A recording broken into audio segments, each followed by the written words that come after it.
السلام عليكم.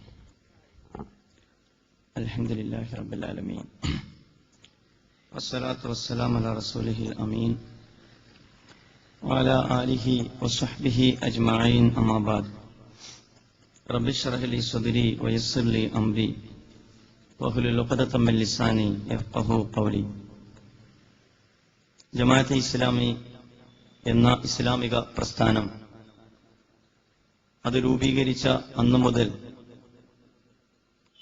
സമൂഹത്തിൽ നിരൂപണ വിധേയമാക്കപ്പെടുകയും നിരന്തരമായ വിമർശനങ്ങളെ അഭിമുഖീകരിക്കുകയും ചെയ്ത ഒരു ഇസ്ലാമിക ആദർശ പ്രസ്ഥാനമാണ്. എന്തുകൊണ്ടാണ് ജമാഅത്തെ ഇസ്ലാമി നിരന്തരമായ വിമർശനങ്ങൾക്ക് വിധേയമാക്കപ്പെടുന്നത് എന്ന് ചോദിക്കുമ്പോൾ, ഇസ്ലാമിക പ്രസ്ഥാനം ചരിത്രത്തിൽ ഇന്നേ വരെ ഉയർത്തിപ്പിടിച്ച നയനിലപാടുകൾ പരിശോധിക്കുമ്പോൾ ഏതൊരു സാധാരണക്കാർക്കും വളരെ പെട്ടെന്ന് മനസ്സിലാക്കാൻ കഴിയും.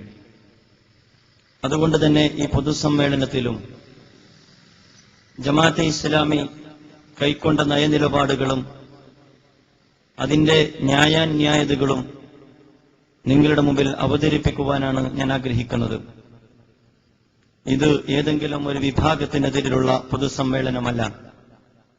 ജമാഅത്തെ ഇസ്ലാമി അങ്ങനെ ഏതെങ്കിലും ഒരു വിഭാഗത്തിനെതിരെ പൊതുസമ്മേളനം സംഘടിപ്പിക്കുകയും മതസംഘടനകളോടോ സമുദായ സംഘടനകളോടോ രാഷ്ട്രീയ പാർട്ടികളോടോ നിരന്തരമായി കൊമ്പുകോർക്കുകയും ചെയ്യുന്ന ഒരു പ്രസ്ഥാനമല്ല.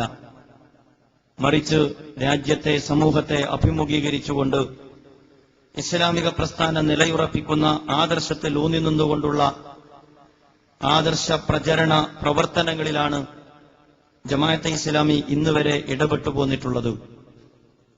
അത്തരം സമൂഹത്തിൽ ഇറങ്ങി നിന്നുകൊണ്ടുള്ള ഇടപെടലുകൾക്ക് പലപ്പോഴും സമൂഹത്തിൽ നിന്നുണ്ടാകുന്ന പ്രതികരണങ്ങൾ മുന്നിൽ വെച്ചുകൊണ്ടുള്ള നയവിശദീകരണ സമ്മേളനങ്ങൾ ഇസ്ലാമിക പ്രസ്ഥാനം സംഘടിപ്പിക്കാറുണ്ട്. ആ അർത്ഥത്തിൽ ഇസ്ലാമിക പ്രസ്ഥാനത്തെ സമകാലിക സംഭവങ്ങളുടെ വെളിച്ചത്തിൽ നിന്നുകൊണ്ട് വിശദീകരിക്കുക എന്നതുതന്നെയാണ് ഈ സമ്മേളനം കൊണ്ട് ലക്ഷ്യമാക്കുന്നത്. സമകാലിക സാഹചര്യത്തെ ഞാൻ നിങ്ങളോട് ഏറെ വിശദമായി പ്രതിപാദിക്കേണ്ടതുണ്ട് എന്നെനിക്ക് തോന്നുന്നില്ല.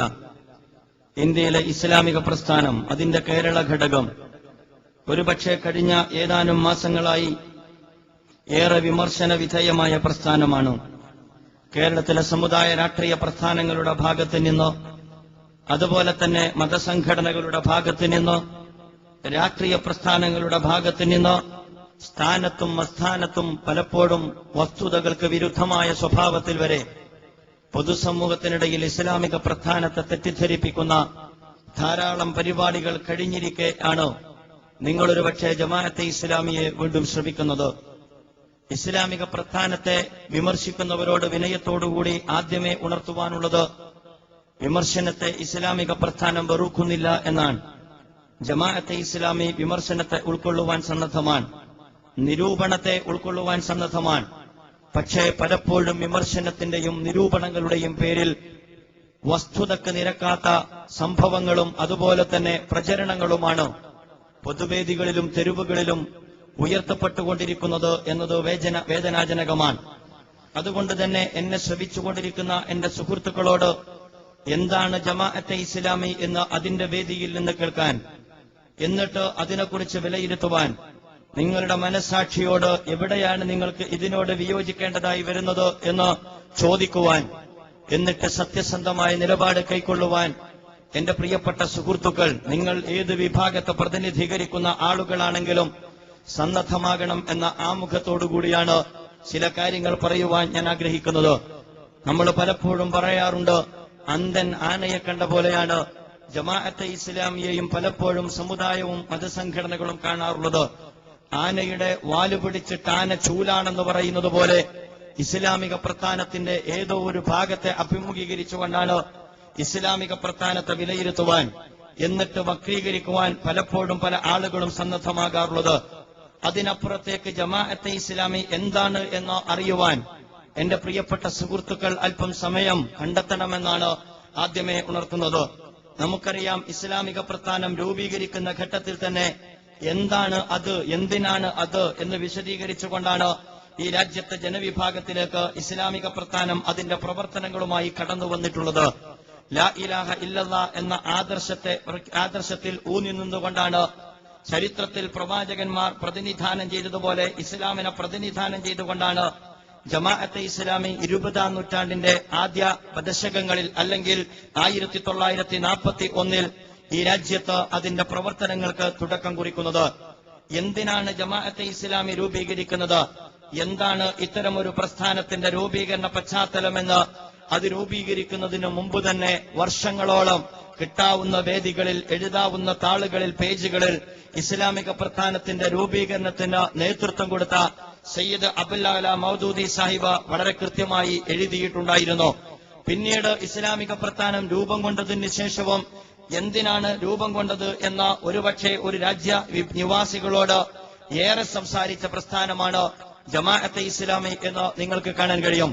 ഇസ്ലാം എന്ന് പറയുന്നത് ഒരു കേവലം മതമല്ല എന്നും അതിനപ്പുറത്ത് ഇസ്ലാം ഒരു ജീവിത ദർശനമാണ് എന്നും ഈ ഇസ്ലാം എന്ന ജീവിത ദർശനത്തെ പ്രതിനിധീകരിക്കുന്ന മതസംഘടനകൾ നമ്മുടെ രാജ്യത്തില്ല എന്നും മതസമൂഹം എന്ന് പറയുന്നത് ഇസ്ലാമിനെ കേവലം ആചാരാനുഷ്ഠാനങ്ങളിൽ മാത്രം പരിമിതപ്പെടുത്തിയിരിക്കുന്നു എന്നും അതിനപ്പുറത്ത് നിന്നുകൊണ്ട് ചരിത്രത്തിൽ പ്രവാചകന്മാർ പ്രതിനിധീകരിച്ചതുപോലെ ഈ കാലഘട്ടത്തെ അഭിമുഖീകരിക്കുവാനും ഈ കാലഘട്ടം അഭിമുഖീകരിച്ചുകൊണ്ടിരിക്കുന്ന സങ്കീർണമായ പ്രശ്നങ്ങളുടെ കെട്ടഴിക്കുവാനുമുള്ള ആശയപരമായ കരുത്ത് ഇസ്ലാമിനുണ്ട് എന്നും ആ അർത്ഥത്തിലുള്ള ഒരു മൂവ്മെന്റിന്റെ അഭാവത്തിലാണ് ഇന്ത്യ രാജ്യത്ത് അവിഭക്ത ഭാരതത്തിൽ ഇസ്ലാമിക പ്രസ്ഥാനം എന്ന് പറയുന്ന ഒരു പ്രസ്ഥാനത്തെക്കുറിച്ച് ഇസ്ലാമിക പ്രസ്ഥാനത്തിന്റെ അമരക്കാരൻ ചിന്തിക്കുന്നത് എന്നും വളരെ അസന്നിഗ്ധമായി പ്രഖ്യാപിച്ചുകൊണ്ടാണ് ജമാഅത്തെ ഇസ്ലാമിയുടെ പ്രവർത്തനങ്ങൾക്ക് തുടക്കം കുറിച്ചത്.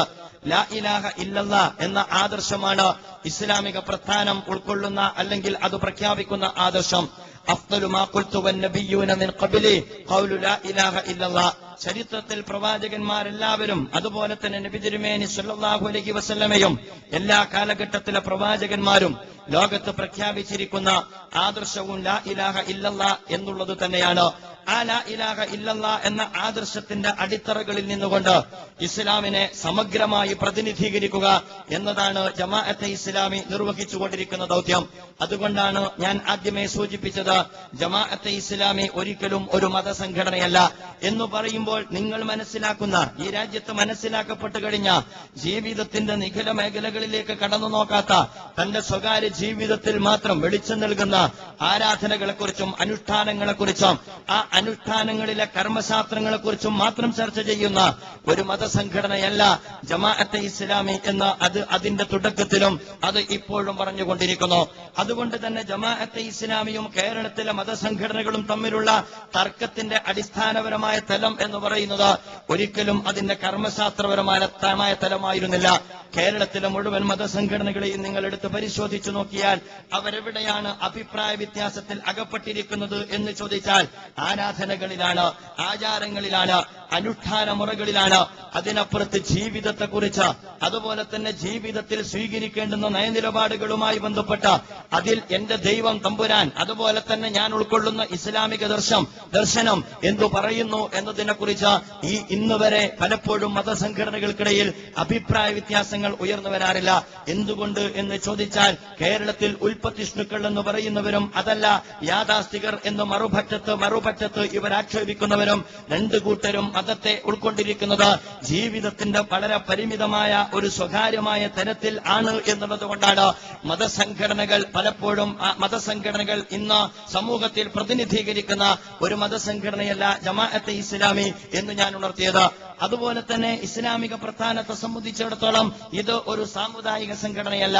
ഈ രാജ്യത്ത് ജീവിച്ചുകൊണ്ടിരിക്കുന്ന ഏതെങ്കിലും ഒരു പ്രത്യേക സമുദായത്തിന്റെ താല്പര്യം അത് അനുവദനീയമാകട്ടെ അല്ലാതിരിക്കട്ടെ, അത് അധികൃതമാകട്ടെ അനധികൃതമാകട്ടെ, അത് ന്യായമാകട്ടെ അത് അന്യായമാകട്ടെ, അതിനുവേണ്ടി നിലകൊള്ളുകയും എന്നിട്ടത് വാങ്ങിക്കൊടുക്കുകയും എന്നിട്ട് അവരുടെ മാത്രം താല്പര്യത്തിന്റെ പുറത്ത് മുന്നോട്ട് പോവുകയും ചെയ്യുന്ന ഒരു സാമുദായിക പ്രസ്ഥാനവുമല്ല യഥാർത്ഥത്തിൽ ജമാഅത്തെ ഇസ്ലാമി.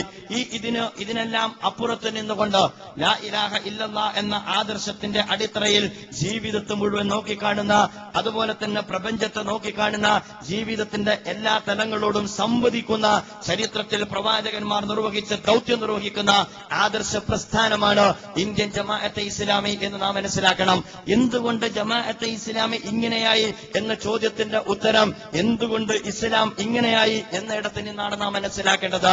ബഹുമാന്യനായ ഷഹീദ് ഹസനുൽ ബന്ന ഒരു ഘട്ടത്തിൽ പറഞ്ഞുവല്ലോ, ഇസ്ലാം അല്ലെങ്കിൽ ഇസ്ലാമിക ദർശനത്തെ അത് മതമാണോ അത് രാഷ്ട്രീയമാണോ എന്ന ചോദ്യവുമായി ബന്ധപ്പെട്ട് ഷഹീദ് ഹസനുൽ ബന്ന പറയുന്നുണ്ട്, എനിക്കറിയുന്നില്ല ഈ വിഭജനം, നിങ്ങൾ പറയുന്ന ഈ വിഭജനം എനിക്കറിയില്ല. ഇസ്ലാമിക ദർശനത്തെ സംബന്ധിച്ചിടത്തോളം അത് ഇസ്ലാമിന്റെ ഒരു പ്രത്യേകതയാണ്. സമൂഹത്തിൽ ഇന്ന് മതസംഘടനകൾ പഠിപ്പിച്ചുകൊണ്ടിരിക്കുന്ന, അവർ പ്രതിനിധീകരിച്ചുകൊണ്ടിരിക്കുന്ന ഒരു വിഭജനം, ജീവിതത്തെ പകുത്തുകൊണ്ടുള്ള ഒരു നിലപാട്, ഇസ്ലാമിക ദർശനത്തെ മുഴുവൻ ഉൾക്കൊള്ളുന്ന, പഠിക്കുന്ന, വേദഗ്രന്ഥം പാരായണം ചെയ്യുന്ന, അതിന്റെ ആശയത്തിലും ഉൾക്കൊള്ളുന്ന ഒരാൾക്കും ആ അർത്ഥത്തിൽ ഇസ്ലാമിനെ മനസ്സിലാക്കുക സാധ്യമല്ല. അതുകൊണ്ട് ജമാഅത്തെ ഇസ്ലാമി പ്രതിനിധീകരിക്കുന്ന ഇസ്ലാം മതം അല്ലെങ്കിൽ രാഷ്ട്രീയം എന്നതിനപ്പുറത്ത് നിന്നുകൊണ്ട് ജീവിത ദർശനം എന്ന തലത്തിൽ നിന്നുള്ളത് കൊണ്ടാണ്. നമുക്കറിയാവുന്നതുപോലെ മനുഷ്യന്റെ രണ്ട് തലത്തെയും ഇസ്ലാം പ്രതിനിധീകരിക്കുന്നു. ഒന്ന് അവന്റെ ആത്മാവിന്റെ തലമാൻ, അവന്റെ ആത്മീയതയുമായി ബന്ധപ്പെട്ട തലമാൻ, മറ്റൊന്ന് അവന്റെ ഭൗതികമായ തലമാൻ. ഇന്ന് രണ്ടും പങ്കുവെക്കപ്പെട്ട ഒരു കാലഘട്ടത്തിലാണ് നാം ജീവിച്ചുകൊണ്ടിരിക്കുന്നത്. മതം പൗരോഹിത്യത്തിന് പകുത്തു കൊടുത്തിരിക്കുന്നു, അതുപോലെ തന്നെ ഭൗതികത എന്ന് പറയുന്നത് രാഷ്ട്രീയത്തിന് പകുത്തു കൊടുത്തിരിക്കുന്നു. ഈ രണ്ട് കൂട്ടരും നടത്തുന്ന അധാർമികമായ കൂട്ടുകച്ചവടത്തിന്റെ നാറ്റമാണ് ഇന്ന് നമ്മുടെ രാജ്യത്ത് നാം അനുഭവിച്ചുകൊണ്ടിരിക്കുന്നത് എന്നുകൂടി സമകാലിക സംഭവങ്ങളുടെ വെളിച്ചത്തിൽ പറയേണ്ടതായിട്ട് വരും. രണ്ടു കൂട്ടരും പങ്കിട്ടെടുത്തിരിക്കുകയാണ്. മതമേഖലയ്ക്ക് വേണ്ടത് ഞങ്ങൾ തരാം, നിങ്ങൾ ഭൗതിക മേഖലയിൽ നടന്നുകൊണ്ടിരിക്കുന്ന നെറികേടുകളെ ചോദ്യം ചെയ്യുവാൻ നിങ്ങൾ ഈ മേഖലയിലേക്ക് കാലെടുത്ത് വെച്ചുകൂടാ. രാഷ്ട്രീയ മേഖലയെ സംബന്ധിച്ചിടത്തോളം അത് ഞങ്ങളാണ് കൈകാര്യം ചെയ്യേണ്ടത്. ഈ അർത്ഥത്തിൽ പകുത്ത് വീതം വെക്കപ്പെട്ട ഒരു കാലഘട്ടത്തിലാണ് ഇസ്ലാമിക പ്രസ്ഥാനം ഇസ്ലാമിന്റെ അടിത്തറയിൽ നിന്നുകൊണ്ട് ഭൗതികതയെയും ആത്മീയതയെയും സമന്വയിപ്പിച്ചുകൊണ്ട് ഏകദൈവത്തിന് ആരാധിക്കണം എന്ന് പഠിപ്പിക്കുന്നത് പോലെ തന്നെ ആ ഏകദൈവ വിശ്വാസത്തിന്റെ പ്രമാണത്തിന്റെ അടിസ്ഥാനത്തിൽ തന്നെ ജീവിതത്തെ ചിട്ടപ്പെടുത്തണം എന്ന് പഠിപ്പിക്കുവാൻ ഈ രാജ്യത്ത് ആരംഭം കുറിക്കുന്നത്.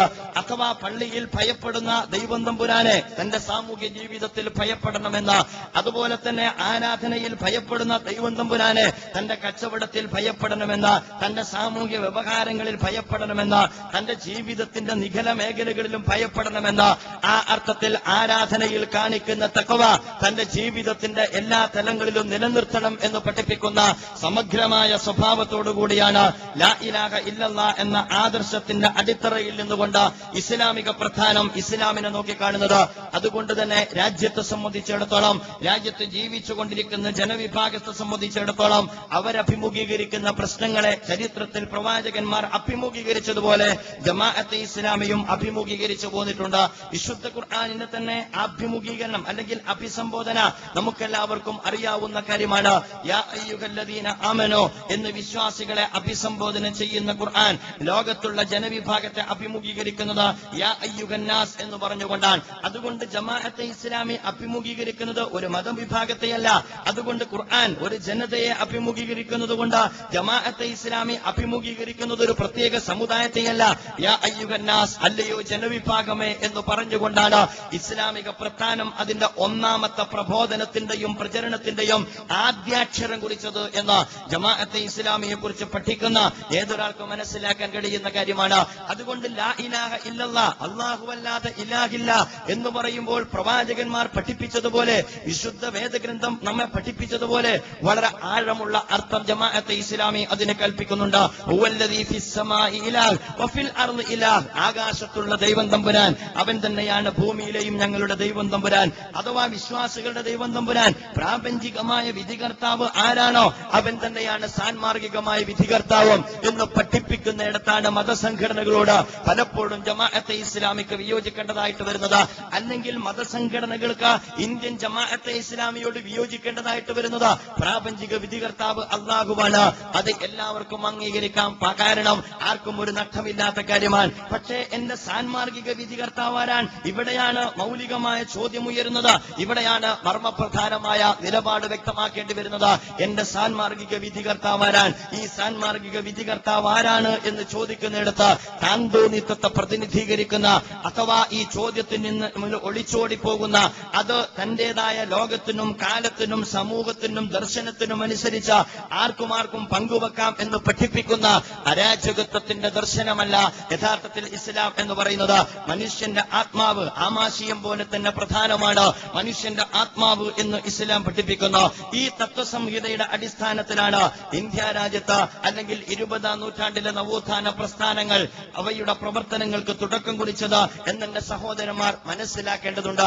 സയ്യിദ് മൗദൂദി സാഹിബിന്റെ പീഡനങ്ങൾ ഏറ്റുവാങ്ങേണ്ടി വന്നത് അതുകൊണ്ടാണ്. അദ്ദേഹത്തിന് കൽത്തുറുങ്കിൽ കിടക്കേണ്ടി വന്നത് അതുകൊണ്ടാണ്. അദ്ദേഹത്തിന് തൂക്കുമരത്തെ കാത്തുകെട്ടി കിടക്കേണ്ടി വന്നത് അതുകൊണ്ടാണ്. സയ്യിദ് കുത്തുബ തൂക്കിലേറ്റപ്പെട്ടത് അതുകൊണ്ടാണ്. ഷഹീദ് ഹസനുൽ ബന്ന രക്തസാക്ഷിയാകേണ്ടി വന്നത് അതുകൊണ്ടാണ്. അഥവാ ജീവിതത്തെ സ്വാധീനിക്കാത്ത, സമൂഹത്തിന് പ്രശ്നങ്ങൾ സൃഷ്ടിക്കാത്ത, തിന്മകളോട് രാജിയാകുന്ന, പൗരോഹിത്യത്തെ പ്രതിനിധീകരിക്കുന്ന, ജീവിതത്തിന്റെ എല്ലാ എറികേടുകളോടും മൗനം മുൽകുന്ന ഒരു മതത്തെയായിരുന്നു ഇവർ പ്രതിനിധീകരിച്ചിരുന്നത് എങ്കിൽ ഒരിക്കലും സയ്യിദ് കുത്തുബിന് തൂക്കുമരം കാണേണ്ടി വരുമായിരുന്നില്ല. ഒരിക്കലും ഷഹീദ് ഹസനുൽ ബന്നക്ക് രക്തസാക്ഷിയാകേണ്ടി വരുമായിരുന്നില്ല. ഒരിക്കലും സയ്യിദ് അബ്ദുൽ മൗദൂദി സാഹിബിന് കൽത്തുറുങ്കിനകത്ത് തൂക്കുമരത്തിന്റെ വിധി കെട്ടിക്കിടക്കേണ്ടി വരുമായിരുന്നില്ല.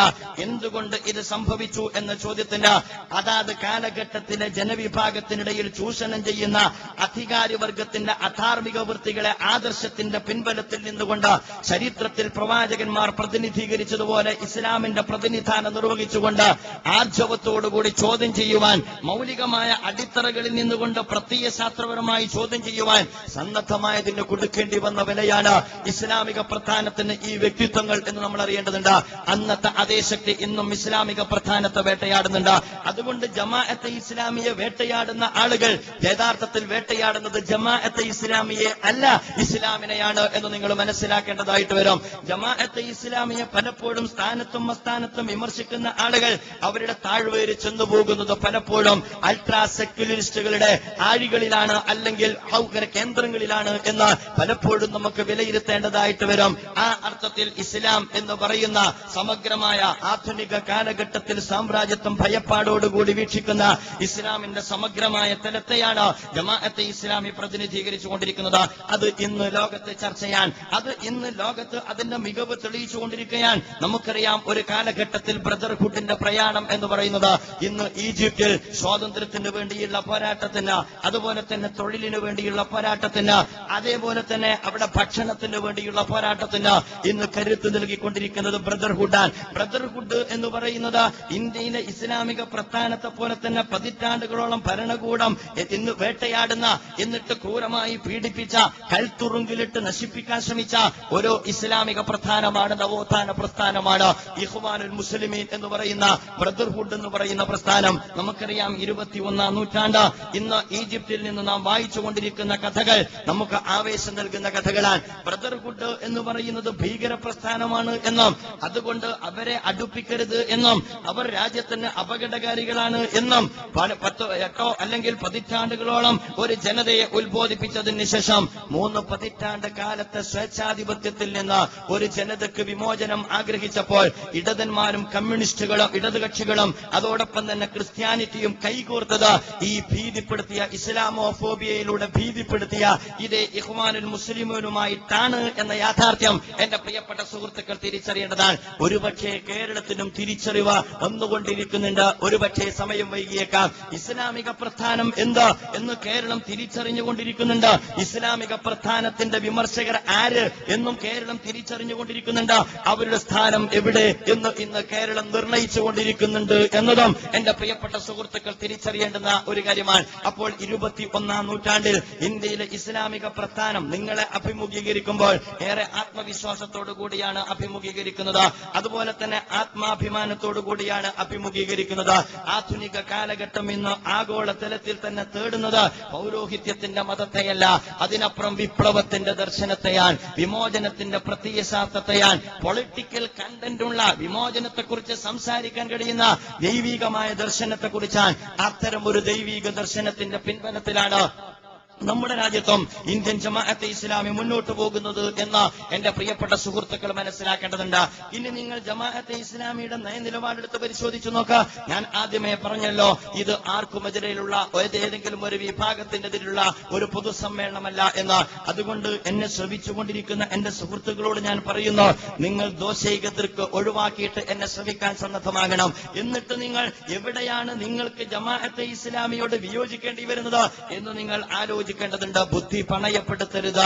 അതിനപ്പുറത്തേക്ക് സ്വതന്ത്രമായി ചിന്തിക്കുവാൻ നിങ്ങൾ സന്നദ്ധമാകണം. ജമാഅത്തെ ഇസ്ലാമി ഈ രാജ്യത്ത് പ്രവർത്തിക്കാൻ തുടങ്ങിയിട്ട് ഏതാണ്ട് 6 പതിറ്റാണ്ട് പിന്നിട്ടിരിക്കുന്നു. ആ 6 പതിറ്റാണ്ടിനിടയ്ക്ക് ഇസ്ലാമിക പ്രസ്ഥാനം ഇവിടെ നിർവഹിച്ച ദൗത്യം എന്ത് എന്ന് നമുക്ക് മുമ്പിൽ കൃത്യമായി വരച്ചു കാണിക്കപ്പെട്ടിട്ടുണ്ട്. അതുകൊണ്ട് തന്നെ ഇസ്ലാമിക പ്രസ്ഥാനത്തിന്റെ 6 പതിറ്റാണ്ടുകളെ നിങ്ങൾക്ക് വിലയിരുത്താവുന്നതാണ്. അത് സ്വീകരിച്ച നയനിലപാടുകളെ നിങ്ങൾക്ക് പരിശോധിക്കാവുന്നതാണ്. എവിടെയാണ് ഇന്ത്യയിലെ ഇസ്ലാമിക പ്രസ്ഥാനം ഇസ്ലാമിന് വിരുദ്ധമായ നയനിലപാട് കൈക്കൊണ്ടിട്ടുള്ളത്? എവിടെയാണ് ഇന്ത്യയിലെ ഇസ്ലാമിക പ്രസ്ഥാനം രാജ്യത്തിനും സമുദായത്തിനും സമൂഹത്തിനും വിരുദ്ധമായ നയനിലപാട് കൈക്കൊണ്ടിട്ടുള്ളത്? ആ അർത്ഥത്തിലുള്ള വിമർശനങ്ങൾ, രാജ്യവിരുദ്ധമായ നിലപാട് എന്താണ്? ഇങ്ങനെ മൗലികമായ തലത്തിൽ നിന്നുകൊണ്ട് ജമാഅത്തെ ഇസ്ലാമിയെ വിലയിരുത്തുവാൻ പലപ്പോഴും നമ്മുടെ പ്രതിയോഗികൾ സന്നദ്ധമാകാറില്ല എന്നത് വേദനാജനകമാണ്. ഞാൻ പറയുന്നു, എന്നാലും അവരോട് ഞങ്ങളെ സംബന്ധിച്ചിടത്തോളം പരാതിയില്ല. പക്ഷേ ഇസ്ലാമിക പ്രസ്ഥാനത്തെ സംബന്ധിച്ചിടത്തോളം ഒരു കാര്യം നാം അറിയേണ്ടതുണ്ട്. എന്താണ് ഈ പ്രസ്ഥാനം എന്ന്? ഈ പ്രസ്ഥാനത്തെക്കുറിച്ച് ഇന്ത്യയിൽ ഇതുപോലെ തുറന്നുവെക്കപ്പെട്ട സാഹിത്യങ്ങളിലൂടെ സംസാരിക്കുന്ന മറ്റൊരു സംഘടനയെയും നിങ്ങൾക്ക് കണ്ടെത്തുക സാധ്യമല്ല. മലയാളത്തിൽ ആണെങ്കിൽ മലയാളത്തിൽ, ഇംഗ്ലീഷിൽ ആണെങ്കിൽ ഇംഗ്ലീഷിൽ, ഇന്ത്യ രാജ്യത്ത് മുഴുവൻ പ്രാദേശിക ഭാഷയിലും തങ്ങളാരാണ് എന്ന് തുറന്നുവെക്കപ്പെട്ട സാഹിത്യത്തിലൂടെ ധാരാളമായി സംസാരിച്ചു കൊണ്ടിരിക്കുന്ന പ്രസ്ഥാനമാണ് ജമാഅത്തെ ഇസ്ലാമി എന്നെന്റെ സഹോദരന്മാർ അറിയേണ്ടതുണ്ട്. അങ്ങനെ അതിന്റെ നയനിലപാടുകൾ എന്താണ്? അത് എടുക്കുന്ന ഘട്ടങ്ങളിലെല്ലാം അത് സമൂഹത്തോട് വിളിച്ചു പറയാറുള്ള ഒരു പ്രസ്ഥാനമാണ്. പലപ്പോഴും 3-4 വർഷങ്ങളെ മുമ്പിൽ വെച്ചുകൊണ്ട് അതാത് കാലഘട്ടത്തെ വിലയിരുത്തിക്കൊണ്ട് അതിന്റെ നയനിലപാടുകൾ സ്വീകരിക്കുകയും ആ നയനിലപാടുകളുടെ അടിസ്ഥാനത്തിൽ നിന്നുകൊണ്ട് പരിപാടികൾ സമൂഹത്തിന്റെ മുമ്പിൽ പ്രഖ്യാപിക്കുകയും ചെയ്യുന്ന പ്രസ്ഥാനം കൂടിയാണ് ഇന്ത്യൻ ജമാഅത്തെ ഇസ്ലാമി.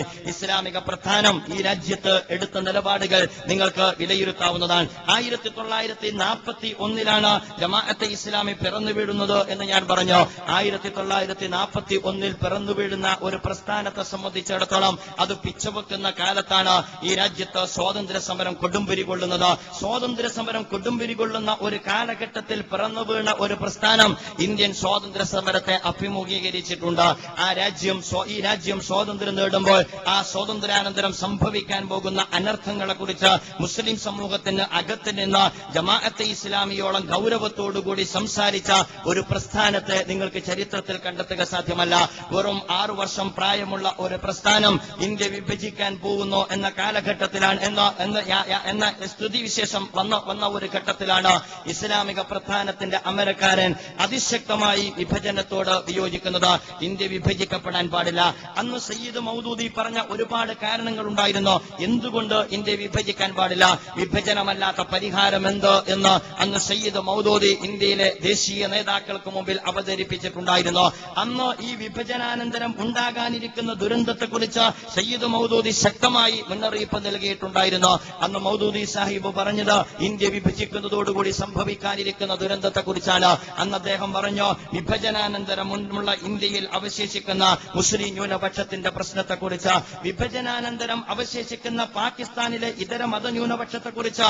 ഈ 2 സംഭവങ്ങളും ഒരുപക്ഷെ നിങ്ങൾക്ക് നികത്താനാവാത്ത വിടവായി, അതുപോലെ തന്നെ ഉണക്കാനാവാത്ത മുറിവായി അവശേഷിക്കും. അതുകൊണ്ട് ഇന്ത്യ വിഭജിക്കപ്പെടാൻ പാടില്ല എന്ന് സയ്യിദ് മൗദൂദി അന്ന് ശക്തമായി ആവശ്യപ്പെടുകയുണ്ടായി. നമ്മളറിയണം ഇന്നെവിടെയാണ് ഇന്ത്യ എത്തി നിൽക്കുന്നത് എന്ന്. സ്വതന്ത്രാനന്തര ഇന്ത്യ 6 പതിറ്റാണ്ട് പിന്നിട്ടതിന് ശേഷവും വിഭജനത്തിന്റെ പക നമ്മുടെ രാജ്യത്തിൽ നിന്ന് ഇല്ലായ്മ ചെയ്യാൻ നമുക്ക് കഴിഞ്ഞിട്ടുണ്ടോ? വിഭജനത്തിന്റെ മുറിവ് ഉണക്കുവാൻ നമുക്ക് സാധിച്ചിട്ടുണ്ടോ? സ്വാമി അസിമാനന്ദയുടെ വെളിപ്പെടുത്തൽ നിങ്ങൾ കേട്ടതാണ്. ആ സ്വാമി അസിമാനന്ദയുടെ വെളിപ്പെടുത്തലിൽ അദ്ദേഹം അദ്ദേഹം 4 ബോംബ് സ്ഫോടനത്തെക്കുറിച്ച് പറയുന്നുണ്ട്. മാലേഗാവ് ബോംബ് സ്ഫോടനത്തെക്കുറിച്ച്, സംജോത എക്സ്പ്രസിലുള്ള ബോംബ് സ്ഫോടനത്തെക്കുറിച്ച്, മക്ക മസ്ജിദ് സ്ഫോടനത്തെക്കുറിച്ച്, അത് കഴിഞ്ഞിട്ട് അജ്മീർ ബോംബ് സ്ഫോടനത്തെക്കുറിച്ച്, 2007-ലും 2008-ലും നടന്ന ഈ 4 ബോംബ് സ്ഫോടനത്തെക്കുറിച്ച് വെളിപ്പെടുത്തൽ നടത്തിയപ്പോൾ സ്വാമി അശിമാനന്ദ അദ്ദേഹം ബോംബ് സ്ഫോടനത്തിന് നേതൃത്വം നൽകുന്നതിന് എന്തുണ്ട് കാരണം, എന്താണ് പരിഗണന ഈ തെരഞ്ഞെടുപ്പിന് എന്ന ചോദ്യത്തിന് അദ്ദേഹം നൽകുന്ന ഉത്തരമുണ്ട്. ഞങ്ങൾ സംജോത എക്സ്പ്രസിൽ ബോംബ് വെച്ചത് അതിൽ ധാരാളക്കണക്കിന് പാകിസ്ഥാൻ യാത്രക്കാരുള്ളത് കൊണ്ടാണ്.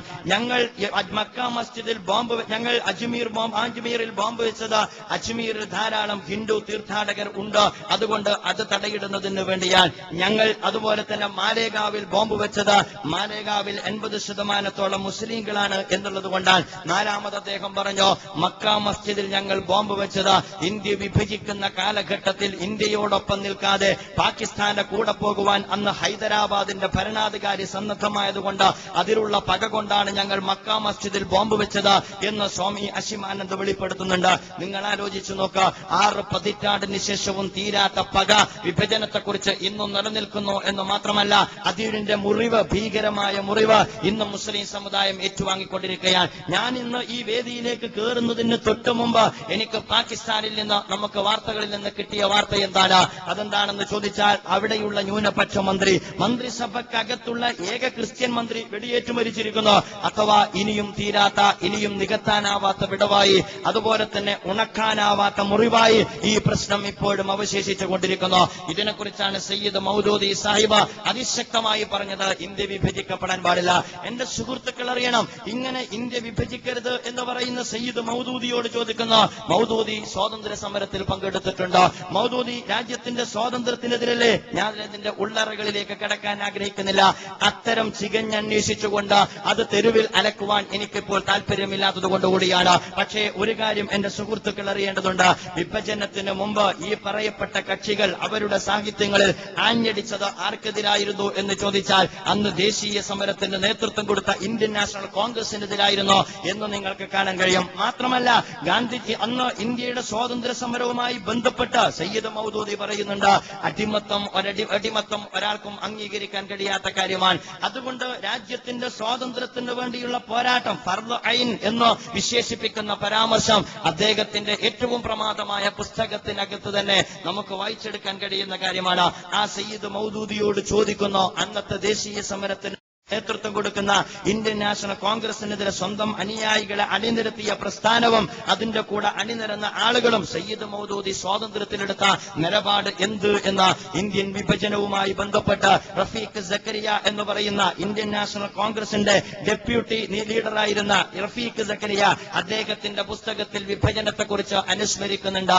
ആ ഘട്ടത്തിൽ അദ്ദേഹം പറയുന്നു, ഇന്ത്യ വിഭജിക്കുക എന്ന് പറയുന്നത് ഭീകരമായ ഒരു തീരുമാനമാണ്. ആ തീരുമാനത്തിനെതിരെ മുസ്ലിം സമുദായത്തിന്റെ ഭാഗത്ത് നിന്ന് ഒന്നാമതായി ഉയർന്ന ഒരു സ്വരമുണ്ട്, അത് മൗലാന അബുൽ കലാം ആസാദിന്റെ ശബ്ദമാണ്. രണ്ടാമത് മുസ്ലിം സമുദായത്തിന്റെ ഭാഗത്ത് നിന്ന് ഉയർന്ന ഏക സ്വരം എന്നിട്ട് റഫീഖ് സക്കരിയ പറയുന്നു, അത് സയ്യിദ് അബുൽ ആല മൗദൂദിയുടെ സ്വരമാണ്. സയ്യിദ് മൗദൂദി സാഹിബ് വിഭജനത്തിനെതിരെ നിലപാട് സ്വീകരിച്ചതിന്റെ പേരിലാണ് അദ്ദേഹത്തിന്റെ സമ്മേളനം വരെ കയ്യേറിയത് എന്ന ചരിത്രം നമുക്കറിയാവുന്ന കാര്യമാണ്. ഇതേ സമയം തന്നെ ഇസ്ലാമിക പ്രസ്ഥാനത്തിന്റെ ഇന്ത്യയുടെ സ്വാതന്ത്ര്യവുമായി ബന്ധപ്പെട്ട നിലപാട് രൂപീകരിച്ചോ എന്ന് ചോദിക്കുന്ന എന്റെ പ്രിയപ്പെട്ട സുഹൃത്തുക്കൾ, നിങ്ങൾക്കറിയാമല്ലോ, അന്ന് കേരളത്തിൽ നിന്നൊരു പ്രമേയം പാസ്സായിട്ടുണ്ട്. EK മൗലവിയുടെ നേതൃത്വത്തിൽ അന്ന് ജംഇയ്യത്തുൽ ഉലമക്കകത്ത് പാസ്സാക്കപ്പെട്ട ഒരു പ്രമേയം. ആ പ്രമേയം മറ്റൊന്നുമല്ല, ഇന്ത്യൻ മുസ്ലിങ്ങളെ സംബന്ധിച്ചിടത്തോളം ഖായിദെ അഅ്സം മുഹമ്മദ് അലി ജിന്ന സാഹിബിന് അദ്ദേഹത്തെ മുസ്ലിം സമുദായത്തെ അദ്ദേഹത്തിന് ലക്ഷ്യത്തിലെത്തിക്കുവാനുള്ള ദീർഘായുസ്സും ആരോഗ്യവും പടച്ച തമ്പുരാൻ പ്രദാനം ചെയ്യട്ടെ എന്ന് പറഞ്ഞുകൊണ്ട് കേരളത്തിലെ ജംഇയ്യത്തുൽ ഉലമക്കകത്ത് 1947 ഒരു പ്രമേയം പാസ്സായിട്ടുണ്ട്. നിങ്ങൾ വായിക്കേണ്ടത് 1947 മദ്രാസിൽ ഇന്ത്യ വിഭജനത്തെ എതിർത്തതിന്റെ പേരിൽ ഇസ്ലാമിക പ്രസ്ഥാനത്തിന്റെ വേദി കയ്യേറ്റം ചെയ്യപ്പെടുന്നത്. ആ വേദി കയ്യേറ്റം ചെയ്യപ്പെടുന്ന അതേ കാലയളവിലാണ് 1947 കേരളക്കരയിൽ നിന്ന് ഇന്ത്യ വിഭജനം എന്ന ലക്ഷ്യത്തിന് വേണ്ടി പ്രവർത്തിച്ചുകൊണ്ടിരിക്കുന്ന ഖായിദെ അഅ്സം മുഹമ്മദ് അലി ജിന്ന സാഹിബിന് ഈ സമുദായ സമുദായത്തെ വിഭജനമാകുന്ന ലക്ഷ്യത്തിലേക്ക് എത്തിക്കുന്നതിന് ദീർഘായുസ്സും അതുപോലെ തന്നെ ആരോഗ്യവും പ്രദാനം ചെയ്യട്ടെ എന്ന പ്രാർത്ഥനയോടുകൂടിയുള്ള പ്രമേയം പാസാക്കുന്നത്. അന്ന് വിഭജനത്തോട് വിയോജിച്ചതിന്റെ പേരിൽ വേദി കയ്യേറ്റം ചെയ്യപ്പെട്ട സയ്യിദ് അബ്ദുല്ലാല മൗദൂദിയോട് അന്ന് അതിനെ അനുകൂലിച്ച് പ്രമേയം പാസാക്കിയ കൂട്ടർ ഇന്ന് എണീറ്റ് നിന്ന് ചോദിക്കുന്നു, നിങ്ങൾ ഈ രാജ്യത്തെ സ്വാതന്ത്ര്യത്തിൽ എന്ത് സംഭാവനയാണ് ചെയ്തത് എന്ന്. അതുകൊണ്ട് എന്റെ സുഹൃത്തുക്കളോട് ഞാൻ പറയുന്നത്, ഈ വിരോധാഭാസം നമ്മൾ അവസാനിപ്പിക്കേണ്ടതുണ്ട്. അങ്ങോട്ടും ഇങ്ങോട്ടുമുള്ള ഇത്തരത്തിലുള്ള വർത്തമാനത്തിന് നമ്മൾ അറുതി വരുത്തേണ്ടതുണ്ട്. ഒരുപാട് വിഷയങ്ങൾ അഭിപ്രായ വ്യത്യാസമുള്ളത് നമുക്ക് ഇനിയും ചർച്ച ചെയ്യാവുന്ന കാര്യമാണ്. പക്ഷേ ഇസ്ലാമിക പ്രസ്ഥാനം എടുത്ത സന്നിഗ്ധമായ ഘട്ടങ്ങളിലെടുത്ത രാജ്യത്തോടൊപ്പം നിന്നെടുത്ത സമുദായത്തിന്റെ താൽപര്യത്തെ മുൻനിർത്തിയെടുത്ത നിലപാടുകളെ അതിന്റേതായ സ്വഭാവത്തിൽ വിലമതിക്കുവാൻ എന്റെ പ്രിയപ്പെട്ട സുഹൃത്തുക്കൾ സന്നദ്ധത കാണിക്കണം എന്നാണ് ഞാൻ പറഞ്ഞു വരുന്നത്. അത് കഴിഞ്ഞിട്ട് പിന്നീട് ഇസ്ലാമിക പ്രസ്ഥാനം വ്യത്യസ്ത സന്ദർഭങ്ങളിൽ എടുത്ത ധാരാളക്കണക്കിന് നിലപാടുകൾ നിങ്ങൾക്ക് പരിശോധിക്കാവുന്നതാണ്. പലപ്പോഴും സമൂഹത്തിൽ ചർച്ചയാക്കപ്പെട്ട ഒന്ന് 1975 അടിയന്തരാവസ്ഥയുമായി ബന്ധപ്പെട്ട നിലപാട്. അന്ന് ജമാഅത്തെ ഇസ്ലാമി അടിയന്തരാവസ്ഥക്കെതിരെ നിലപാടെടുത്തു. ഇന്ത്യ എന്ന് പറയുന്ന സ്വതന്ത്ര ഭാരതത്തെ സംബന്ധിച്ചിടത്തോളം രാജ്യത്തിന്റെ സ്വാതന്ത്ര്യം തന്നെ തടവറയിലടക്കപ്പെട്ട ഒരു ഘട്ടമാണ്. അത്തരം ഒരു ഘട്ടത്തിൽ ഈ രാജ്യത്ത് ഇന്ത്യയെ സംബന്ധിച്ചിടത്തോളം അടിയന്തരാവസ്ഥയുടെ മറവിൽ എല്ലാ ഭീകര വിധ്വംസക പ്രവർത്തനങ്ങളും സഞ്ജയ് ഗാന്ധിയുടെ നേരിട്ടുള്ള നേതൃത്വത്തിൽ നടന്നുകൊണ്ടിരിക്കുന്ന സന്ദർഭമാണ്. ഒരുപക്ഷെ ഇന്ന് ഡൽഹിയിലെ ചേരികളിൽ നിന്ന് അതിക്രൂരമാം വിധം വലിയ ആധുനിക സംവിധാനങ്ങൾ ഉപയോഗപ്പെടുത്തിക്കൊണ്ട് ചേരികളെ നിരപ്പാക്കിക്കൊണ്ടിരിക്കുന്ന ഘട്ടമാണ്. ആർക്കും ആരെയും ചോദ്യം ചെയ്യാൻ കഴിയാത്ത വിധം, ആർക്കും ആർക്ക് നേരെയും എന്ത് നടപടികളും കൈക്കൊള്ളാൻ കഴിയുന്ന സ്വഭാവത്തിൽ രാജ്യത്തിന്റെ എല്ലാ സംവിധാനങ്ങളും അടിയന്തരാവസ്ഥയുടെ ഇരുട്ടിനകത്ത് സ്തംഭിച്ചു നിൽക്കുന്ന ഒരു ഘട്ടത്തിലാണ് ഇസ്ലാമിക പ്രസ്ഥാനം അടിയന്തരാവസ്ഥയുമായി ബന്ധപ്പെട്ട് അടിയന്തരാവസ്ഥക്കെതിരിലുള്ള നിലപാടെടുത്തത്. ഞാൻ വളരെ വിനയത്തോടുകൂടി എന്റെ സുഹൃത്തുക്കളോട് ചോദിക്കുന്നു, ഇവിടെ നിങ്ങൾക്ക് എങ്ങനെയാണ് അല്ലെങ്കിൽ നമുക്ക് എങ്ങനെയാണ് ജമാഅത്തെ ഇസ്ലാമിയുടെ നിലപാടിനോട് വിയോജിക്കാൻ കഴിയുക? രാജ്യത്തെ അടിയന്തരാവസ്ഥയോടൊപ്പമാണോ ജമാഅത്തെ ഇസ്ലാമി നിലയുറപ്പിക്കേണ്ടത്, അതല്ല അടിയന്തരാവസ്ഥക്കെതിരിലാണോ ജമാഅത്തെ ഇസ്ലാമി നിലയുറപ്പിക്കേണ്ടത്? എന്റെ പ്രിയപ്പെട്ട സുഹൃത്തുക്കളാണ് തീരുമാനിക്കേണ്ടത്. അത് കഴിഞ്ഞു പിന്നീടും ഇസ്ലാമിക പ്രസ്ഥാനം ശ്രദ്ധേയമായ നിലപാടുകൾ രാജ്യം അഭിമുഖീകരിക്കുന്ന പ്രശ്നങ്ങൾ എടുത്തിട്ടുണ്ട്. അതിൽ പ്രധാനപ്പെട്ട ഒന്നാണല്ലോ 1985 ഇന്ത്യ രാജ്യത്ത് നടന്ന ഇലക്ഷനുമായി ബന്ധപ്പെട്ട ഇസ്ലാമിക പ്രസ്ഥാനം എടുത്ത മൂല്യാധിഷ്ഠിത രാഷ്ട്രീയവുമായി ബന്ധപ്പെട്ട നിലപാട്. അഴിമതി ഒരർബുദം കണക്കെ നമ്മുടെ ഭരണ സംവിധാനത്തെ ബാധിച്ചിരുന്ന ഒരു സന്ദർഭത്തിലാണ് ഇസ്ലാമിക പ്രസ്ഥാനം ഈ അഴിമതിയുമായി ബന്ധപ്പെട്ട അധാർമികതയുമായി ബന്ധപ്പെട്ട ഇലക്ഷൻ രാഷ്ട്രീയത്തിൽ ഇസ്ലാമിക പ്രസ്ഥാനത്തിന് എടുക്കാവുന്ന സമൂഹം എടുക്കേണ്ടുന്ന നിലപാടുമായി ബന്ധപ്പെട്ട് ജമാഅത്തെ ഇസ്ലാമി പറഞ്ഞു, മൂല്യാധിഷ്ഠിത രാഷ്ട്രീയത്തെക്കുറിച്ച് അഥവാ മൂല്യബോധമുള്ള ആളുകളാണ് നമ്മുടെ പാർലമെന്റിന് അകത്തേക്ക് കടന്നു വരേണ്ടത്. കക്ഷി രാഷ്ട്രീയത്തിന് അപ്പുറത്ത് നിന്നുകൊണ്ട് ഓരോ രാഷ്ട്രീയ കക്ഷികളും അവർക്കിടയിലുള്ള മൂല്യബോധമുള്ളവരെ ഈ ജനപ്രതിനിധികൾ എന്ന തലത്തേക്ക് പ്രൊജക്ട് ചെയ്യേണ്ടതുണ്ട്, അവർക്ക് അവസരം കൊടുക്കേണ്ടതുണ്ട്. ഇസ്ലാമിക പ്രസ്ഥാനം മൂല്യബോധമുള്ളവർക്കാണ് പിന്തുണ കൊടുക്കുക. അന്ന് ഈ രാജ്യത്തെ രാഷ്ട്രീയ പ്രസ്ഥാനങ്ങൾ വളരെ ഗൗരവത്തോടുകൂടി അതിനെ പരിഗണിച്ച് ഇസ്ലാമിക പ്രസ്ഥാനം മൂല്യാധിഷ്ഠിത രാഷ്ട്രീയത്തെക്കുറിച്ച് സംസാരിച്ചപ്പോൾ അതിനെ പരിഹസിച്ച് സംസാരിച്ച ആളുകൾ നമ്മുടെ കേരളക്കരയിലുണ്ട്. ഇന്ന് അവർ മൂല്യാധിഷ്ഠിത രാഷ്ട്രീയത്തെക്കുറിച്ച് പരിഹസിച്ചിരുന്ന എന്റെ പ്രിയപ്പെട്ട സുഹൃത്തുക്കളിൽ നിന്ന് മൂല്യനിരാസത്തിന്റെ, ധാർമ്മിക തകർച്ചയുടെ, സദാചാര തകർച്ചയുടെ ആഴിയിൽ ഇന്ന് നിലം കിട്ടാതെ ഉഴന്നുകൊണ്ടിരിക്കുന്ന കാഴ്ചയാണ് നമുക്കിന്ന് സമൂഹത്തിൽ കാണാൻ കഴിയുന്നത്. എന്തുകൊണ്ട് എന്ന് അവർ ഗൗരവത്തോടുകൂടി ആലോചിക്കണം എന്ന് മാത്രമാണ് ഞാൻ സൂചിപ്പിക്കുന്നത്. അന്ന് ഇസ്ലാമിക പ്രസ്ഥാനം എടുത്ത നിലപാട് ആ കാലഘട്ടത്തിന്റെ പ്രശ്നങ്ങളെ മുന്നിൽ വെച്ചുകൊണ്ടെടുത്ത നിലപാടാണ്. പിന്നീട് ഇന്ത്യയിൽ നമുക്ക് കാണാൻ കഴിയുന്നത് ഇന്ത്യയെ സംബന്ധിച്ചിടത്തോളം വർഗീയ ഫാഷിസത്തിന്റെ തേരോട്ടമാണ്. ഏകതാ യാത്രയുടെ, രഥയാത്രയുടെ, അതുപോലെ തന്നെ വർഗീയ ഫാഷിസത്തിന്റെ തേർവാഴ്ച ഇന്ത്യ രാജ്യത്ത് നടന്ന ഒരു കാലഘട്ടമാണ്. ഇന്ത്യൻ നാഷണൽ കോൺഗ്രസ് അധികാരത്തിലിരുന്ന ഒരു കാലഘട്ടമാണ്. അവരാകട്ടെ മൃദു ഹിന്ദുത്വ സമീപനം സ്വീകരിച്ച ഒരു കാലഘട്ടമാണ്. ഫാഷിസത്തിന്റെ തേർവാഴ്ചക്ക് എല്ലാവിധ സൗകര്യങ്ങളും ഒരുക്കിക്കൊടുത്ത ഒരു കാലഘട്ടമാണ്. അന്നും ഇസ്ലാമിക പ്രസ്ഥാനത്തെ സംബന്ധിച്ചിടത്തോളം ഇസ്ലാമിക പ്രസ്ഥാനം തെരുവോരങ്ങളിൽ അനാഥമാക്കപ്പെട്ട സമുദായം. ഇന്ത്യൻ മുസ്ലിങ്ങൾ എന്ന് പറയുമ്പോൾ നാം കേരളത്തിന്റെ താവട്ടത്തിനകത്തിരുന്നു കൊണ്ട് ചിന്തിക്കരുത് എന്ന് ഗൗരവത്തോടുകൂടി ഞാൻ ഓർമ്മപ്പെടുത്തുന്നു. പലപ്പോഴും മുസ്ലിം സമുദായം കേരളത്തിൽ നേടിയെടുത്ത ഇന്നത്തെ ഈ എത്തിപ്പെട്ടിരിക്കുന്ന ഈ ഉന്നതമായ അവസ്ഥയെക്കുറിച്ച് പലരും അവകാശവാദം ഉന്നയിക്കാറുണ്ട്. ഞാൻ പറയുന്നു, കേരളത്തിന്റെ ഉത്ബുദ്ധാവസ്ഥക്ക് ഇത്തരം അവകാശവാദങ്ങൾക്കപ്പുറമുള്ള ചില രാഷ്ട്രീയം കൂടിയുണ്ടോ എന്ന് നാം തിരിച്ചറിയാതെ പോകാൻ പാടില്ല. ഇന്ത്യയിലെ അല്ലെങ്കിൽ കേരള വിഭജനത്തിലെ മുസ്ലിം സമുദായം ഇന്നെത്തിപ്പെട്ടിരിക്കുന്ന ഏറ്റവും ഔന്നത്യാവസ്ഥയ്ക്കുള്ള അവകാശവാദം ഉന്നയിക്കുന്ന കൂട്ടർ യഥാർത്ഥത്തിൽ അവര് തന്നെയാണ് ഇന്ത്യൻ മുസ്ലിം ഇന്ത്യയുടെ അരക്ഷിതാവസ്ഥയുടെയും ഉത്തരവാദികൾ എന്ന ഉത്തരവാദിത്വം കൂടി അവരേറ്റെടുത്തേ പറ്റോ എന്നാണ് ഞാൻ സൂചിപ്പിക്കുവാൻ ആഗ്രഹിക്കുന്നത്. കാരണം വണ്ടിക്കൂലിയുള്ളവരെല്ലാം പാക് വിഭജനത്തിന്റെ കാലഘട്ടത്തിൽ ഇന്ത്യയിൽ നിന്ന് പാകിസ്ഥാനിലേക്ക് വണ്ടി കയറി എന്നതാണല്ലോ ചരിത്രം. പിന്നീട് തെരുവിൽ ഉപേക്ഷിക്കപ്പെട്ടത് ഈ പറയപ്പെട്ട പാവപ്പെട്ട ചേരികളിൽ താമസിക്കുന്ന പടിഞ്ഞാററിയാത്ത വേദഗ്രന്ഥം എന്തെന്നറിയാത്ത പലപ്പോഴും ഇവന് വിദ്യാഭ്യാസമില്ലാത്ത ചേരികളിൽ റിക്ഷ വലിക്കുന്ന ഒരു സമുദായമാണ്. ഈ സമുദായം 1980-കൾക്ക് ശേഷം അനാഥമാക്കപ്പെട്ട സമുദായം, അഭിപ്രായ വ്യത്യാസങ്ങൾ കൊണ്ട് ഛിന്ന ഭിന്നമാക്കപ്പെട്ട സമുദായം. ആ സമുദായമാണ് കലാപങ്ങൾക്കിരയായിക്കൊണ്ടിരുന്നത്. 1989 ഭഗൽപൂർ കലാപമെല്ലാം നമ്മെ ഞെട്ടിപ്പിച്ച സംഭവമാണ്. മനുഷ്യ കബന്ധങ്ങൾക്ക് മുകളിൽ കഴുകന്മാർ കൂടുകൂട്ടുന്ന കാഴ്ച, മനുഷ്യ കബന്ധങ്ങൾ കുത്തിവലിക്കുന്ന കാഴ്ച നമ്മൾ കണ്ടതാണ്. നിങ്ങൾക്കറിയാം, ഇന്നും ചരിത്രത്തിൽ നിന്നും മാഞ്ഞു പോകാത്ത പേര് മലിക ബാനു എന്ന് പറയുന്ന ഒരു പാവപ്പെട്ട പെൺകുട്ടി.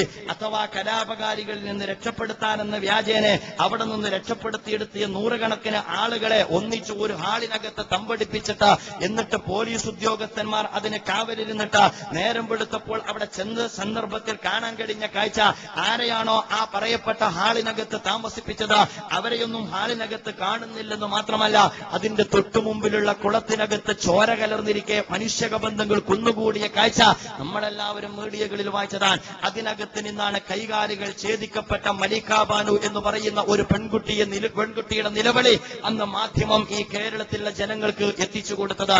അന്ന് ഈ ഭഗൽപൂരുമായി ബന്ധപ്പെട്ട് ഇതുപോലുള്ള കലാപങ്ങളിൽ ഒരു ജനത അമർന്ന് അല്ലെങ്കിൽ ഒരു ജനത തകർന്നുകൊണ്ടിരിക്കുമ്പോൾ മുസ്ലിം സമുദായത്തെ പ്രതിനിധീകരിക്കുന്നവർ എവിടെ നിന്നോ എന്ന ഒരു ചോദ്യവുമായി ബന്ധപ്പെട്ടാണ് എന്തുകൊണ്ട് ഇസ്ലാമിക പ്രസ്ഥാനത്തിന് പലരോടും പല ഘട്ടത്തിലും വിയോജിക്കേണ്ടി വന്നോ എന്ന് നമുക്ക് മനസ്സിലാക്കാൻ കഴിയുക. അന്ന് ജമാഅത്തെ ഇസ്ലാമി ഫാസിസത്തിനെതിരെ നിലപാടെടുത്തോ നിങ്ങൾക്കെല്ലാവർക്കും അറിയാവുന്ന കാഴ്ചയാണ്, നിങ്ങൾക്കെല്ലാവർക്കും അറിയാവുന്ന സംഭവമാണ്. അടുത്ത ഇലക്ഷനിൽ ഇസ്ലാമിക പ്രസ്ഥാനം എടുത്ത നിലപാട് ഫാസിസത്തിനെതിരെ എന്നാണ്. ഞാൻ വളരെ വിനയത്തോടുകൂടി ചോദിക്കുന്നു, ഒരു രാജ്യം ഫാസിസത്തിന്റെ കാൽക്കീഴിലേക്ക് നീങ്ങിക്കൊണ്ടിരിക്കുന്ന ഒരു രാജ്യം, ഒരു ജനാധിപത്യ ഇലക്ഷൻ സംവിധാനത്തിൽ അന്ന് ആ ഫാസിസത്തിന്റെ തേർവാഴ്ചയെ അഭിമുഖീകരിക്കുന്ന ഒരു സമുദായത്തെ പ്രതിനിധീകരിക്കുന്നവർ ഏത് പക്ഷത്താണ് നിലയുറപ്പിക്കേണ്ടത്? നമുക്കൊക്കെ ആലോചിച്ചാൽ മനസ്സിലാക്കാൻ കഴിയും. അന്ന് ഇസ്ലാമിക പ്രസ്ഥാനം എടുത്ത നിലപാട് അന്ന് വർഗീയ ഫാസിസത്തിനെതിരെ എന്നുള്ളതാണ്. അവിടെ നിന്ന് ഇങ്ങോട്ട് സാമ്രാജ്യത്വവുമായി ബന്ധപ്പെട്ട ആഗോളീകരണ നയനിലപാടുകളുമായി ബന്ധപ്പെട്ട ഇസ്രായേലുമായുള്ള ബന്ധവുമായി ബന്ധപ്പെട്ട UPA സർക്കാർ സ്വീകരിച്ച സാമ്രാജ്യത്വ സയനിസ്റ്റ് നിലപാടുമായി ബന്ധപ്പെട്ട ഇന്ത്യയിലെ ഇസ്ലാമിക പ്രസ്ഥാനത്തെ സംബന്ധിച്ചിടത്തോളം ഇസ്ലാമിക പ്രസ്ഥാനം ഈ രാജ്യത്തിന്റെ പക്ഷത്ത് നിലയുറപ്പിച്ചുകൊണ്ട് നിലപാടെടുത്ത ഒരു പ്രസ്ഥാനമാണ്. നമ്മൾ ആലോചിക്കേണ്ടതുണ്ട്, ഇവിടെ ജമാഅത്തെ ഇസ്ലാമി എവിടെയാണ് നിലയുറപ്പിക്കേണ്ടിയിരുന്നത്? ഇതല്ല എന്ന് ആർക്കാണ് പറയാൻ കഴിയുക? നമ്മൾ അമേരിക്കയുടെ പക്ഷത്താണോ നിലയുറപ്പിക്കേണ്ടത്? നമ്മൾ സയനിസത്തിന്റെ പക്ഷത്താണോ നമ്മൾ നിലയുറപ്പിക്കേണ്ടത്? നമ്മൾ ഇസ്രായേൽ ബാന്ധവത്തെയാണോ നമ്മൾ പിന്തുണക്കേണ്ടത്?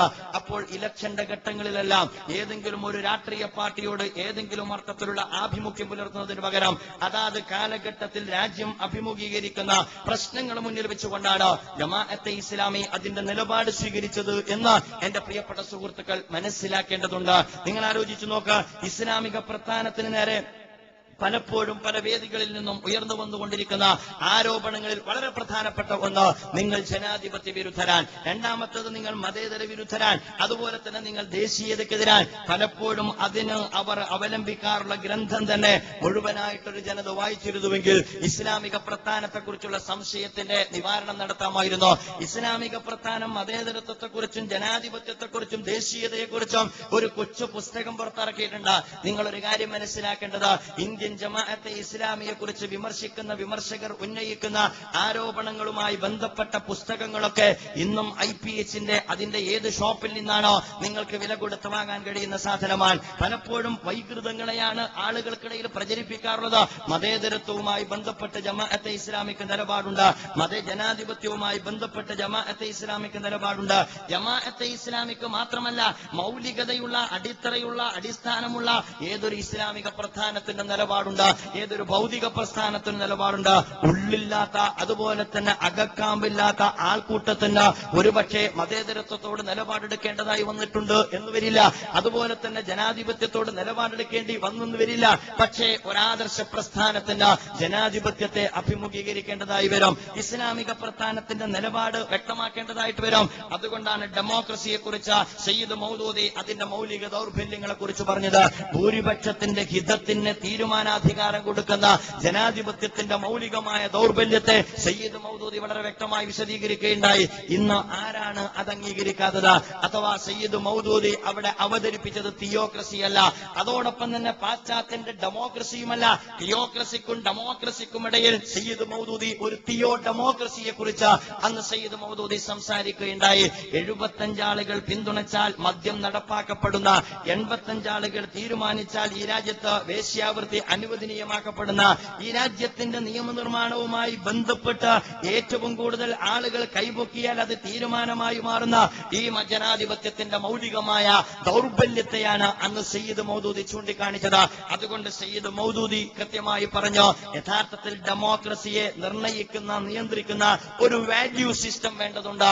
ആ വാല്യൂ സിസ്റ്റത്തിൽ നിന്നുകൊണ്ടാണ് സയ്യിദ് മൗദൂദി തിയോ ഡെമോക്രസിയെ കുറിച്ച് സംസാരിച്ചത്. ഇത് മൗദൂദി മാത്രം പറഞ്ഞതല്ല.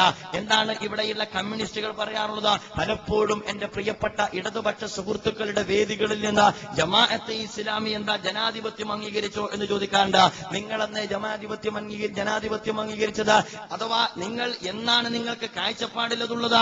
അതല്ല, കിഴക്കൻ യൂറോപ്യൻ രാജ്യങ്ങളിൽ കൊടിപറത്തിയ ഒരു കാലഘട്ടമുണ്ട്. അന്ന് ഇവിടെ ആ ജനാധിപത്യം ബൂത്തുലഞ്ഞു നിന്നത്. അഥവാ ഡെമോക്രസിയുമായി ബന്ധപ്പെട്ട് ഇന്നും നിങ്ങൾ നടത്തുന്ന പദപ്രയോഗം എന്നാൽ ബൂർഷ്വാ ജനാധിപത്യം എന്നാൽ. ഈ ബൂർഷ്വാ ജനാധിപത്യം എന്ന് ഇടതുപക്ഷം പറയുന്നു. അതുപോലെ തന്നെ ഗാന്ധിജി ജനാധിപത്യത്തെ കുറിച്ച് എന്താ പറഞ്ഞത്? ഗാന്ധിജി മച്ചി എന്ന് പറഞ്ഞിട്ടുണ്ട്. ഹിന്ദു സ്വരാജിൽ നിങ്ങൾക്കും എനിക്കും കാണാം. അതുപോലെ തന്നെ വേശ്യ എന്ന് പറഞ്ഞിട്ടുണ്ട്. ജനാധിപത്യം എന്ന് പറയുന്ന സംവിധാനത്തിന്റെ, അഥവാ അത് ആരുപയോഗിക്കുന്നു അതിനനുസരിച്ചാണ് അതിന്റെ റിസൾട്ട്. അതുകൊണ്ട് അത് വേശ്യ എന്ന് പറഞ്ഞു.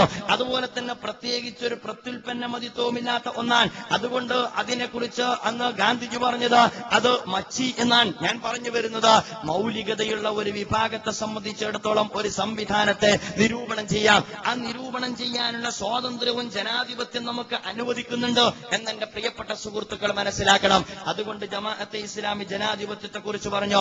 ഇത് പറഞ്ഞ് ജമാഅത്തെ ഇസ്ലാമി പറഞ്ഞു, ഏകാധിപത്യത്തെക്കാൾ, അതുപോലെ തന്നെ സ്വേച്ഛാധിപത്യത്തെക്കാൾ, ഈ രാജ്യത്തെ ജന്മിത്ത ഫ്യൂഡൽ വ്യവസ്ഥിതിയേക്കാൾ എന്തുകൊണ്ടും ഇസ്ലാമിക സമൂഹത്തെ സംബന്ധിച്ചിടത്തോളം അതിന്റെ മുന്നോട്ടുള്ള പ്രയാണത്തിന്, അതിന്റെ ആദർശ പ്രചരണത്തിന്, അതിന്റെ പ്രവർത്തനവുമായി മുന്നോട്ടുള്ള പ്രയാണത്തിന് ഏറ്റവും അനുകൂലമായ, അല്ലെങ്കിൽ ഒരു രാജ്യത്തിന് അനുയോജ്യമായ സംവിധാനമാണ് ഡെമോക്രസി. ഈ മൗലികമായ ദൗർബല്യത്തെ വിലയിരുത്തിക്കൊണ്ട് തന്നെ സമകാലിക സാഹചര്യത്തിൽ ഒരു രാജ്യത്തിന് അപ്ലൈ ചെയ്യാവുന്ന സംവിധാനമാണ് ജനാധിപത്യം എന്ന് സയ്യിദ് മൗദൂദി പറഞ്ഞു. അതൊഴിവാക്കും, എന്നിട്ട് മൗദൂദിയുടെ നിരൂപണം കൊടുക്കാം. ഇത് മതേതരത്വവുമായി ബന്ധപ്പെട്ടും പ്രധാനമാണ്. മതേതരത്വത്തെക്കുറിച്ച് ഞാനിപ്പോൾ അതിന്റെ വിശദാംശങ്ങളിലേക്ക് കടക്കുന്നില്ല. MC വടകര മുസ്ലിം ലീഗിന്റെ നയനിലപാടുകളുടെ നീതിശാസ്ത്രത്തെക്കുറിച്ച് പറയുന്നിടത്ത് വളരെ കൃത്യമായി മതേതരത്വത്തെക്കുറിച്ച് പറയുന്നുണ്ട്. എന്താണ് സെക്യുലറിസം? ഇന്ത്യൻ സെക്യുലറിസം എന്ന പദം പ്രതിനിധീകരിക്കുന്നില്ല എന്ന് കൃത്യമായിട്ട് അദ്ദേഹം രേഖപ്പെടുത്തുന്നുണ്ട്. യഥാർത്ഥത്തിൽ നമ്മുടെ രാജ്യത്ത് മനസ്സിലാക്കപ്പെട്ട സെക്യുലറിസം എന്ന് പറയുന്നത് ആന്റി ചർച്ച് എന്നുള്ളതാണ്. അഥവാ മധ്യകാല നൂറ്റാണ്ടിലെ ക്രൈസ്തവ പൗരോഹിത്യവുമായി ബന്ധപ്പെട്ട് രൂപപ്പെട്ട ഒരു നിലപാടാണ്. അതല്ല ഇന്ത്യയിലെ സെക്യുലറിസം. എന്നിട്ട് അദ്ദേഹം ചില ഉദ്ധരണികൾ വെച്ചുകൊണ്ട് സമർത്ഥിക്കുന്നത് ഇന്ത്യയുടെ മതേതരത്വം എന്ന് പറയുന്നത് മതസൗഹാർദ്ദം, മതനിരപേക്ഷത എന്ന തലത്തേക്ക് വരെ വികസിക്കേണ്ടതുണ്ട്.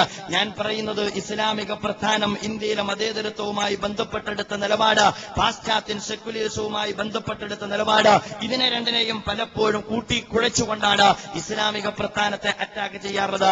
ജമാഅത്തെ ഇസ്ലാമി ഒരാദർശ പ്രസ്ഥാനമാണ്. അതുകൊണ്ട് സെക്യുലറിസത്തോട് മൗലികമായ നിലപാടുണ്ട്, ജനാധിപത്യത്തോട് മൗലികമായ നിലപാടുണ്ട്. പക്ഷേ ഇന്ത്യൻ ഭരണഘടന അംഗീകരിച്ചുകൊണ്ട് ഈ ജനാധിപത്യ ക്രമത്തിനകത്ത് നിന്നുകൊണ്ട്, അതനുവദിക്കുന്ന സ്വാതന്ത്ര്യത്തിനകത്ത് നിന്നുകൊണ്ടാണ് ഇത്തരം സംവിധാനങ്ങളുടെ മൗലികമായ ദൗർബല്യങ്ങളെ ജമാഅത്തെ ഇസ്ലാമി ചോദ്യം ചെയ്യുന്നത് എന്ന് എന്റെ പ്രിയപ്പെട്ട സുഹൃത്തുക്കൾ മനസ്സിലാക്കേണ്ടതുണ്ട്.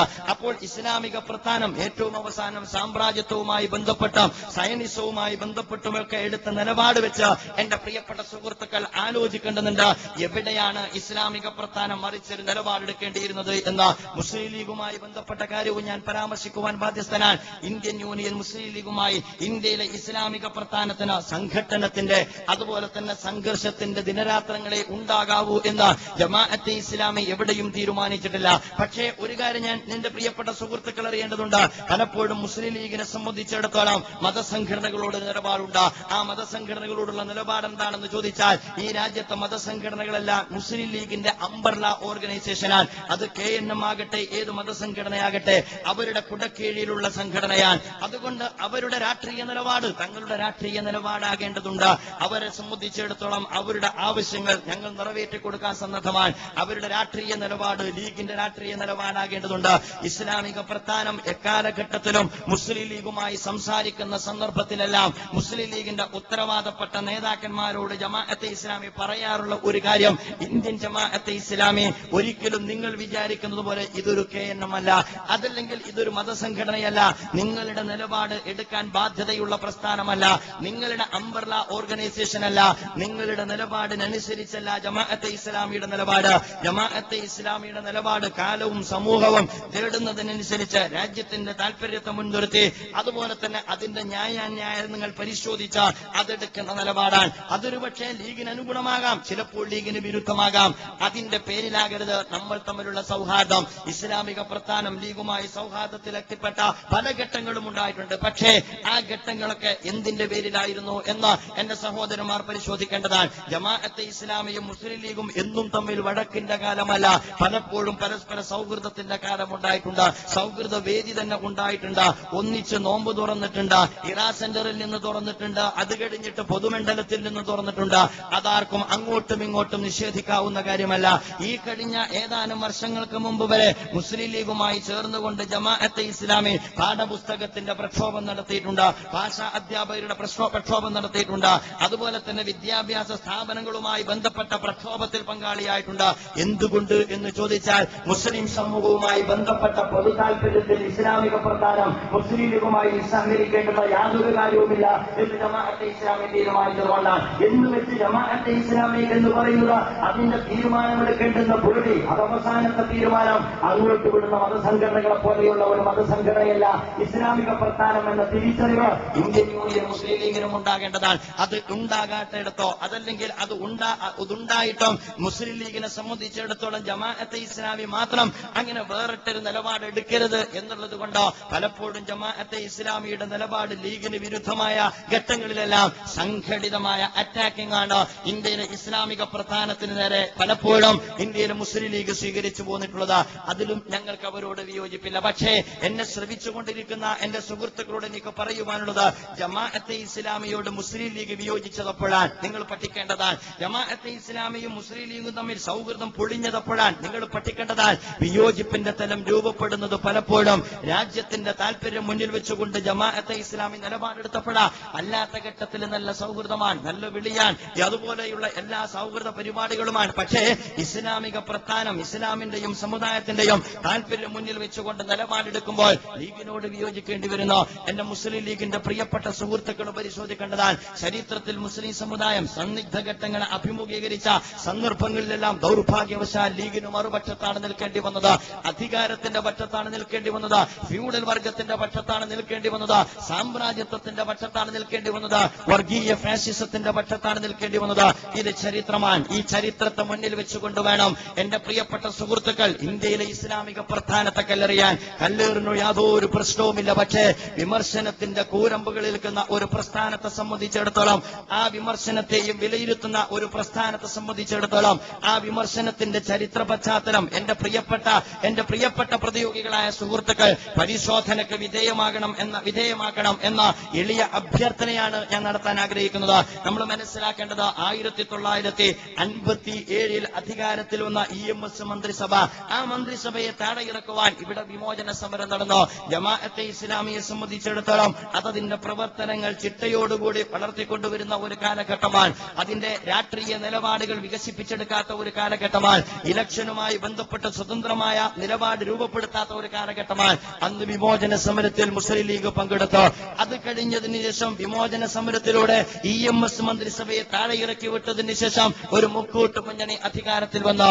PSPയും കോൺഗ്രസും മുസ്ലിം ലീഗും ഉൾപ്പെടെയുള്ള മുന്നണി നമുക്കെല്ലാവർക്കും അറിയാവുന്ന ചരിത്രമാണ്. അന്ന് ഇന്ത്യൻ നാഷണൽ കോൺഗ്രസ് അന്ന് മുസ്ലിം ലീഗിനെ അടുപ്പിക്കൂല എന്ന് മാത്രമല്ല, നമുക്ക് ഏവർക്കും അറിയാവുന്നതുപോലെ അന്ന് കോൺഗ്രസ് സമ്മേളനം പ്രമേയം പാസാക്കി. ആ പ്രമേയം എന്താണെന്ന് ചോദിച്ചാൽ മുസ്ലിം ലീഗ് വർഗീയ കക്ഷിയാണ് എന്ന പ്രമേയമാണ്. അതുകൊണ്ടാണ് 1959 ശേഷം പിന്നീട് PSP ഉൾപ്പെടെയുള്ള മുക്കോട്ട് മുന്നണി അധികാരത്തിൽ വന്നപ്പോൾ ബഹുമാന്യനായ KM സീതി സാഹിബ് അന്ന് സ്പീക്കറാൻ. ആ സീതി സാഹിബ് മരണപ്പെട്ടതിന് ശേഷം അദ്ദേഹത്തിന്റെ മരണപ്പെട്ട ഒഴിവിലേക്ക് കുറ്റിപ്പുറത്ത് ഇലക്ഷൻ നടന്നപ്പോൾ ആ ഇലക്ഷനിൽ അന്ന് കോൺഗ്രസ് എതിരെ സ്ഥാനാർത്ഥി നിർത്തിയിട്ടുണ്ട്. എന്തുകൊണ്ട്? മുസ്ലിം ലീഗ് വർഗീയ കക്ഷിയാൽ. അതേസമയം ഇവര് ഭരണം പങ്കിടുന്നുണ്ട് എന്നതിന് ശേഷമാണ് KM സീതി സാഹിബിന്റെ സ്ഥാനത്തേക്ക് ബഹുമാന്യനായ CH മുഹമ്മദ് കോയ സാഹിബിനെ നിർദ്ദേശിക്കപ്പെടുന്നത്. അന്ന് കോൺഗ്രസ് ബഹുമാന്യനായ CH മുഹമ്മദ് കോയ സാഹിബിനോട് വെച്ച ഡിമാൻഡ് എന്താണെന്ന് നിങ്ങൾക്കറിയാമോ? അന്ന് ബഹുമാന്യനായ CHനോട് പറഞ്ഞു, നിങ്ങൾക്ക് സ്പീക്കർ സ്ഥാനം ഏറ്റെടുക്കാം, പക്ഷേ ഏറ്റെടുക്കണമെങ്കിൽ ഒരു വ്യവസ്ഥയുണ്ട്. എന്താണ് ആ വ്യവസ്ഥ? നിങ്ങൾ മുസ്ലിം ലീഗിൽ നിന്ന് രാജിവെക്കണം. ഞാൻ പറഞ്ഞു വരുന്നത് എവിടെ നിന്ന് തുടങ്ങുന്നു എന്ന് ചോദിച്ചാൽ, ഈ രാജിയാവൽ എവിടെ നിന്ന് തുടങ്ങുന്നു എന്ന് ചോദിച്ചാൽ, ഈ അടിയറവ് എവിടെ നിന്ന് തുടങ്ങുന്നു എന്ന് ചോദിച്ചാൽ, അതുപോലെ തന്നെ ഈ അധികാര ദൗർബല്യം എവിടെ നിന്ന് തുടങ്ങുന്നു എന്ന് ചോദിച്ചാൽ, 1960കളിൽ അന്ന് KM സീതി സാഹിബിന് ശേഷം ബഹുമാന്യനായ മർഹൂം CH മുഹമ്മദ് കോയ സാഹിബ് സ്പീക്കർ സ്ഥാനം ഏറ്റെടുക്കണമെങ്കിൽ അദ്ദേഹത്തിന്റെ ഈ പറയപ്പെട്ട ലീഗിലെ മെമ്പർ സ്ഥാനം രാജിവെക്കണം. അത് രാജിവെച്ചിട്ടാണ് ബഹുമാന്യനായ മർഹൂം CH മുഹമ്മദ് കോയ സാഹിബ് അന്ന് സ്പീക്കർ സ്ഥാനത്തേക്ക് കടന്നു വരുന്നത്. അവിടെ നിന്നിങ്ങോട്ട് പലപ്പോഴും മുസ്ലിം ലീഗ് എടുക്കുന്ന നിലപാടുകളോട് ഇസ്ലാമിക പ്രസ്ഥാനത്തിന് വിയോജിക്കേണ്ടതായിട്ട് വന്നിട്ടുണ്ട്. 67 ഇടതുപക്ഷവുമായി രാജിയായി. നമുക്കറിയാം, ഇടതുപക്ഷവുമായി അന്ന് ഈ പറയപ്പെട്ട കമ്മ്യൂണിസ്റ്റ് പാർട്ടിയെ അധികാരത്തിൽ നിന്ന് താഴെ ഇറക്കിയവർ തന്നെ 1967 EMSുമായി സഹകരിച്ചിട്ടാണ് പുതിയ മന്ത്രിസഭ വരുന്നത്. അതിനകത്ത് മുസ്ലിം ലീഗിന് മന്ത്രിമാരുണ്ടായിരുന്നു. നമുക്കറിയാം, ആ മന്ത്രിസഭ ഈ രാജ്യത്ത് നടപ്പാക്കിയ പദ്ധതികൾ, അതിൽ ഇസ്ലാമിക സമൂഹത്തിന്റെ താല്പര്യങ്ങൾ, ഞാൻ അതിലേക്ക് ഇപ്പോൾ കടക്കുന്നില്ല. അത് കഴിഞ്ഞിട്ട് 1975 ഇന്ത്യൻ ജമാഅത്തെ ഇസ്ലാമിയെ സംബന്ധിച്ചിടത്തോളം അടിയന്തരാവസ്ഥയുമായി ബന്ധപ്പെട്ട പ്രശ്നമാണ്. നിങ്ങൾ ആലോചിക്കേണ്ടതുണ്ട്, ഏതാണ് ശരി? ഇസ്ലാമിക പ്രസ്ഥാനത്തെ പലപ്പോഴും ആളുകൾ അറ്റാക്ക് ചെയ്യാറുള്ളത്, ഇസ്ലാമിക പ്രസ്ഥാനത്തിന്റെ പ്രതിയോഗികൾ അറ്റാക്ക് ചെയ്യാറുള്ളത്, നിങ്ങൾ തീവ്രവാദികളാണ്, നിങ്ങൾ ഭീകരവാദികളാണ്, അതുപോലെ തന്നെ നിങ്ങൾ മതമൗലികവാദികളാണ്. ഏതാണ് തീവ്രവാദം? എന്റെ പ്രിയപ്പെട്ട സഹോദരന്മാർ വിലയിരുത്തേണ്ടതുണ്ട്. അടിയന്തരാവസ്ഥയോട് ജമാഅത്തെ ഇസ്ലാമി എടുത്ത നിലപാട്, അടിയന്തരാവസ്ഥ രാജ്യത്തിന്റെ സ്വാതന്ത്ര്യത്തിന് ഏറ്റവും വലിയ ആഘാതമാണ്. അത് ഒഴിവാക്കി കിട്ടേണ്ടതാണ്. ആ അർത്ഥത്തിൽ അതിനെതിരെ നിലപാടെടുത്ത പ്രസ്ഥാനമാണ് ഇന്ത്യൻ ജമാഅത്തെ ഇസ്ലാമി. പക്ഷേ അടിയന്തരാവസ്ഥ അതിന് നേതൃത്വം കൊടുത്ത ഇന്ത്യൻ നാഷണൽ കോൺഗ്രസ് വരെ അത് തെറ്റാണ് എന്ന് ഈ അടുത്ത കോൺഗ്രസിന്റെ പ്ലീനറി സമ്മേളനം വിലയിരുത്തി. അടിയന്തരാവസ്ഥയുടെ മറവിൽ സഞ്ജയ് ഗാന്ധി നടത്തിയ വൃത്തികെട്ട ഏർപ്പാടുകൾ, മനുഷ്യാവകാശ ലംഘനങ്ങൾ രാജ്യത്തെ സംബന്ധിച്ചിടത്തോളം, കോൺഗ്രസിനെ സംബന്ധിച്ചിടത്തോളം അപമാനകരമായിരുന്നു എന്ന് ഇന്ത്യൻ നാഷണൽ കോൺഗ്രസ് വിലയിരുത്തി. പക്ഷേ ഇതിനെ ആഘോഷിച്ചവരാരാ? എന്റെ പ്രിയപ്പെട്ട സുഹൃത്തുക്കളാണ് പരിശോധിക്കേണ്ടത്. ഇന്ത്യൻ നാഷണൽ കോൺഗ്രസ് പോലും ആ കാലഘട്ടത്തിലെ അടിയന്തരാവസ്ഥയുടെ പിന്നിൽ നടന്ന ഒരുപാട് ഭീകരമായ മനുഷ്യാവകാശ ലംഘനങ്ങളിൽ ഇന്ന് കുമ്പസരിച്ചുകൊണ്ടിരിക്കുമ്പോൾ അന്ന് അടിയന്തരാവസ്ഥയെക്കുറിച്ച് ഈ സമുദായ രാഷ്ട്രീയ പ്രസ്ഥാനത്തിന്റെ നിലപാടെന്താണ്? ഒന്നവര് പറഞ്ഞു, അടിയന്തരാവസ്ഥ ഞങ്ങളുടെ ഊട്ടി പ്രമേയത്തിന്റെ ഭാഗമാണ്. അവര് ചോദിച്ചതാണ്, അവര് പ്രമേയം പാസാക്കിയതാണ്, അഥവാ മുസ്ലിം സമുദായ രാഷ്ട്രീയ പാർട്ടിയുടെ ഊട്ടി പ്രമേയത്തിന്റെ ഭാഗമാണ് അടിയന്തരാവസ്ഥ എന്ന് എന്റെ സഹോദരന്മാർ അറിയേണ്ടതുണ്ട്. അടിയന്തരാവസ്ഥ ചോദിച്ചു വാങ്ങിയ മനുഷ്യാവകാശ ലംഘനത്തിന് മേലൊപ്പ് ചേർത്തിയ ഒരു വിഭാഗം തീവ്രവാദികളല്ല. അതിനെ വിയോജിച്ചവരെങ്ങനെയാണ് തീവ്രവാദികളാകുന്നത്? അത് കഴിഞ്ഞിട്ട് നിങ്ങൾ ആലോചിച്ച് നോക്കുക. തുർക്കുമാൻ ഗേറ്റ് സംഭവം രാജ്യത്ത് വമ്പിച്ച ചർച്ചയായ സംഭവമാണ്. എന്നും നമ്മൾ അറിയേണ്ട കാര്യമാണ്. തുർക്കുമാൻ ഗേറ്റിന്റെ പരിസരത്ത് ജീവിക്കുന്ന പാവപ്പെട്ട മുസ്ലിം യുവാക്കളെ, ചേരികളിൽ താമസിക്കുന്ന മുസ്ലിം യുവാക്കളെ പിടിച്ചുകൊണ്ടുപോയിട്ട് നിർബന്ധ വന്ധീകരണത്തിന് വിധേയമാക്കിയ സംഭവം, അതിനെക്കുറിച്ച് ബഹളമുയർന്നപ്പോൾ കേരളത്തിൽ നിന്ന് ബഹുമാന്യനായ മർഹൂം CH മുഹമ്മദ് കോയ സാഹിബ് പറഞ്ഞു, തുർക്കുമാൻ ഗേറ്റോ അതങ്ങ് തുർക്കിയിലല്ലേ എന്ന് ഈ രാജ്യത്തെ ജനങ്ങളോട് പറഞ്ഞവരാൻ. നമ്മൾ ആലോചിക്കേണ്ട കാര്യമാണ്. അടിയന്തരാവസ്ഥ ഊട്ടി പ്രമേയമാണ്. രണ്ടാമത് പറഞ്ഞു, തുർക്കുമാൻ ഗേറ്റ് കേരളത്തിലല്ല, ഇന്ത്യയിലല്ല, അതങ്ങ് തുർക്കിയിലല്ലേ. ഏറ്റവും വലിയ മനുഷ്യാവകാശ ലംഘനത്തെ ഈ രാജ്യത്തെ ഒരു ജനവിഭാഗത്തിന് മുമ്പിൽ തുറന്നു കാണിക്കുന്നതിന് പകരം അതിന് മറയിട്ടോ. അത് കഴിഞ്ഞതിന് ശേഷം ബഹുമാന്യനായ മർഹൂം CH തന്നെ അടിയന്തരാവസ്ഥ കാലഘട്ടത്തെ കുറിച്ച് ഗോൾഡൻ ഏജ് എന്ന് അദ്ദേഹം രേഖപ്പെടുത്തിയിട്ടുണ്ട്.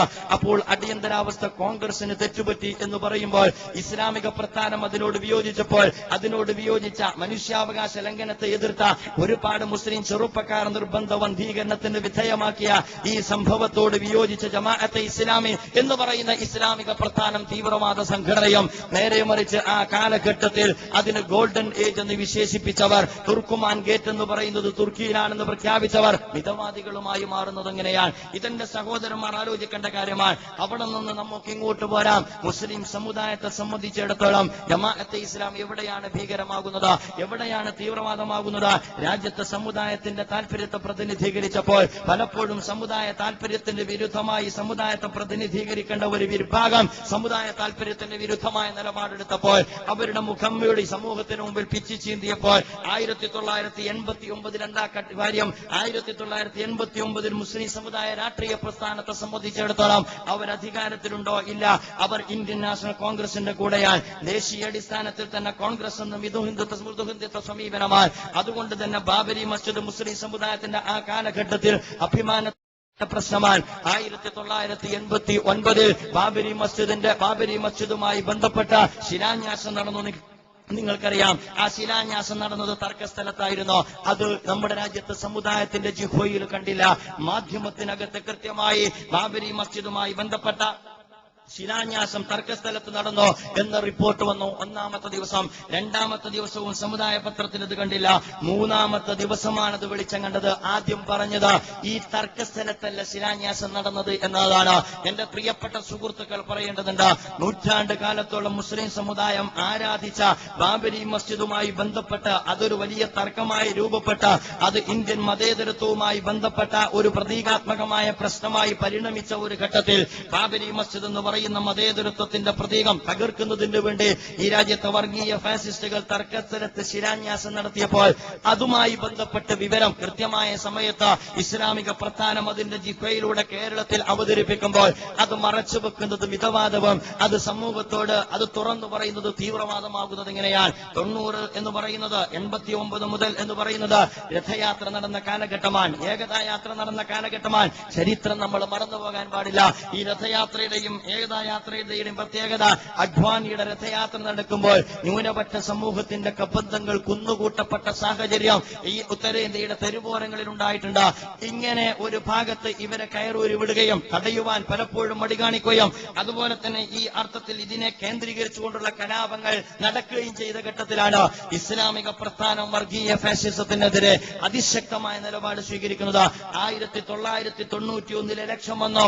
അന്ന് ജമാഅത്തെ ഇസ്ലാമി വർഗീയ ഫാഷിസത്തിനെതിരെ നിലപാട് സ്വീകരിച്ചു എന്ന് ഞാൻ നേരത്തെ സൂചിപ്പിക്കുകയുണ്ടായി. ആ സാഹചര്യം നിങ്ങൾ അറിയേണ്ടതുണ്ട്. ആ സാഹചര്യം രഥയാത്രയുടെ അനന്തരമുള്ള സാഹചര്യമാണ്, ഏകതാ യാത്രയുടെ അനന്തരമുള്ള സാഹചര്യമാണ്, ബാബരി മസ്ജിദുമായി ബന്ധപ്പെട്ട് ശിലാന്യാസം നടന്നതിന് ശേഷമുള്ള സാഹചര്യമാണ്, ഇന്ത്യൻ നാഷണൽ കോൺഗ്രസ് മൃദുഹിന്ദുത്വ സമീപനം സ്വീകരിക്കുന്ന സാഹചര്യമാണ്.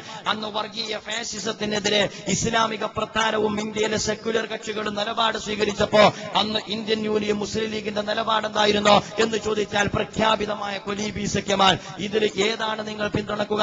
എന്റെ പ്രിയപ്പെട്ട സുഹൃത്തുക്കൾ ഗൗരവത്തോടുകൂടി ആലോചിക്കണം. ജമാഅത്തെ ഇസ്ലാമി സമുദായത്തിനകത്ത് കലഹം ആഗ്രഹിക്കാത്ത ഒരു പ്രസ്ഥാനമാണ്. അതുകൊണ്ടാണ് ഇസ്ലാമിക പ്രസ്ഥാനത്തെ ആഞ്ഞുവീക്കിയതിന് ശേഷവും സൗഹാർദ്ദത്തെക്കുറിച്ച് ചർച്ച വിളിക്കുമ്പോൾ ഇന്ത്യയിലെ ഇസ്ലാമിക പ്രസ്ഥാനം വളരെ മാന്യതയോടുകൂടി ആ ചർച്ചയിൽ പങ്കെടുക്കുവാൻ കടന്നുപോകുന്നത്. അന്ന് വർഗീയ ഫാസിസത്തിന്റെ തേർവാഴ്ച ഇന്ത്യയിൽ നടന്നുകൊണ്ടിരിക്കെ കേരളത്തിൽ നടന്ന 1991 ഇലക്ഷനിൽ ഇന്ത്യയിലെ കേരളത്തിലെ വർഗീയ ഫാസിസ്റ്റുകളുമായി ബന്ധപ്പെട്ട നേരിട്ടുള്ള സഖ്യമാണ് അന്ന് സമുദായ രാഷ്ട്രീയ പ്രസ്ഥാനം സ്വീകരിച്ചത്. നിങ്ങൾക്കറിയാം ബേപ്പൂരും വടകരയും എന്താണ് സംഭവിച്ചത് എന്ന്. ബേപ്പൂരിൽ അന്ന് മത്സരിച്ച സ്ഥാനാർത്ഥി മാധവൻകുട്ടിയെ കുറിച്ച് എവിടത്തെ കുട്ടി എന്നാണ് പറഞ്ഞത് എന്ന് ഞാൻ ഇവിടെ ഇപ്പോൾ ആവർത്തിക്കുന്നില്ല.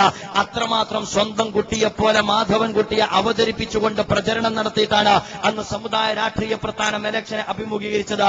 ഇന്ത്യയിൽ അരക്ഷിതാവസ്ഥയിലേക്ക് തള്ളപ്പെട്ട ഒരു സമുദായത്തെ, ആ സമുദായത്തിന്റെ അരക്ഷിതാവസ്ഥയ്ക്ക് കാരണക്കാരായ വർഗീയ ഫാസിസത്തെ ജനാധിപത്യത്തിന്റെ വിചാരണ കോടതിയിൽ ഒറ്റപ്പെടുത്തുവാനുള്ള ഏറ്റവും നല്ല ഒരു സന്ദർഭത്തിൽ ഒറ്റപ്പെടുത്തുവാൻ ഇന്ത്യയിലെ സെക്യുലറിസ്റ്റുകളും മുസ്ലിം സമുദായവും ഒറ്റക്കെട്ടായി നീങ്ങിയപ്പോൾ കള്ളന് കഞ്ഞിവെച്ച അവരാണോ യഥാർത്ഥത്തിൽ മിതവാദികൾ? അതല്ല, അതിനോട് തുറന്ന വിയോജിപ്പ് പ്രകടിപ്പിച്ച ഇന്ത്യയിലെ ഇസ്ലാമിക പ്രസ്ഥാനമാണോ യഥാർത്ഥത്തിൽ മിതവാദികൾ എന്ന് എന്റെ പ്രിയപ്പെട്ട സഹോദരന്മാർ പരിശോധിക്കേണ്ടതാണ്. എളുപ്പമാണ് എല്ലാവർക്കും പറയാൻ.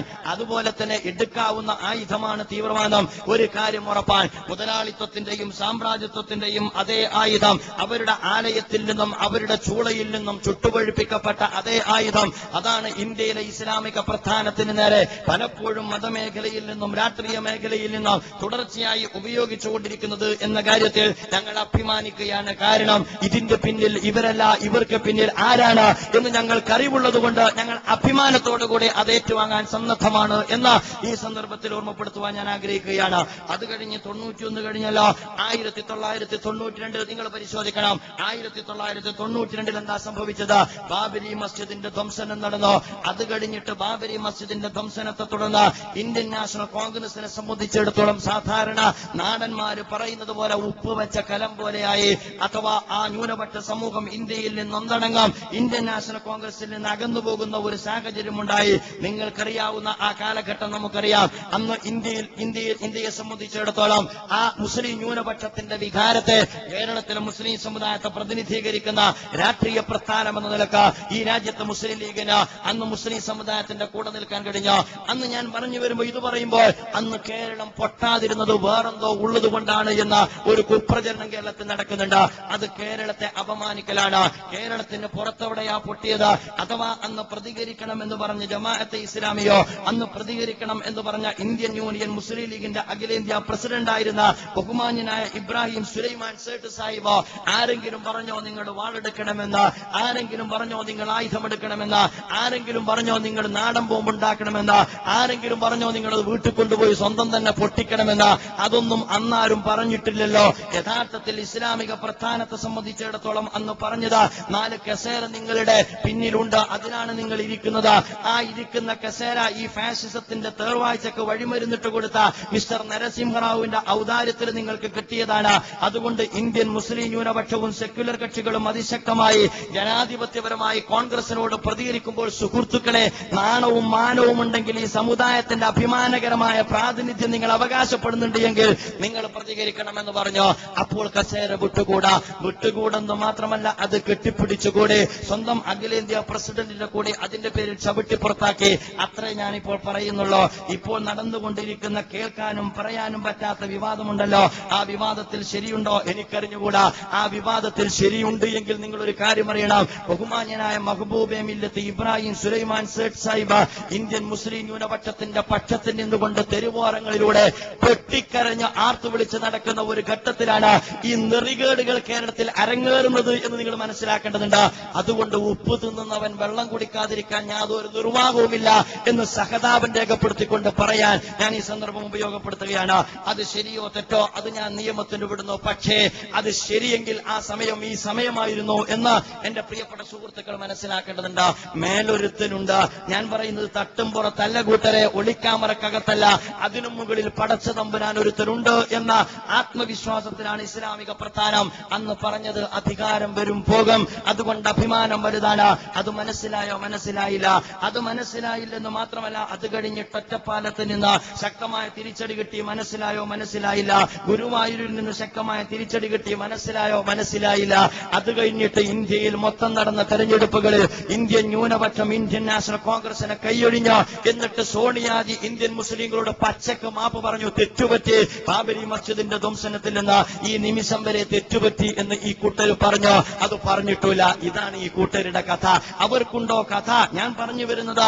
എന്നിട്ട് പറയുക മുസ്ലിം സമുദായം പൊട്ടാതിരുന്നത് കൊണ്ടാണ്. മുസ്ലിം സമുദായത്തിൽ വല്ല പൊട്ടലും ഉണ്ടായിട്ടുണ്ടോ എങ്കിൽ, മുസ്ലിം സമുദായത്തിൽ വല്ല തീവ്രവാദത്തിന്റെയും തീക്കനൽ പൊട്ടിയിട്ടുണ്ട്, തീക്കനൽ രൂപപ്പെട്ടിട്ടുണ്ട് എങ്കിൽ, മുസ്ലിം സമുദായത്തിൽ ആ അർത്ഥത്തിൽ തീവ്രമായ പ്രതികരണം ഉണ്ടായിട്ടുണ്ട് എങ്കിൽ, അവർ പ്രതീക്ഷയർപ്പിച്ച ആത്മീയ നേതൃത്വത്തിന്റെ നിസ്സംഗ ഭാവത്തിൽ നിന്നുള്ള അമർഷത്തിന്റെ ബഹിസ്ഫുരണങ്ങളായിരുന്നു അത് എന്ന് എന്റെ പ്രിയപ്പെട്ട സുഹൃത്തുക്കൾ മനസ്സിലാക്കേണ്ടതുണ്ട്. അതുകൊണ്ട് 90കളിൽ മുസ്ലിം സമുദായത്തിന്റെ അകത്തളങ്ങളിലെ യുവാക്കളിൽ നിന്ന് രൂപപ്പെട്ട ഏതെങ്കിലും അർത്ഥത്തിലുള്ള തീവ്രവാദ പ്രതിതീവ്രവാദ പ്രവർത്തനങ്ങളുടെ അടിവേരന്വേഷിച്ചാൽ നിങ്ങൾ ഈ പറയുന്ന സമന്വയത്തിന്റെ പാത തീർത്തവരുടെ ഭാഗത്തു നിന്നുണ്ടായ നിസ്സംഗതയുടെ സ്വാഭാവികമായ പ്രതികരണമായിരുന്നു അത് എന്ന് സമുദായ രാഷ്ട്രീയ പ്രസ്ഥാനം വിലയിരുത്തുമെന്ന് എനിക്ക് വിശ്വാസമില്ല. എന്റെ പ്രിയപ്പെട്ട സുഹൃത്തുക്കൾ വിലയിരുത്തേണ്ടതാണ്. ഞാൻ പറഞ്ഞു വരുന്നത് ഈ ഒരു സ്വഭാവത്തിലാണ് ജമാഅത്തെ ഇസ്ലാമിക്ക് വിയോജിക്കേണ്ടി വന്നത്. അപ്പോൾ ജമാഅത്തെ ഇസ്ലാമി എന്താ? ജമാഅത്തെ ഇസ്ലാമി തീവ്രവാദം ഇത് എന്താണോ തീവ്രവാദം? നിങ്ങൾ ആലോചിച്ച് നോക്കുക. ഒരൊറ്റ കാര്യം കൂടി ഞാൻ പറയട്ടെ. ഇസ്ലാമിക പ്രസ്ഥാനത്തെ സംബന്ധിച്ചിടത്തോളം നിങ്ങൾക്ക് മാറ്റി നിർത്താം. ഈ കേരളക്കരയിൽ പാലക്കാട് ബാബരി മസ്ജിദ് ധ്വംസനത്തെ തുടർന്ന് ഒരുപാട് സ്ഥലങ്ങളിൽ കലാപമുണ്ടായി. കസേരയിൽ നിന്നിറങ്ങണ്ട, പക്ഷേ ആ കസേരക്കകത്തിരുന്നു കൊണ്ട് കലാപത്തിന് ഇരയാകുന്ന ഈ പ്രബുദ്ധ കേരളത്തിനകത്ത് നിരപരാധികളെയെങ്കിലും കാത്തു സംരക്ഷിക്കാൻ കഴിഞ്ഞോ? അന്ന് എന്റെ പ്രിയപ്പെട്ട സുഹൃത്ത്, സോളിഡാരിറ്റിയുടെ പ്രവർത്തകൻ, അവന്റെ കൊച്ചു സഹോദരി 12 വയസ്സുള്ള സിറാജുന്നിസ എന്ന് പറയുന്ന ഒരു പെൺകുട്ടി വീട്ടുമുറ്റത്തേക്ക് ഇറങ്ങുന്ന ഘട്ടത്തിലാണ് രമൺ ശ്രീവാസ്തവയുടെ ആജ്ഞപ്രകാരം ഒരു കൊച്ചു പെൺകുട്ടി പോലീസ് ഉദ്യോഗസ്ഥരുടെ വെടിയേറ്റ 12 പെടഞ്ഞു മരിക്കുന്നത് നിങ്ങൾക്കറിയോ? 1992 ബാബരി മസ്ജിദ് ധ്വംസനവുമായി ബന്ധപ്പെട്ട എന്നിട്ട് പെടഞ്ഞു വീണ ആ പെൺകുട്ടിക്ക് നീതി കിട്ടണ്ടേ? അന്ന് 4 എണ്ണം ഇതിനകത്തിരിക്കുന്നുണ്ട്. എന്തിനാ ഒരെണ്ണം പോലെ? ഒരെണ്ണത്തിന് 4 എണ്ണത്തിനും ഒരു ഫലവുമില്ലാത്ത ഒരു കാലഘട്ടമായിരുന്നു അത്. 4 എണ്ണം അകത്തിരിക്കെ എന്താണ് FIR വന്നതെന്ന് നിങ്ങൾക്കറിയാമോ? എന്റെ പ്രിയപ്പെട്ട സുഹൃത്തുക്കൾ, ഇസ്ലാമിക പ്രസ്ഥാനത്തോട് കലിതുള്ളുന്നവർ, അഥവാ കലിതുള്ളുമ്പോൾ കൂടെ തുള്ളുന്നവർ, കല്ലെറിയുമ്പോൾ കല്ല് പെറുക്കി കൊടുക്കുന്നവർ, മതം സമുദായം എന്ന് വ്യത്യാസമില്ലാതെ ഒറ്റക്കെട്ടായി കഷായവും അരീഷ്ടവും കുടിച്ച് ജമാഅത്തെ ഇസ്ലാമിക്ക് നേരം മസിൽ പവർ കാണിക്കുന്ന ആളുകൾ ആലോചിക്കേണ്ട കാര്യ. അന്നൊരു പെൺകുട്ടി വീട്ടുമുറ്റത്ത് കിടന്ന് പടഞ്ഞു മരിച്ചിട്ട് അതിന്റെ FIR തയ്യാറാക്കി. ആ FIR തയ്യാറാക്കിയിട്ട് അതിനകത്ത് വന്നതെന്താണെന്നറിയാമോ? ഈ 12 വയസ്സുകാരിയായ പെൺകുട്ടി കലാപത്തിന് നേതൃത്വം കൊടുത്തു എന്ന. എന്തേ 4 എണ്ണം ഉണ്ടായിട്ടത് തിരുത്താൻ പറ്റുമോ? പറ്റിയില്ല. പിന്നെന്തിനാണ് ഈ സമുദായത്തിന് ഈ കസേര എന്ന് ജമാഅത്തെ ഇസ്ലാമി അന്ന് ചോദിച്ചിട്ടുണ്ട് എങ്കിൽ നിങ്ങൾ കാണത്തമില്ലാത്തത് കൊണ്ട് ആണത്തം ഈ സമുദായത്തിനുണ്ട് എന്ന് അന്ന് പ്രഖ്യാപിക്കേണ്ടുന്ന ഒരു ചരിത്രപരമായ ബാധ്യത ജമാഅത്തെ ഇസ്ലാമി നിർവഹിച്ചതാണ് എന്നെന്റെ പ്രിയപ്പെട്ട സമുദായ രാഷ്ട്രീയ പ്രസ്ഥാനത്തിന്റെ പ്രവർത്തകർ പൊറുക്കണം എന്നാണ് ഞാൻ പറഞ്ഞു വരുന്നത്. അത് പറയാൻ ഈ സമുദായത്തിന്റെ ആർജവം ഉണ്ടാകേണ്ടിയിരുന്നോ? അതില്ലാത്തത് കൊണ്ടാണ് ജമാഅത്തെ ഇസ്ലാമി അന്ന് പറഞ്ഞത് ഈ 4 കസേരയിൽ ഇരിക്കുന്നത് എന്തിനാണ് എന്ന്. അവിടെ നിന്ന് ഇങ്ങോട്ട് നിങ്ങൾ ഓരോന്നോരോന്നായി എടുത്ത് പരിശോധിച്ചു നോക്കിയാൽ മതി. ഞാൻ വിശദാംശങ്ങളിലേക്ക് പോകുന്നില്ല. നിങ്ങൾക്കറിയാലോ 2005, ഞാൻ 2004 ഇങ്ങോട്ട് വരിക, അല്ലെങ്കിൽ ഒരുപാട് സമയം വേണ്ടി വരാം. 2004 കഴിഞ്ഞിട്ട് 2009 ഈ കാലയളവ് മുസ്ലിം സമുദായത്തെ സംബന്ധിച്ചിടത്തോളം ഞെട്ടുന്ന ഒരു സമുദായമാണ് കേരളത്തിലെ, ഇന്ത്യയിലെ മുസ്ലിം സമുദായം. അഥവാ ആഗോളതലത്തിൽ തന്നെ സാമ്രാജ്യത്വത്തിന്റെ ഭീകരാക്രമണം. ആരാണ് ഭീകരാക്രമണം എന്ന് പറയുന്നത്? ആരാണ് അതിന്റെ നിർമ്മിതി നടത്തിയത്? സാമ്രാജ്യത്വമാണ്. ഭീകരത എന്ന പദനിർമ്മിതി നടത്തിയത് സാമ്രാജ്യത്വമാണ്. ഇതറിയണ്ടേ പാപങ്ങൾക്ക്? എന്നിട്ട് സാമ്രാജ്യത്വത്തിന്റെ ചട്ടകം കണക്കെ പലപ്പോഴും അവർ കാച്ചിയെടുത്ത ആയുധം എന്നിട്ടതെടുത്തിട്ട് സ്വന്തം സഹോദരനരെ ആഞ്ഞു വെട്ടുമ്പോൾ നിങ്ങൾ ആലോചിക്കണം, നിങ്ങളുടെ കയ്യിലുള്ള ആയുധം ആദർശത്തിന്റേതല്ല, സമുദായത്തിന്റേതല്ല, സാമ്രാജ്യത്വത്തിന്റേതാണ്. മുതലാളിത്ത സാമ്രാജ്യത്വ ലോകത്ത് അവരുടെ ഇംഗിതത്തിനും അധിനിവേശത്തിനും അരുനിൽക്കാത്ത വിഭാഗത്തിന് നേരെ അവർ എക്കാലഘട്ടത്തിലും പ്രയോഗിക്കുന്ന ആയുധമാണ് ഭീകരത. അതുകൊണ്ട് അഫ്ഗാനികൾ ഭീകരരാണ്, അതുകൊണ്ട് ഫലസ്തീനികൾ ഭീകരരാണ്, ഇറാഖികൾ ഭീകരരാണ്, അതുപോലെ തന്നെ ഇറാനിനകത്ത് ഭീകര പ്രവർത്തനമാണ് നടക്കുന്നത്, ക്യൂബക്കകത്തും ഭീകരരാണ്. അതിന്റെ കമ്മ്യൂണിസ്റ്റ് സുഹൃത്തുക്കൾ മനസ്സിലാക്കേണ്ടതാണ്. ആഗോള തലത്തിൽ തന്നെ ഹ്യൂഗോ ചാവേസും അതുപോലെ തന്നെ അഹമ്മദീനജാദിനും ഉണ്ടായ ഒരു വെളിപാടും ഒരു പക്വതയും പക്കാ രാഷ്ട്രീയം എന്നതിനപ്പുറത്തേക്ക് അല്പം ഉയർന്നു ചിന്തിക്കുന്ന എന്റെ പ്രിയപ്പെട്ട ഇടതുപക്ഷ സുഹൃത്തുക്കൾക്ക് ഉണ്ടാകുന്നതല്ലേ നല്ലത് എന്നവർ ആലോചിക്കേണ്ട കാര്യമാണ്. ഞാൻ അതിലേക്ക് ഇപ്പോൾ കടക്കുന്നില്ല. പക്ഷേ നമ്മൾ അറിയേണ്ടതുണ്ട്, ആ അർത്ഥത്തിൽ ആഗോളതലത്തിൽ സാമ്രാജ്യത്വത്തിന്റെ പദനിർമ്മിതിയാണ് ഭീകരത. ആരാണ് ഭീകരർ എന്ന് ചോദിച്ചാൽ ഈ രാജ്യത്ത് മുതലാളിത്ത സാമ്രാജ്യത്വത്തിന്റെ ഗൂഢാലോചനയെ തുറന്നു കാണിക്കുന്നവർക്ക് അവരിട്ട് കൊടുക്കുന്ന ഓമനപ്പേരാണ് ഭീകരത എന്നെന്റെ സഹോദരന്മാർ മനസ്സിലാക്കേണ്ടതുണ്ട്. അങ്ങനെ 2004 മുതൽ പൊട്ടാൻ തുടങ്ങി. പൊട്ടുക എന്ന് മാത്രമല്ല, ഒരുപാട് പൊട്ടിക്കഴിഞ്ഞാൽ ഉടൻ തന്നെ ഒരു മിനാരം കാണിക്കും, എന്നിട്ടൊരു സമുദായത്തെ ഒപ്പിവെച്ച സമുദായത്തെ കാണിക്കും. അത് കഴിഞ്ഞാൽ ഹിസ്ബുൽ മുജാഹിദീൻ, അല്ലെങ്കിൽ ഈ പറയപ്പെട്ട പോലെ തന്നെ നിങ്ങൾക്കറിയാവുന്നതുപോലെ ലഷ്കറെ തൊയ്യബ എന്നൊക്കെ പറയുന്നത് വലിയ രസ. അഥവാ ചില മീഡിയകൾ പറയാറുള്ള ലക്ഷറി തൊയ്യബ എന്നാണ്. ശരിക്കും അതാണ് ശരി. ലഷ്കറെ തൊയ്യബയല്ല, പണമാണ് അതിന്റെ പിന്നിൽ. പണത്തിന്റെ പിൻബലത്തിൽ സ്പോൺസർ ചെയ്യുന്ന മുതലാളിത്തവും സാമ്രാജ്യത്വവും സൈനിസവും ഒന്നു ചേർന്ന് നടത്തിയ ഓപ്പറേഷൻ. എന്നു മുതൽ ആ പൊട്ടൽ തുടങ്ങിയത്? 2 കാര്യം നാം മനസ്സിലാക്കേണ്ടതുണ്ട്. ഒരു കാലഘട്ടത്തിൽ കലാപമായിരുന്നു നടന്നത്. ആ കലാപം എന്ന് പറയുന്നത് ഇപ്പോൾ നിന്നോ? കാരണം മീഡിയകൾ പുരോഗതി പ്രാപിച്ചോ, അതുകൊണ്ട് കലാപത്തിന് നേതൃത്വം കൊടുത്തവനെ ക്യാമറ കണ്ണുകളിൽ കണ്ടെത്തും. അപ്പോൾ പിന്നെ അത് അവസാനിപ്പിച്ചോ. എന്നിട്ട് ഭീകരാക്രമണമാണ് അത് ശക്തിപ്പെട്ടതെന്ന് എന്റെ സഹോദരന്മാർ ആലോചിക്കേണ്ട കാര്യമാണ്. അത് ഈ രാജ്യത്തേക്ക് FBI ഓഫീസ് തുറക്കാൻ തുടങ്ങിയപ്പോഴാ, അതുപോലെ തന്നെ CIA ഈ രാജ്യത്തേക്ക് കയറൂരി വിട്ടപ്പോഴാ, മൊസാദിനെ ഈ രാജ്യത്തിന്റെ സൈനിക സംവിധാനത്തിന്റെ അടുക്കളയിലേക്ക് വരെ സ്വാതന്ത്ര്യം അനുവദിച്ചപ്പോഴാ, ഇന്ത്യ ഇസ്രായേൽ സംയുക്ത സൈനികാഭ്യാസം, ഇസ്രായേലിന്റെ കയ്യിൽ നിന്ന് കൂടുതൽ ആയുധം വാങ്ങുന്നു ഇന്ത്യ. മുസ്ലിം സമുദായത്തിന്റെ സമുന്നത ഉന്നത നേതാവ് കൂടെ ഇരുന്ന് പൊട്ടിച്ചിരിക്കുമ്പോ അഭിമാനിക്കുന്ന എന്റെ പ്രിയപ്പെട്ട സഹോദരന്മാരെ നടക്കുന്നത് കൂട്ടിക്കൊടുപ്പാൻ. ഈ കൂട്ടിക്കൊടുപ്പിനോട് വിയോജിച്ചതാ ജമാഅത്തെ ഇസ്ലാമി ചെയ്തു തെറ്റാ, അത് എല്ലാവരും കണക്കാൻ. അങ്ങനെ ഇസ്രായേലുമായി പരസ്പരമുള്ള അങ്ങോട്ടും ഇങ്ങോട്ടുമുള്ള ബാന്ധവം, ആ ബാന്ധവത്തിന്റെ ഒരു സമുദായമാണ് വില കൊടുക്കേണ്ടി വന്നത്. ഇന്ത്യയിൽ ഭീകരാക്രമണം നടന്നു, ഒരുപാട് നടന്നു. ഇസ്രത്ത് ജഹാൻ സംഭവം, അതുപോലെ തന്നെ കൗസർ ബി, നമുക്കറിയാം ഇസ്രത്ത് ജഹാൻ സംഭവം പോലെ തന്നെ സൊഹറാബുദ്ദീൻ ഷെയ്ഖ് സംഭവം, അത് കഴിഞ്ഞിട്ട് ബട്ട്ല ഹൗസ് സംഭവം, മാലേഗാവ് സംഭവം, ഇങ്ങനെ പൊട്ടിത്തെറിയോട് പൊട്ടിത്തെറി. ബട്ട്ല ഹൗസ് സംഭവം, ബോംബെ ഭീകരാക്രമണം. നിങ്ങൾ ആലോചിച്ച് നോക്കുക, അന്നത്തെ പത്രങ്ങളിൽ നമ്മൾ നെട്ടലോടുകൂടിയല്ലേ നോക്കിയത്. അത് സംഭവം നടന്ന തൊട്ടുടനെ തന്നെ നമ്മൾ കാണുന്നത് എന്താ? കഫിയ പുതച്ച ചെറുപ്പക്കാർ എന്താ പോലീസ് സ്റ്റേഷനിൽ ലാത്തി പോലെ തോക്കുപോലെ ഈ കഫിയെ കൊണ്ടുവച്ച പോലെയാണ് തോന്നാറുള്ളത്. കഫിയ പുതച്ച ചെറുപ്പക്കാർ ഇന്ന് പൊട്ടിയോ നാളെ ചെറുപ്പക്കാർ വരുന്നോ, എന്നിട്ട് പിന്നെ അവന്റെ അങ്ങോട്ടുള്ള ബന്ധം ഇങ്ങോട്ടുള്ള ബന്ധം. ഈ കേരളക്കരയിൽ പോലും സംഭവിച്ചില്ലേ? കേരളത്തിൽ മുഹസിൻ എന്ന് പറയുന്ന ഒരു ചെറുപ്പക്കാരനെ അവൻ പെൻസിൽ ബോംബ് ഉണ്ടാക്കി എന്ന് പറഞ്ഞിട്ട് അവൻ നല്ല ഒരു പഠിക്കുന്ന കുട്ടിയാണ്, അവനെ മീഡിയകൾക്ക് മുമ്പിൽ അവതരിപ്പിച്ചോ, എന്നിട്ട് ഇവൻ ഭീകരനാണ്. ആർക്കും ആരെയും ഭീകരനാക്കാൻ കഴിയുന്ന ഒരന്തരീക്ഷം. ഈ സമുദായം ആത്മനിന്ദയോടുകൂടി കടന്നുപോയ കാലഘട്ടം, ഈ സമുദായം പ്രതിസ്ഥാനത്ത് നിർത്തപ്പെട്ട ഒരു സന്ദർഭം, ഇസ്ലാമോഫോബിയ ശക്തിപ്പെട്ട സാഹചര്യം, മീഡിയകൾ അതിന് വെള്ളവും വളവും നൽകിയ കാലഘട്ടം, അതുപോലെ തന്നെ താടിയും തലപ്പാവും വെച്ചവർ പല ഫ്ലൈറ്റിലും കയറിയിട്ട് പ്രാർത്ഥന നടത്തിയപ്പോൾ ആ പ്രാർത്ഥന അറബിയിൽ കേട്ടതിന്റെ പേരിൽ ഫ്ലൈറ്റിൽ നിന്ന് ഇറക്കിവിട്ട സന്ദർഭം. ഇത്തരം ഒരു ഭീകരമായ അവസ്ഥയിൽ ഈ സമുദായത്തിന്റെ വീറും പേരും പറയുന്ന കൂട്ടർ എവിടെയായിരുന്നു എന്ന് ചോദിക്കേണ്ടതുണ്ട്. എന്റെ സഹോദരന്മാർ മിണ്ടിയില്ലെന്ന് മാത്രമല്ല, അധികാരിവർഗ തർക്കത്തിന്റെ ജൽപ്പനങ്ങൾക്ക് പേജുകളും സ്റ്റേജുകളും അവർ അനുവദിച്ചോ. എന്നിട്ട് ഈ സമുദായത്തിന്റെ മുറിവിൽ മുളക് പുരട്ടുന്ന സമീപനമാണെന്ന് സമുദായ രാഷ്ട്രീയ പ്രസ്ഥാനം എടുത്തത് എന്നെ സഹോദരന്മാർ മനസ്സിലാക്കേണ്ടതുണ്ട്. ചരിത്രം നിങ്ങൾ മറന്നുപോകരുത്. ആ അർത്ഥത്തിലുള്ള അറ്റാക്കിംഗ്, ഭീകരാക്രമണത്തിന്റെ അറ്റാക്കിംഗ് അന്ന് മുസ്ലിം സമുദായത്തിന് നേരെ ശക്തിപ്പെട്ടോ. നിങ്ങൾക്കറിയാമല്ലോ 2004 ഇസ്രത്ത് ജഹാൻ സംഭവത്തിന്റെ ചുരുളഴിഞ്ഞല്ലോ.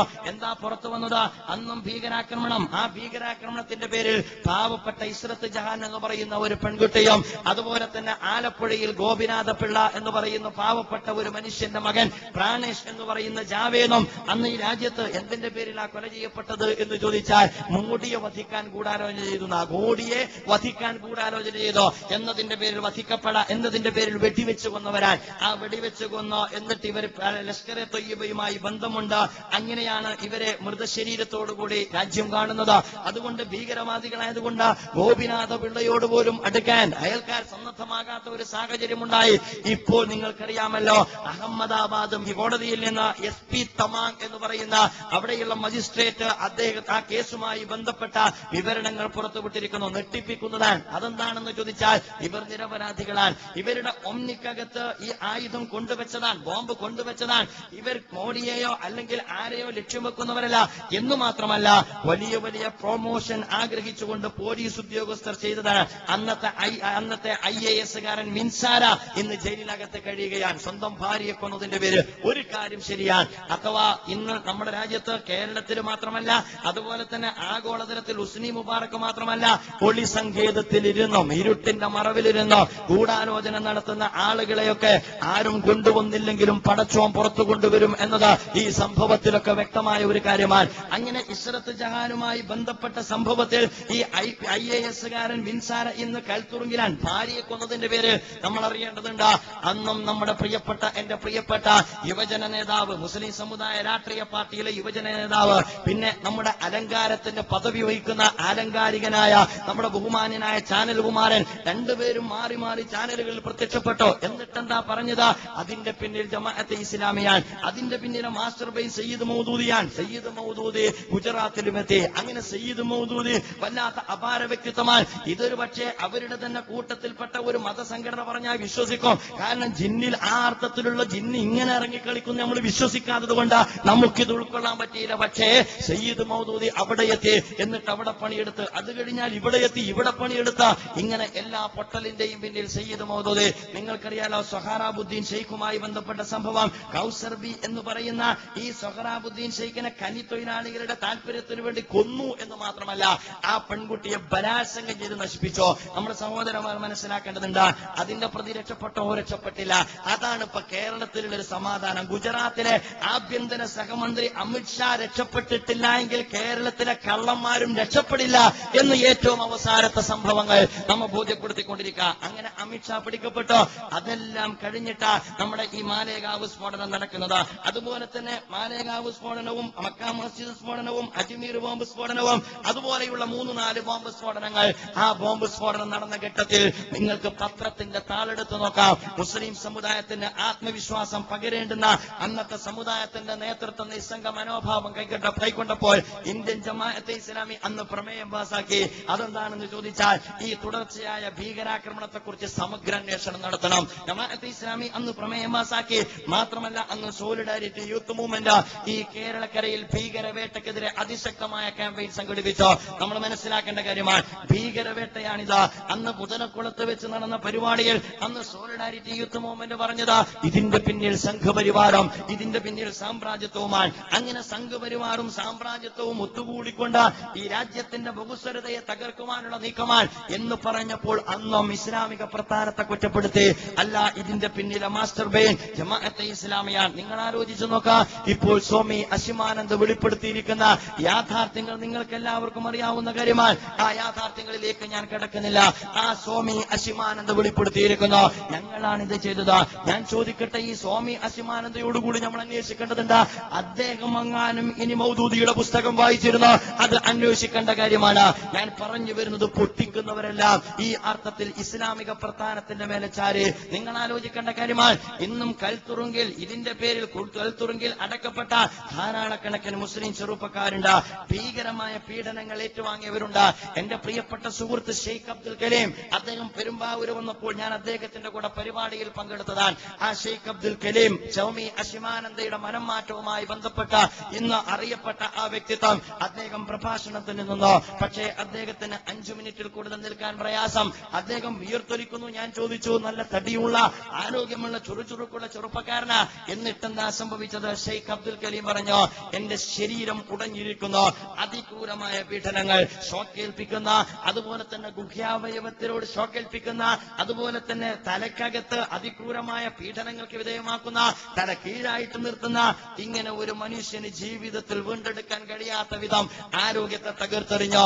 ഇന്ത്യയിലെ ജയിലറകളിൽ ഗോണ്ടനാമോ കണക്കുള്ള 12ഓളം ഇന്ത്യയിൽ അത്തരത്തിലുള്ള ഭീകരമായ ഗോണ്ടനാമോകൾ ഉണ്ട് എന്ന് അന്നത്തെ വീക്ക് അവരുടെ സ്പെഷ്യൽ സ്റ്റോറിയിൽ വ്യക്തമാക്കിയിരുന്നു. അത്തരം ഗോണ്ടനാമോകളിലിട്ട് ഈ ന്യൂനപക്ഷ സമൂഹത്തിൽപ്പെട്ട പാവപ്പെട്ട ചെറുപ്പക്കാരെ അതിക്രൂരമായി ഒന്നിനും കഴിയാത്ത സ്വഭാവത്തിൽ തല്ലിച്ചതച്ചപ്പോൾ ഈ സമുദായത്തെ പ്രതിനിധീകരിക്കുന്ന മുസ്ലിം സമുദായ രാഷ്ട്രീയ പ്രസ്ഥാനം എടുത്ത നിലപാടെന്ത് എന്നെ സഹോദരന്മാർ മനസ്സിലാക്കേണ്ടതാ. ഇന്ന് സ്വാമി അശിമാനന്ദയെ കുറിച്ച് ആരും പറയുന്നില്ലല്ലോ, വെളിപ്പെടുത്തൽ ആരും പറയുന്നില്ലല്ലോ. അത് നമ്മുടെ മീഡിയയുടെ ഒരു പ്രത്യേകതയാണ്. മീഡിയ കാണേണ്ടത് കാണൂല, മീഡിയ ആഘോഷിക്കേണ്ടത് ആഘോഷിക്കൂല. അന്ന് മുഹ്സിൻ എന്ന് പറയുന്ന ചെറുപ്പക്കാരനെ ആഘോഷിച്ചു, നിങ്ങൾക്കറിയാം. എന്ന് മാത്രമല്ല, അവന്റെ അച്ഛച്ച അല്ലെ അവന്റെ അമ്മാവന് പാകിസ്ഥാൻ ബന്ധമുണ്ട്. അതിന് പറഞ്ഞ തെളിവെന്താണെന്നറിയാമോ? അവന്റെ അമ്മാവൻ ഗൾഫിലേക്ക് പോയപ്പോൾ പാവം കണക്ഷൻ ഫ്ലൈറ്റ് കിട്ടിയതാ, അത് പാകിസ്ഥാനിൽ ഇറങ്ങിപ്പോയതുകൊണ്ട് പാകിസ്ഥാൻ ബന്ധമുണ്ട്. ഇങ്ങനെയൊക്കെയായിരുന്നു അന്ന് സ്റ്റോറി വരച്ചിരുന്നത്. അവസാനം അറിഞ്ഞോ, ഈ മുഹ്സിൻ എന്ന ചെറുപ്പക്കാരൻ പ്രതിയല്ല, ഇതിന്റെ പിന്നിലുള്ള പ്രതി മറ്റാരോ ആണ്. ആ അറിഞ്ഞ പ്രതി മുസ്ലിം നാമധാരിയല്ല. അപ്പോൾ മാധ്യമങ്ങൾ എന്താ എഴുതിയത്? അപ്പോൾ മാധ്യമങ്ങൾ എഴുതി അത് മനോരോഗിയാണ്. അപ്പോൾ സമുദായമാണ് എങ്കിൽ പാകിസ്ഥാൻ ബന്ധമുള്ളവൻ, അതല്ല പുറത്തുള്ളവനാണ് എങ്കിൽ മനോരോഗി. എന്നിട്ട് അതിന് കൺക്ലൂഷൻ കൊടുത്തോ അത് മനോരോഗിയായിരുന്നു എന്ന്. അതാണ് നമ്മുടെ മീഡിയകളുടെ പ്രത്യേകത. ഞാൻ ഓർത്തു പോകുന്നത്, അബ്ദുൽ നാസർ മഹ്ദനിയുമായി ബന്ധപ്പെട്ട് ആദ്യത്തെ ഘട്ടത്തിൽ പിടികൂടിയപ്പോ കേരളത്തിലെ ഒരു വലിയ പത്രം കൊടുത്തതാ. അദ്ദേഹത്തിന്റെ വീട് സെർച്ച് നടത്തിയപ്പോൾ അതിനകത്ത് നിന്ന് 40 വിദേശ കത്തികൾ കിട്ടി. 40ഓ 50ഓ വിദേശ കത്തികൾ കിട്ടി. ആളുകൾ നെട്ടി. കാരണം ഇദ്ദേഹം 40ഓ 50ഓ വിദേശ കത്തി കൊണ്ട് നടക്കുന്ന മനുഷ്യനാണല്ലോ. അത് കഴിഞ്ഞിട്ട് അടുത്ത ദിവസം എന്നിട്ട് ചരമകോളത്തിന്റെ താഴെ ഒരാൾ മഷിയിട്ട് നോക്കിയാൽ മാത്രം കാണാവുന്ന സ്വഭാവത്തിൽ ഒരു പെട്ടിക്കോളത്തിനകത്ത് കൊടുത്ത് ഇന്നലെ കൊടുത്ത വിദേശ കത്തി എന്നത് വിദേശ കത്ത് എന്ന് മാറ്റി വായിക്കേണ്ടതാണ്. ഞാൻ പറഞ്ഞു വരുന്നത്, നമ്മുടെ മീഡിയകളുടെ പ്രചരണത്തിന്റെ രീതി ആലോചിച്ചു നോക്ക് നിങ്ങൾ. ഈ കോഴിക്കോട് സംഭവിച്ചതല്ലേ, ഞാൻ പലയിടത്തും പറഞ്ഞതാ. ഈ കോഴിക്കോട് നമ്മുടെ ഒരു പാവപ്പെട്ട, നിങ്ങൾക്കറിയാവുന്ന അറിയുന്ന കാര്യമാണ്. കോഴിക്കോട് അസ്വാജിയുടെ വീട്ടിൽ ബോംബ് സ്ഫോടനം, അസ്വാജിയുടെ വീട്ടിൽ സ്ഫോടനം. ഇതാണ് വാർത്ത, അസ്വാജിയുടെ വീട്ടിൽ സ്ഫോടനം. എന്നിട്ട് രണ്ടാമത്തെ വാർത്ത, അപരിചിതരെ ജനങ്ങൾ തടഞ്ഞു വെച്ചിരിക്കുന്നു. മാത്രമല്ല അവിടെ ജനങ്ങൾ പ്രകോപിതരാണ്. 3-4 വാർത്ത, അസ്വാജിയുടെ വീട്ടിൽ സ്ഫോടനം. എന്താണ് കാര്യം? നമ്മുടെ വടകരയിലുള്ള ഒരു പാവപ്പെട്ട ജമാഅത്തെ ഇസ്ലാമിക്കാരൻ, ആ ജമാഅത്തെ ഇസ്ലാമി എന്നുള്ളത് വെണ്ടക്ക നിരത്തിയിട്ട് രാത്രി ഒരു 10 മണിക്ക് ശേഷം കേരളത്തിലെ 1-2 പ്രമാദമായ ചാനലുകളിൽ ഉടൻ തന്നെ ഞാൻ വടകരയിലേക്ക് വിളിച്ചു. എന്താ സംഭവം? ജമാഅത്തെ ഇസ്ലാമിക്കാരത് പൊട്ടിക്കൂലാന്ന് നാഴികക്ക് 40 വട്ടം പ്രഭാഷണം നടത്തുന്ന നമ്മൾ നെട്ടിപ്പോകാതിരിക്കുമോ? അപ്പൊ ഞങ്ങൾ വിളിച്ചു ചോദിച്ചു, എന്താ സംഭവം? സംഭവം മറ്റൊന്നുമല്ല, ഈ അസ്വാജിയുടെ വീട്ടിലെ അദ്ദേഹത്തിന്റെ മകന്റെ കൂട്ടുകാർ അവരുടെ കൂട്ടുകാരുടെ കല്യാണത്തിന് പോകുമ്പോ അല്പം ചൈനീസ് പടക്കം കയ്യിൽ വെച്ചിട്ടുണ്ട്. അതാ വീട്ടിൽ കൊണ്ടുപോയി പൊട്ടിക്കാനുള്ളതാണ്, ഇവിടെ പൊട്ടിക്കാനുള്ളതല്ല. പക്ഷേ എന്തോ ദൗർഭാഗ്യവശാൽ ഈ വീട്ടിലുള്ള അസ്വാജിയുടെ ഒരു പേരക്കുട്ടിക്ക് അന്ന് എന്തോ മത്സരത്തിൽ പങ്കെടുത്തിൽ ഫസ്റ്റ് കിട്ടിയിട്ടുണ്ട്. അപ്പോൾ കൗതുകത്തിന് കൂട്ടുകാര് പറഞ്ഞു, നിനക്ക് ഞങ്ങളൊരു സമ്മാനം തരാം. ആ സമ്മാനാണ് ആ ചാനലിൽ വന്നത്. അവര് ചൈനീസ് പടക്കെടുത്ത് അങ്ങ് പൊട്ടി. പടക്കമാണല്ലോ, അത് ചൈനീസ് ആണല്ലോ, അത് കുറച്ച് മേളിൽ പോയിട്ട് നല്ല കളറോട് കൂടിയാണ് പൊട്ടി. അസ്വാജിയുടെ വീട്ടിൽ പൊട്ടിയാൽ എന്തായാലും പടക്കാവൂല, കാരണം അദ്ദേഹം ജമാഅത്തെ ഇസ്ലാമിക്കാരനാ. അതുകൊണ്ട് പടക്കമാവൂല. ബഹളമായി, ആളുകൂടി, പോലീസ് വന്നു. എന്നിട്ട് ഈ ചെറുപ്പക്കാരായ കുട്ടികളെ കൊണ്ടുവന്നു. അവരുടെ കയ്യിലുള്ള പടക്കം നോക്കി, പൊട്ടി വീണ പടക്കം നോക്കി, അതിന്റെ അവശിഷ്ടം നോക്കി. എന്നിട്ട് പോലീസ് ഉറപ്പുവരുത്തി അത് ചൈനീസ് പടക്കമാണ് എന്ന്. ഞങ്ങൾ ചാനലിൽ വിളിച്ചിട്ട് പറഞ്ഞു, എന്താ സുഹൃത്തെ, അവിടെ പടക്കമാണല്ലോ പൊട്ടിയത്? അല്ല, അവിടെ ബോംബാണ് പൊട്ടിയത്. ഒരുപാട് തർക്കത്തിനൊടുവിൽ അവൻ സമ്മതിച്ചോ, അത് ശരിയായിരിക്കാം, പക്ഷേ ഞങ്ങൾ ബോംബ് സ്ഫോടനം എന്ന് പറഞ്ഞിട്ടില്ലല്ലോ, സ്ഫോടനം എന്നല്ലേ ഞങ്ങൾ പറഞ്ഞത്? തിരിച്ച് ഞങ്ങൾ ചോദിച്ചോ, അപ്പോൾ വിഷുവിനും ഓണത്തിനും ഒക്കെ കേരളത്തിൽ എത്ര ബോംബ് സ്ഫോടനം നടക്കാറുണ്ട് എന്ന്. ഞാൻ പറഞ്ഞു വരുന്നത് നമ്മുടെ മീഡിയകൾ വാർത്തകൾക്ക് കൊടുക്കുന്ന പ്രാധാന്യമാണ്. അങ്ങനെ മീഡിയകളുടെയും ഈ രാജ്യത്തെ ഭരണകൂട വർഗത്തിന്റെയും പിൻബലത്തിൽ നടന്ന വലിയൊരു ഇസ്ലാമോഫോബിയ, ആ ഇസ്ലാം ഭീതി പടർത്തുന്ന ഒരു ഘട്ടത്തിൽ എന്തേ സമുദായ രാഷ്ട്രീയ പ്രസ്ഥാനത്തിന്റെ സ്ഥാനം എവിടെയായിരുന്നു? നിങ്ങൾക്കറിയില്ലേ, AR ആന്തുലെ എന്ന് പറയുന്ന അബ്ദുറഹ്മാൻ ആന്തുലെ, അദ്ദേഹം സമുദായ രാഷ്ട്രീയ പാർട്ടിക്കാരനല്ല, ഇന്ത്യൻ നാഷണൽ കോൺഗ്രസിന്റെ ഉത്തരവാദപ്പെട്ട ആളായിരുന്നു. അദ്ദേഹം പറഞ്ഞു, ആരാണ് കാർക്കറയെ കൊന്നത്? അതിന്റെ പിന്നിൽ ഭീകരവാദികളാണ്. ബാഗ്ബെ ഭീകരാക്രമണവുമായി ബന്ധപ്പെട്ട അതിന്റെ സംശയത്തിന്റെ കുന്തമുന ഒരു സമുദായത്തിന് നേരെ തിരിച്ചുവിട്ടപ്പോൾ ഇത് ഭരണകൂട ഭീകരതയാണ് എന്ന മുന്നറിയിപ്പ് കൊടുത്തത് AR ആന്തുലെ എന്ന കോൺഗ്രസുകാരനാണ്. അത് കഴിഞ്ഞിട്ട് നിങ്ങൾ ആലോചിച്ച് നോക്ക്, ദിഗ്വിജയ് സിംഗ് ഈ അടുത്ത് പറഞ്ഞു ഇതിന്റെ പിന്നിൽ പ്രവർത്തിച്ചതാരാണ്? ദിഗ്വിജയ് സിംഗ് വളരെ കൃത്യമായി കോൺഗ്രസുകാരനാണ്. അദ്ദേഹം പറഞ്ഞു ഇത് ഭരണകൂട ഭീകരതയാണ്. നമുക്കറിയാമല്ലോ, ബോംബെ ഭീകരാക്രമണത്തിൽ മരണപ്പെട്ട അശോക് കാന്തയുടെ ഭാര്യ വിനീത് കാന്തെ എഴുതിയ പുസ്തകമുണ്ട്, ടു ദ ലാസ്റ്റ് ബുള്ളറ്റ് എന്ന് പറയുന്ന അവരുടെ പുസ്തകത്തിലും ഈ ഭരണകൂട ഭീകരതയെ അനാവരണം ചെയ്യുന്നു. ഹൂ കിൽഡ് കാർക്കറെ എന്ന് പറഞ്ഞിട്ട് SM മുഷരിഫിന്റെ പുസ്തകമുണ്ട്. SM മുഷരിഫ് പുസ്തകം എഴുതി വിനീത കാംതെ എന്ന് പറയുന്ന ഒരു വിധവ അവരുടേതായ അഭിപ്രായം രേഖപ്പെടുത്തി. ദിഗ്വിജയ് സിംഗും അതുപോലെ തന്നെ AR ആന്തുലയും അഭിപ്രായം രേഖപ്പെടുത്തി. സമുദായം മിണ്ടിയോ? മിണ്ടിയില്ല. പക്ഷേ മിണ്ടി. എന്താണ് മിണ്ടിയത് എന്ന് ചോദിച്ചാൽ സംഘപരിവാറിന്റെ സ്വരത്തിൽ സംസാരിച്ചോ.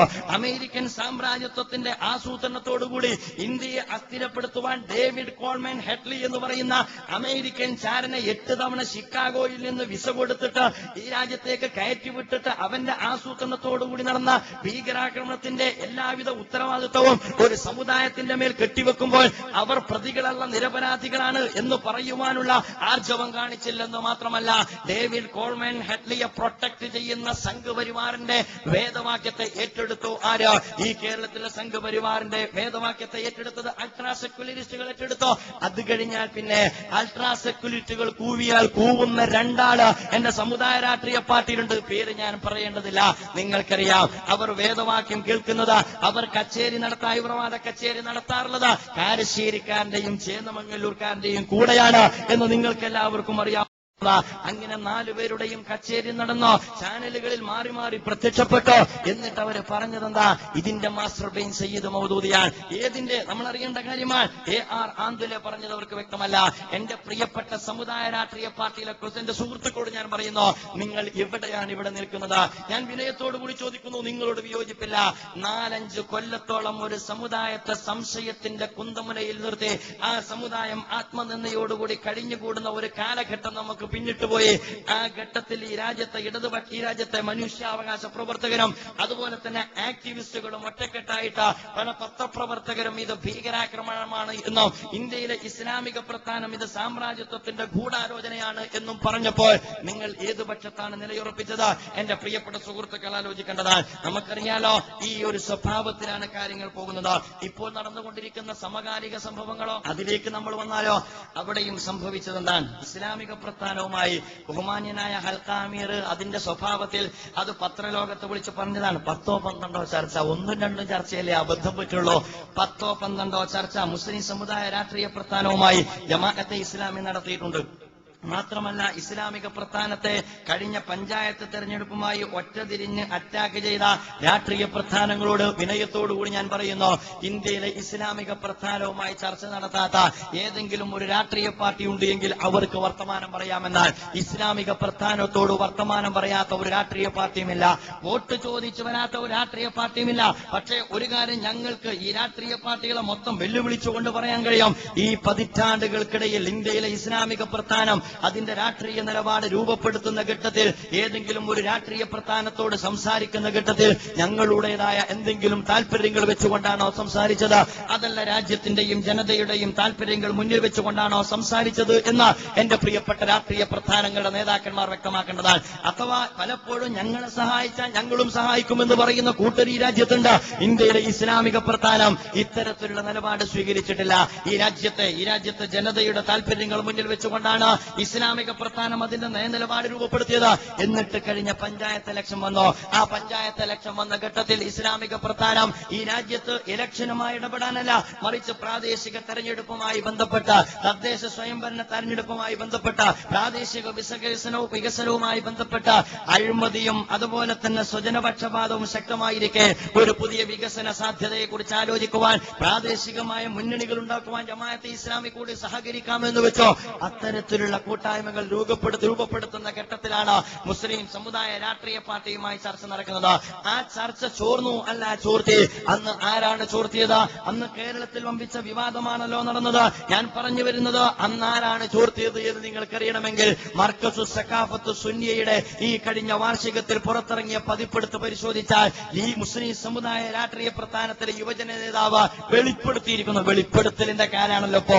അദ്ദേഹം വെളിപ്പെടുത്തിയിരിക്കുന്നു ആ ചർച്ച ചോർത്തിയത് ഞങ്ങളാണ്. അത് മുസ്ലിം ലീഗിന്റെ ആവശ്യമായിരുന്നു. എങ്കിൽ എന്തിനാണ് ഒരു ജനതയോട് കളവ് പറഞ്ഞത്? എങ്കിൽ എന്തിനാണ് ഒരു സമുദായത്തോട് കളവ് പറഞ്ഞത്? അന്ന് ആ ചർച്ച ചോർത്തി. എന്നിട്ട് മുസ്ലിം സമുദായ രാഷ്ട്രീയ പ്രസ്ഥാനം അന്ന് മതസംഘടനകളെ കൂടെ നിർത്തിക്കൊണ്ട് ഇസ്ലാമിക പ്രസ്ഥാനത്തിന് നേരെയുള്ള അറ്റാക്കിംഗ് ആരംഭിച്ചു. നിങ്ങൾ ആലോചിച്ചു നോക്കൂ. എന്റെ പ്രിയപ്പെട്ട എന്റെ സുഹൃത്തുക്കളോട് ഞാൻ വിനയത്തോടുകൂടി പറയുന്നു, ആക്ഷേപിക്കുവാൻ ഞാൻ ആഗ്രഹിക്കുന്നില്ല, നിങ്ങളെ പരിഹസിക്കുവാൻ ഞാൻ ഈ വേദി ഉപയോഗപ്പെടുത്തുന്നില്ല. പക്ഷേ നിങ്ങൾ ആലോചിക്കേണ്ട കാര്യമാണ്, അന്ന് വരെ ലീഗും സമുദായവും വല്ല മതസംഘടനകളും ജമാഅത്തെ ഇസ്ലാമി തമ്മിൽ വല്ല പ്രശ്നമുണ്ടോ? ഒരു പ്രശ്നവുമില്ല. പക്ഷേ ആ ചർച്ചയിൽ അന്ന് ഇസ്ലാമിക പ്രസ്ഥാനത്തിന്റെ ഉത്തരവാദപ്പെട്ട നേതാക്കളോട് ചോദിച്ചോ, നിങ്ങൾ പഞ്ചായത്ത് ഇലക്ഷനിൽ നിൽക്കുന്നുണ്ടോ? ഞങ്ങൾ നിൽക്കുന്നില്ല, ഞങ്ങൾ ചില സംവിധാനങ്ങൾ ഏർപ്പെടുത്തുന്നുണ്ട്. അപ്പോൾ തിരിച്ചു ചോദിച്ചു, അത് ഏറ്റുമുട്ടലുണ്ടാവൂലേ? അന്ന് ബഹുമാന്യനായ ഹൽക്ക അമീർ പറഞ്ഞു, ഏറ്റുമുട്ടലില്ലാതെയും ആകാമല്ലോ. അപ്പോൾ ഷെയർ ചെയ്യേണ്ടി വരില്ലേ? പലപ്പോഴും ഏറ്റുമുട്ടലുകൾ ഒഴിവാകേണ്ടിടത്ത് ഷെയറിംഗ് അനിവാര്യമായും വന്നേക്കാം. ഇത് വർത്തമാനം പറഞ്ഞ ഘട്ടത്തിലാണ് അന്ന് ബഹുമാന്യനായ പാർട്ടി സെക്രട്ടറി പറഞ്ഞത്, എങ്കിൽ നമ്മെ സംബന്ധിച്ചിടത്തോളം ഞങ്ങളെ ഞങ്ങൾക്ക് ഒറ്റക്കെട്ടായി നേരിടേണ്ടതായിട്ട് വരും. അന്ന് തുടങ്ങിയ യുദ്ധമാണ്. ഞാൻ പറഞ്ഞു വരുന്നത്, ജമാഅത്തെ ഇസ്ലാമി വോട്ട് കൊടുത്തോ എന്നാൽ ഇടതന്മാര് പറയും ഇവർ സാമ്രാജ്യത്വ വിരുദ്ധ മനോഭാവമുള്ള ഒരു കൂട്ടരാൻ. ഇസ്ലാമിക പ്രസ്ഥാന UDF-നെ പിന്തുണച്ചോ എന്നാൽ പറയും മുസ്ലിം സമുദായത്തിന്റെ കെട്ടുറപ്പിൽ വലിയ പങ്കുവഹിക്കുന്നവരാൽ.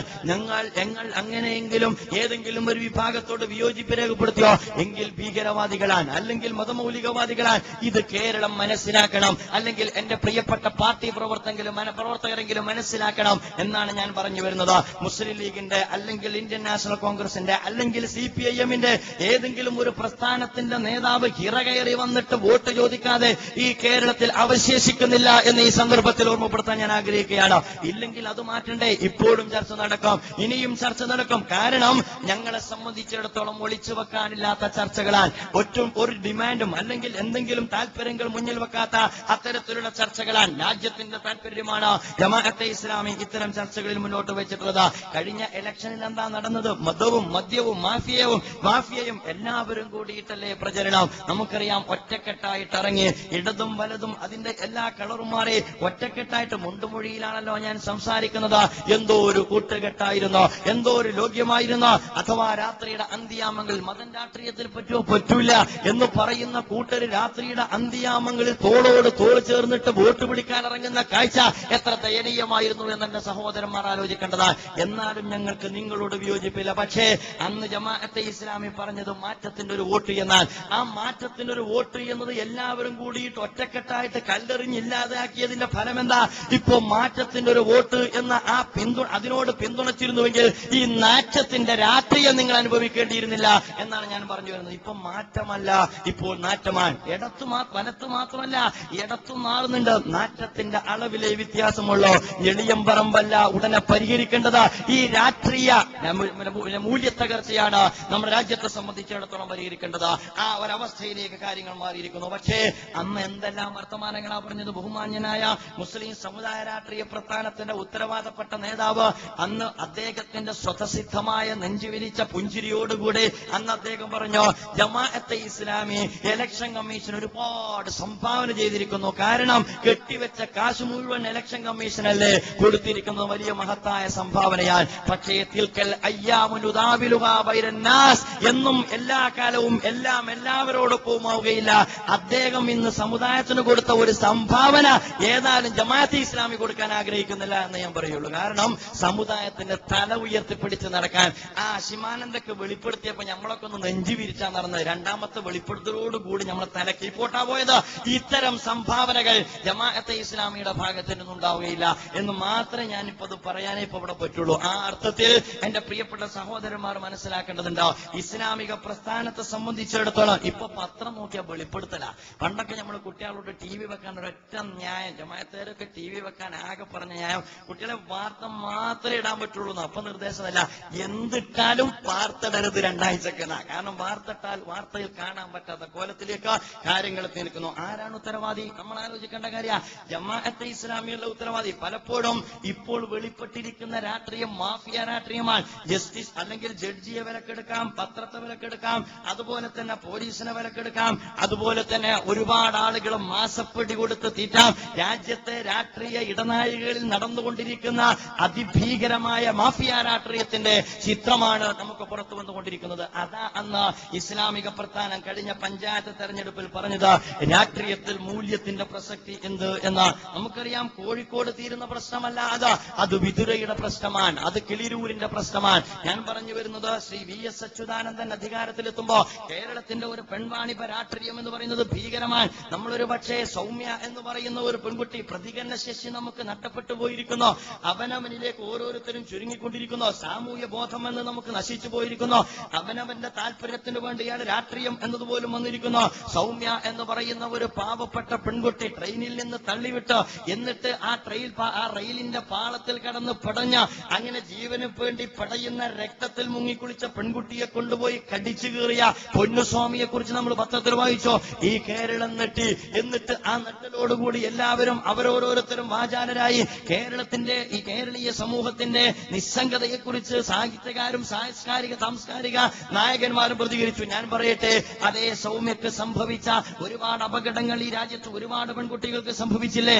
എന്തേ ഷാരി എന്ന പെൺകുട്ടിക്ക് കിളിരൂരുമായി ബന്ധപ്പെട്ട് ഷാരി എന്ന പെൺകുട്ടിയെ ആരാണ് കൊന്നത്?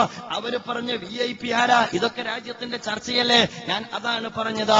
ഇതിൽ എല്ലാവരും തുല്യരാൻ, അങ്ങോട്ടും ഇങ്ങോട്ടുമുള്ള പങ്കുവെപ്പാൻ പലപ്പോഴും പറയാണ്ട് പൊന്നുസ്വാമിക്ക് ഒരബദ്ധത്തെ പറ്റിയിട്ടുള്ളൂ. കേരളത്തിലൊക്കെ വന്നിട്ട് ഈ ജാതി ഏർപ്പാടിന് നിൽക്കുമ്പോ ആദ്യം ഏതെങ്കിലും ഒരു പൊളിറ്റിക്കൽ പാർട്ടിയിൽ മെമ്പർഷിപ്പ് എടുത്തിട്ടല്ലേ ഇതൊക്കെ തുടങ്ങേണ്ടത്. പക്ഷേ അദ്ദേഹത്തിന് പറ്റിയത് അദ്ദേഹം തമിഴ്നാട്ടുകാരനായി പോയി എന്നുള്ളതാണ്. ഞാൻ പറഞ്ഞു വരുന്നത്, അത്തരം ഭീകരമായ ഹിംസാത്മകമായ കടിച്ചു കീറുന്ന സ്വഭാവം, നമ്മുടെ പെണ്ണിന്റെ സുരക്ഷിതത്വം നഷ്ടപ്പെടുന്ന സാഹചര്യം എന്തേ കേരളത്തിലുണ്ടായത്? ബഹുമാന്യനായ VS അച്യുതാനന്ദൻ അദ്ദേഹം അധികാരത്തിൽ വരുന്നത് എന്തു പറഞ്ഞിട്ടാ? അദ്ദേഹം പറഞ്ഞു, എല്ലാ പെൺവാണിഭ സംഘങ്ങളെയും ഞാൻ കയ്യാമം വെച്ച് റോട്ടിലൂടെ നടത്തും. അദ്ദേഹം കാണാത്തത് കൊണ്ടോ അല്ലെങ്കിൽ കയ്യാമം വെക്കുന്നതിന് മുമ്പ് അദ്ദേഹത്തിന്റെ കയ്യിനാമം വന്ന് വീണതുകൊണ്ടോ എന്തോ എന്ന് വ്യക്തമാണ്. മാത്രമല്ല, പക്ഷേ ഇപ്പോൾ അദ്ദേഹം വീണ്ടും സംസാരിച്ചു തുടങ്ങിയിരിക്കുന്നു. ആ സംസാരം ആത്മാർത്ഥതയോടുകൂടിയാണോ? ആ ആത്മാർത്ഥതയോടുകൂടിയാണ് എങ്കിൽ ഞാൻ പറയുക, അദ്ദേഹം കയ്യാമം വെച്ച് തുടങ്ങേണ്ട സമയം വൈകിയിട്ടുണ്ട്. കാരണം ഇപ്പോ തുടങ്ങിയ തീരാവുന്ന ആളുകളല്ല ഇതിന്റെ പിന്നിലുള്ളത്, അത്രമാത്രം പ്രതികളാണ് ഇതിന്റെ പിന്നിൽ നിലയുറപ്പിച്ചിട്ടുള്ളത്. അങ്ങനെയാണ് എങ്കിൽ VS ആരംഭിക്കേണ്ടത് കോഴിക്കോട്ട് നിന്നല്ല, VS ആരംഭിക്കേണ്ടി വരിക അങ്ങ് കണ്ണൂരിൽ നിന്ന് തന്നെ. ബഹുമാന്യനായ VS കയ്യാമം വെച്ച് പോരേണ്ടി വരും. അതാണ് അദ്ദേഹത്തിന്റെയും അവസ്ഥ. ഞാൻ പറഞ്ഞു വരുന്നത്, ഇടത്തന്മാര് വല്ലാതെ ഇത്തരം ഒരു സാഹചര്യത്തിൽ ഇതുമായി ഏറ്റുപിടിച്ച് നടന്നിരിക്കുന്നു. ആർക്കാണ് പെൺവാണിഭ രാഷ്ട്രീയത്തിന്റെ വിഷയത്തിൽ നെഞ്ചു നിവർത്തിയിട്ട് വർത്തമാനം പറയുവാൻ കേരളത്തിൽ കഴിയുക? എല്ലാവരും ഈ കാര്യത്തിൽ ഒരുപോലെയാണ്. എല്ലാവരും കേസ് മുക്കിയവരോ അല്ലെങ്കിൽ ഒളിച്ചവരോ അല്ലെങ്കിൽ ഒത്തുതീർന്നവരോ ആണ്. അതുകൊണ്ടാണ് ഞാൻ പറഞ്ഞത്, ഇത്തരം ഒരു മലീമസമായ രാഷ്ട്രീയ സാഹചര്യത്തിന് അറുതി വരുത്തണമെങ്കിൽ എന്റെ പ്രിയപ്പെട്ട സുഹൃത്തുക്കൾ നെഞ്ചത്ത് കൈവച്ചിട്ട് ആലോചിക്കേണ്ടതുണ്ട്. എല്ലാം വിഴുങ്ങുന്നതിനപ്പുറം ചിലത് വിഴുങ്ങുന്നതിന് മുമ്പ് വായിൽ വെച്ച് തരുന്നവന്റെ കൈ എത്ര ശുദ്ധമാണ് എന്ന് അന്വേഷിക്കുവാൻ എന്റെ പ്രിയപ്പെട്ട സുഹൃത്തുക്കൾ സന്നദ്ധമാകേണ്ടതാണ്. നമുക്കറിയാലോ, കേരളത്തെ സംബന്ധിച്ചിടത്തോളം ആരാണ് ഇതിന്റെ പിന്നിൽ? അതെങ്ങാനും മാധ്യമത്തിലാണ് എങ്കിൽ വല്ല സുഖം ഉണ്ടായിരുന്നോ, വല്ല സ്വസ്ഥത ഉണ്ടായിരുന്നോ? നമുക്കറിയാലോ, കേരളം ശാന്തമായിരുന്നോ? ഒരു 3-4 മാസം മുമ്പ് ഈ ഏർപ്പാട്, എന്നിട്ട് ഒളി ക്യാമറ വെച്ചിട്ട് ഇതിന്റെ പരിശ്രമം, എന്നിട്ട് വളരെ ഭംഗിയായിട്ട് ഇത് പകർത്ത്, അത് കഴിഞ്ഞിട്ടത് ബഹുമാനപ്പെട്ട മുഖ്യമന്ത്രിക്ക് കൊടുക്കൽ, ആരാണത് നിർവഹിച്ചത് എന്ന് നിങ്ങൾക്കറിയാവുന്ന കാര്യമാണ്. പാർട്ടി സെക്രട്ടറിയുടെ ചാനൽ ആർക്കെതിരിലാണ്? പാർട്ടി ജനറൽ സെക്രട്ടറിക്കെതിരിലാണ്. എന്നിട്ട് ജനറൽ സെക്രട്ടറിക്കെതിരെ ഈ ആദ്യ ഏർപ്പാടെടുക്കുക, എന്നിട്ട് ഒറ്റക്കെട്ടായിട്ട് മുന്നോട്ട് പോകുമെന്ന് പറഞ്ഞ് ജനങ്ങളെ കബളിപ്പിക്കുക. ഇത് എന്തിനാണെന്ന് നമുക്ക് മനസ്സിലാക്കാൻ കഴിയുന്നില്ല. ആളുകൾ ഇപ്പോൾ ഇരുട്ടിൽ തപ്പുകയാണ്. കറണ്ട് ഇല്ലാത്തത് കൊണ്ടല്ല, ഈ നേതാക്കന്മാരുടെ ഈ കളി കണ്ടിട്ട്. ഞാൻ പറയട്ടെ, നമുക്കറിയാവുന്ന കാര്യമാണല്ലോ, ആരാ ഇതൊക്കെ പുറത്തുവിട്ടത്? ഇന്ത്യ വിഷന്റെ ചെയർമാൻ ആരാ? ബഹുമാന്യനായ നമ്മുടെ അലങ്കാരിക കുമാരൻ. അത് കഴിഞ്ഞിട്ട് നിങ്ങൾ ആലോചിച്ച് നോക്കുക, ഇന്ത്യ വിഷൻ അത് പുറത്തുവിട്ട് അതിന്റെ മാപ്പപേക്ഷ എഴുതി കൊടുത്ത, അത് കഴിഞ്ഞിട്ട് ആളുകൾ ഏറെക്കുറെ ശാന്തരായി, ആളുകളൊക്കെ ധൈര്യസമേതം വാർത്തയൊക്കെ തുറക്കുമ്പോൾ അത് വരുന്നു കോഴിക്കോടിന് ശേഷം കോതമംഗലം ട്രെയിൻ. ആ കോതമംഗലം വന്നപ്പോൾ അതിനപ്പുറത്താൻ അതാരാ പുറത്തുവിട്ടത്? അതും ഇന്ത്യ വിഷൻ. അതുകൊണ്ട് ഇസ്ലാമിക പ്രസ്ഥാനത്തിന്റെ വേദിയിലേക്ക് കണ്ണയക്കുന്നതിന് മുമ്പ് മേലോട്ട് നോക്കിയിട്ട് സെക്രട്ടറിയും തമ്മിലുള്ള ഈ പാരപണി ഉണ്ടല്ലോ, അതൊന്ന് അവസാനിപ്പിച്ചിട്ട് മതി ബാക്കിയുള്ളവരോട് ഇത്തരത്തിലുള്ള കാര്യങ്ങൾ പറയാൻ എന്ന് ഞാൻ ഓർമ്മപ്പെടുത്താൻ ആഗ്രഹിക്കാം. നമുക്കറിയാലോ, ഇതെങ്ങാനും മാധ്യമത്തിലാണെങ്കിൽ അതായിരുന്നല്ലോ മുമ്പ് പരാതി. നിങ്ങൾ ആലോചിച്ച് നോക്ക്, ഒരു പാർട്ടിക്കകത്ത് നടന്നുകൊണ്ടിരിക്കുന്ന, അതുപോലെ തന്നെ സ്വന്തം സെക്രട്ടറി ചെയ്തുകൊണ്ടിരിക്കുന്ന, നിങ്ങൾക്ക് അതിനെക്കുറിച്ച് പറയുമ്പോഴാണ് പറഞ്ഞത് ഞാൻ ആലങ്കാരിക പദവിയിലാണ്. ആലങ്കാരിക പദവിയിൽ ഇരിക്കുന്നത് കൊണ്ട് വിജിലൻസ് കുറ്റപത്രം ഈ ആലങ്കാരിക നേതാവിന് കൊടുത്തപ്പോ അത് ചാനലിൽ വന്നില്ലല്ലോ. അതുപോലെ തന്നെ വണ്ടിച്ചെക്കിന്റെ കേസ് ചാനലിൽ വന്നില്ലല്ലോ. അപ്പോൾ ആലങ്കാരിക പദവി ഉപയോഗിച്ച് സ്വന്തം കാര്യം സംരക്ഷിക്കാൻ പറ്റുന്ന സെക്രട്ടറിക്ക് എന്തേ ജനറൽ സെക്രട്ടറിയുടെ കാര്യം സംരക്ഷിക്കാൻ കഴിയാതെ പോകുന്നത്? അപ്പോൾ ഇതൊന്നും ഞങ്ങളല്ല, ഇതെല്ലാം നിങ്ങളും കുടുംബങ്ങളും. ഇതൊക്കെ ഒരു കുടുംബങ്ങളല്ലേ വരുന്നത്? കുടുംബം ഒരു ഭാഗത്തുനിന്ന്, പാർട്ടി സെക്രട്ടറി ഇപ്പുറത്തുനിന്ന്, എന്നിട്ട് കേരളത്തിന്റെ സാംസ്കാരിക അന്തരീക്ഷത്തെ മലിനീകരിച്ചുകൊണ്ടിരിക്കുന്ന ഒരു സാഹചര്യം രൂപപ്പെട്ടിരിക്കുന്നു. അതുകൊണ്ടാണ് ഞങ്ങൾ പറയുന്നത്, ഇത്തരം ഒരു രാഷ്ട്രീയ അന്തരീക്ഷത്തിലെങ്കിലും ഇസ്ലാമിക പ്രസ്ഥാനത്തിന് നേരെ തിരിയുന്നതിന് മുമ്പ് എന്റെ പ്രിയപ്പെട്ട സുഹൃത്തുക്കൾ എവിടെ നിന്നാണ് നമ്മൾ ആരംഭിക്കേണ്ടത് എന്ന് ആലോചിക്കേണ്ട കാര്യമാണ്. അപ്പോഴാണ് ഇത് പറയുമ്പോൾ ഇത്തരം പ്രതിസന്ധികൾ മറികടക്കാൻ എന്താ ചെയ്യുക? അപ്പോൾ നേരെ ജമാഅത്തെ ഇസ്ലാമിയുടെയൊക്കെയാണ് ബൈപ്പാസിൽ അങ്ങോട്ട് വരിക. കഴിഞ്ഞ ഈ ഏറ്റവും മുന്നേ അവസാനത്തെ ഞായറാഴ്ച രാവിലെ പത്രം എടുത്ത് പരിശോധിച്ച് നോക്കുമ്പോൾ നിങ്ങളൊക്കെ നെട്ടിയിട്ടുണ്ടാകും. അഥവാ മുസ്ലിം സമുദായ രാഷ്ട്രീയ പ്രസ്ഥാനത്തിന്റെ ചന്ദ്രിക ദിനപത്രത്തിനകത്ത് ഫെബ്രുവരി 27 ഞായറാഴ്ച ഒരു ലേഖനം വന്നോ. ആ ലേഖനത്തിന്റെ നടുക്കഷ്ണം ഞാൻ വായിക്കാൻ ആഗ്രഹിക്കുകയാണ്. അതിനകത്ത് പറഞ്ഞു, കേരളത്തിലെ മുസ്ലിം സമൂഹം ഏതൊക്കെ സന്ദർഭങ്ങളിൽ വിവേകം വെടിഞ്ഞ അതിവൈകാരികതയുടെയും, അതെപ്പോഴാണ് നമുക്കറിയില്ല, അതിവൈകാരികതയുടെയും വർഗീയ മനോഭാവത്തിന്റെയും പാതയിലേക്ക് നീങ്ങിയോ അപ്പോഴെല്ലാം അതിനെ നിയന്ത്രിക്കുകയും നിർമ്മാണാത്മകമായ ദിശകളിലേക്ക് തിരിച്ചുവിടുകയും ചെയ്തത് പാണക്കാട് തങ്ങന്മാരായിരുന്നു. അതേസമയം PDP, ജമാഅത്തെ ഇസ്ലാമി, NDF പോലുള്ള സംഘടനകൾ ഈ അതിവൈകാരികതയെ തീവ്ര വർഗീയതയുടെ തീച്ചാലുകളിലേക്ക് നയിക്കാനാണ് അഹോരാത്രം ശ്രമിച്ചു പോകുന്നത്. ഈ പത്രത്തിലെ ഈ അക്ഷരങ്ങൾ ഈ പേജിനകത്ത് മഷിപുരളുന്നതിന്റെ അതേ സമയത്ത് നാദാപുരത്തെ കുഗ്രാമത്തിൽ 3-4 ചെറുപ്പക്കാർ സ്വയം പൊട്ടി മരിച്ച കാര്യം എന്റെ പ്രിയപ്പെട്ട യൂത്ത് ലീഗിന്റെ നേതാവ് നോക്കണ്ടേ? നമ്മൾ ആലോചിക്കേണ്ട കാര്യമാണ്. ഒരുപാട് ഇടവേളയ്ക്ക് ശേഷം ചന്ദ്രികക്കകത്ത് മുസ്ലിം സമുദായത്തിന്റെ വൈകാരിക അന്തരീക്ഷത്തെ തണുപ്പിക്കുന്ന കൂളിംഗ് അത് അവരുടെ തന്നെയുള്ളത്. നടത്തുന്നത് തങ്ങളാണ് എന്നും അത് കഴിഞ്ഞിട്ട് മുസ്ലിം സമുദായത്തെ സംബന്ധിച്ചിടത്തോളം ആ വൈകാരികതയെ പരമാവധി തീച്ചാലുകളിലേക്ക് തിരിച്ചുവിടൽ തങ്ങളാണ് എന്നും പറഞ്ഞ പത്രം എന്റെ പ്രിയപ്പെട്ട മുസ്ലിം ലീഗുകാരന്റെ കയ്യിൽ കിട്ടുന്നതിന് മുമ്പ് വാർത്തയിൽ നിന്ന് വായിച്ചത് 5 യൂത്ത് ലീഗിന്റെ പ്രവർത്തകർ ഇന്ന് അന്നേ ദിവസം രാത്രി ബോംബ് പൊട്ടി മരിച്ചതാണ്. ഞങ്ങൾ ഒരിക്കലും യൂത്ത് ലീഗ് ബോംബ് നിർമ്മാണം അവസാനിപ്പിക്കുക സോൾഡാറ്റി എന്ന് പറഞ്ഞ് പോസ്റ്റർ അടിക്കാൻ എന്തായാലും തീരുമാനിച്ചിട്ടില്ല. ഞങ്ങളെ മാഞ്ഞതുകൊണ്ടാണ്. അല്ലാതെ നിങ്ങളെ കയ്യിലിരിപ്പ് അത്ര നല്ലതെന്ന അഭിപ്രായം ഞങ്ങൾക്ക് ഉണ്ടായിട്ടല്ല. നിങ്ങൾ ആലോചിക്കേണ്ട കാര്യമാണ്. മുസ്ലിം സമുദായത്തിന്റെ വികാരം ഉണ്ടാക്കലൊക്കെ ജമാഅത്തെ ഇസ്ലാമിയാണ്. പോലും മുസ്ലിം സമുദായത്തെ മൊത്തം ഇങ്ങനെ എന്തായാലും എനിക്ക് പറയാനറിയില്ല. ഈ സമുദായത്തെ ശാന്തീകരിച്ച് ഈ ഒരു കോലത്തിലാക്കി എന്നാണെങ്കിൽ അത് ശരിയാണ്. നിങ്ങൾ ആലോചിച്ച് നോക്കും, മുസ്ലിം സമുദായത്തിന്റെ വികാരത്തെ ഇളക്കി വിട്ടതാരാ? എവിടുന്നാ വികാരം ഇളക്കി വിടാൻ തുടങ്ങിയതാ? ഈ രാജ്യത്തിന്റെ വിഭജനവുമായി ബന്ധപ്പെട്ട മുസ്ലിം സമുദായത്തിന്റെ വികാരത്തെ ഇളക്കി വിട്ടതാരാ? നമ്മൾ ആലോചിക്കേണ്ട കാര്യമാണ്. മുസ്ലിം സമുദായത്തിന്റെ വികാരം എന്ന് ഇളക്കി വിട്ടതിന്റെ പേരിലാണ് ഇസ്ലാമിക പ്രസ്ഥാനത്തെ സംബന്ധിച്ചിടത്തോളം അതിനെതിരെ നിലപാടെടുത്തതിന്റെ പേരിലാണ് ജമാഅത്തെ ഇസ്ലാമിയുടെ സമ്മേളനം കയ്യേറിയത്. സമ്മേളനം കയ്യേറിയിട്ട് എയർപോർട്ട് കാണിച്ച പണിനെ അവിടെയും കാണിച്ചത്. കൊടി കൊണ്ടെന്ന് നാട്ടുമ്പോ അന്ന് ജമാഅത്തെ ഇസ്ലാമിയുടെ ഉത്തരവാദിത്തപ്പെട്ട സെക്രട്ടറി പറഞ്ഞു, പ്രിയ സുഹൃത്തെ, കൊടിനാട്ടിലാണ് പണിയെങ്കിൽ ഈ പണിയൊന്നും എടുക്കണ്ടല്ലോ, നേരത്തെ കൊണ്ടു തന്നാൽ ഞങ്ങൾ നാട്ടുമായിരുന്നോ എന്നാണെന്ന് ജമാഅത്തെ ഇസ്ലാമി പ്രതികരിച്ചത്. ആരാ വികാരം ഉത്തേജിപ്പിക്കല്? അത് കഴിഞ്ഞ് മദിരാശി നിയമസഭക്കകത്ത് മാപ്പിള സ്ഥാനു വേണ്ടി വാദിച്ചതരാ? ബഹുമാന്യനായ ഉപ്പി സാഹിബ. ജമാഅത്തെ ഇസ്ലാമിയല്ല. മാപ്പിള സ്ഥാനു വേണ്ടി, മലബാറിലെ മാപ്പിള സ്ഥാനു വേണ്ടി വാദിച്ചത് ബഹുമാന്യനായ ഉപ്പി സാഹിബ. നിങ്ങൾക്കറിയോ കാസർഗോഡ് കലാപം നടന്നിട്ടുണ്ടോ? ഒരുപാട് പാവപ്പെട്ട കൊച്ചു കുട്ടികൾ കുരുതി കൊടുക്കപ്പെട്ടിട്ടുണ്ട്. ആരാണ് അതിന്റെ പിന്നിൽ? എന്റെ പ്രിയപ്പെട്ട ഈ യുവജന പ്രസ്ഥാനത്തിന്റെ നേതാവ് പറയണം. നമ്മൾ മനസ്സിലാക്കേണ്ടത്, ചാനലിനകത്ത് വന്നിട്ട് മസിൽ കാണിച്ചിട്ട് ചർച്ചയിൽ പങ്കെടുത്താൽ പോരാ, മാന്യമായിട്ട് നിലപാട് വ്യക്തമാക്കണം. കാസർഗോഡിലെ കുട്ടികളെ കുരുതി കൊടുത്ത കലാപത്തിന്റെ ഉത്തരവാദിയാരാ? ജമാഅത്തെ ഇസ്ലാമി അല്ലല്ലോ. കാസർഗോഡ് നിന്ന് വരാൻ നാദാപുരത്തേക്ക് അല്ലേ? മാറാടുമായി ബന്ധപ്പെട്ട് എന്താ അന്നത്തെ കമ്മീഷൻ റിപ്പോർട്ടിൽ എന്താ? ഞാൻ അതിനെ കുറിച്ച് പറയണില്ല. അവസാനം നമുക്ക് നാദാപുരം വരാം. എന്താ നാദാപുരം സംഭവിച്ചത്? നാദാപുരം സംഭവിച്ചു ഞാൻ പറഞ്ഞത് അത്യാവശ്യം ആണത്തല്ലെങ്കിൽ ഏർപ്പാടിന് നിൽക്കണം. നമ്മൾ മനസ്സിലാക്കേണ്ടത് 5 ചെറുപ്പക്കാർ മരിച്ചു. ഇനി 2 ആളുണ്ട് അവിടെ. 2 പ്രിയപ്പെട്ട 2 സുഹൃത്തുക്കൾ അവിടെ ഉണ്ട്. അവരിനി പുറത്തു വരണോ അകത്ത് പോണോ, അത്രയും ഭീകരമാണ് ആ കുട്ടികളുടെ കാര്യം. എന്നിട്ട് അവരെ തള്ളിപ്പറയും.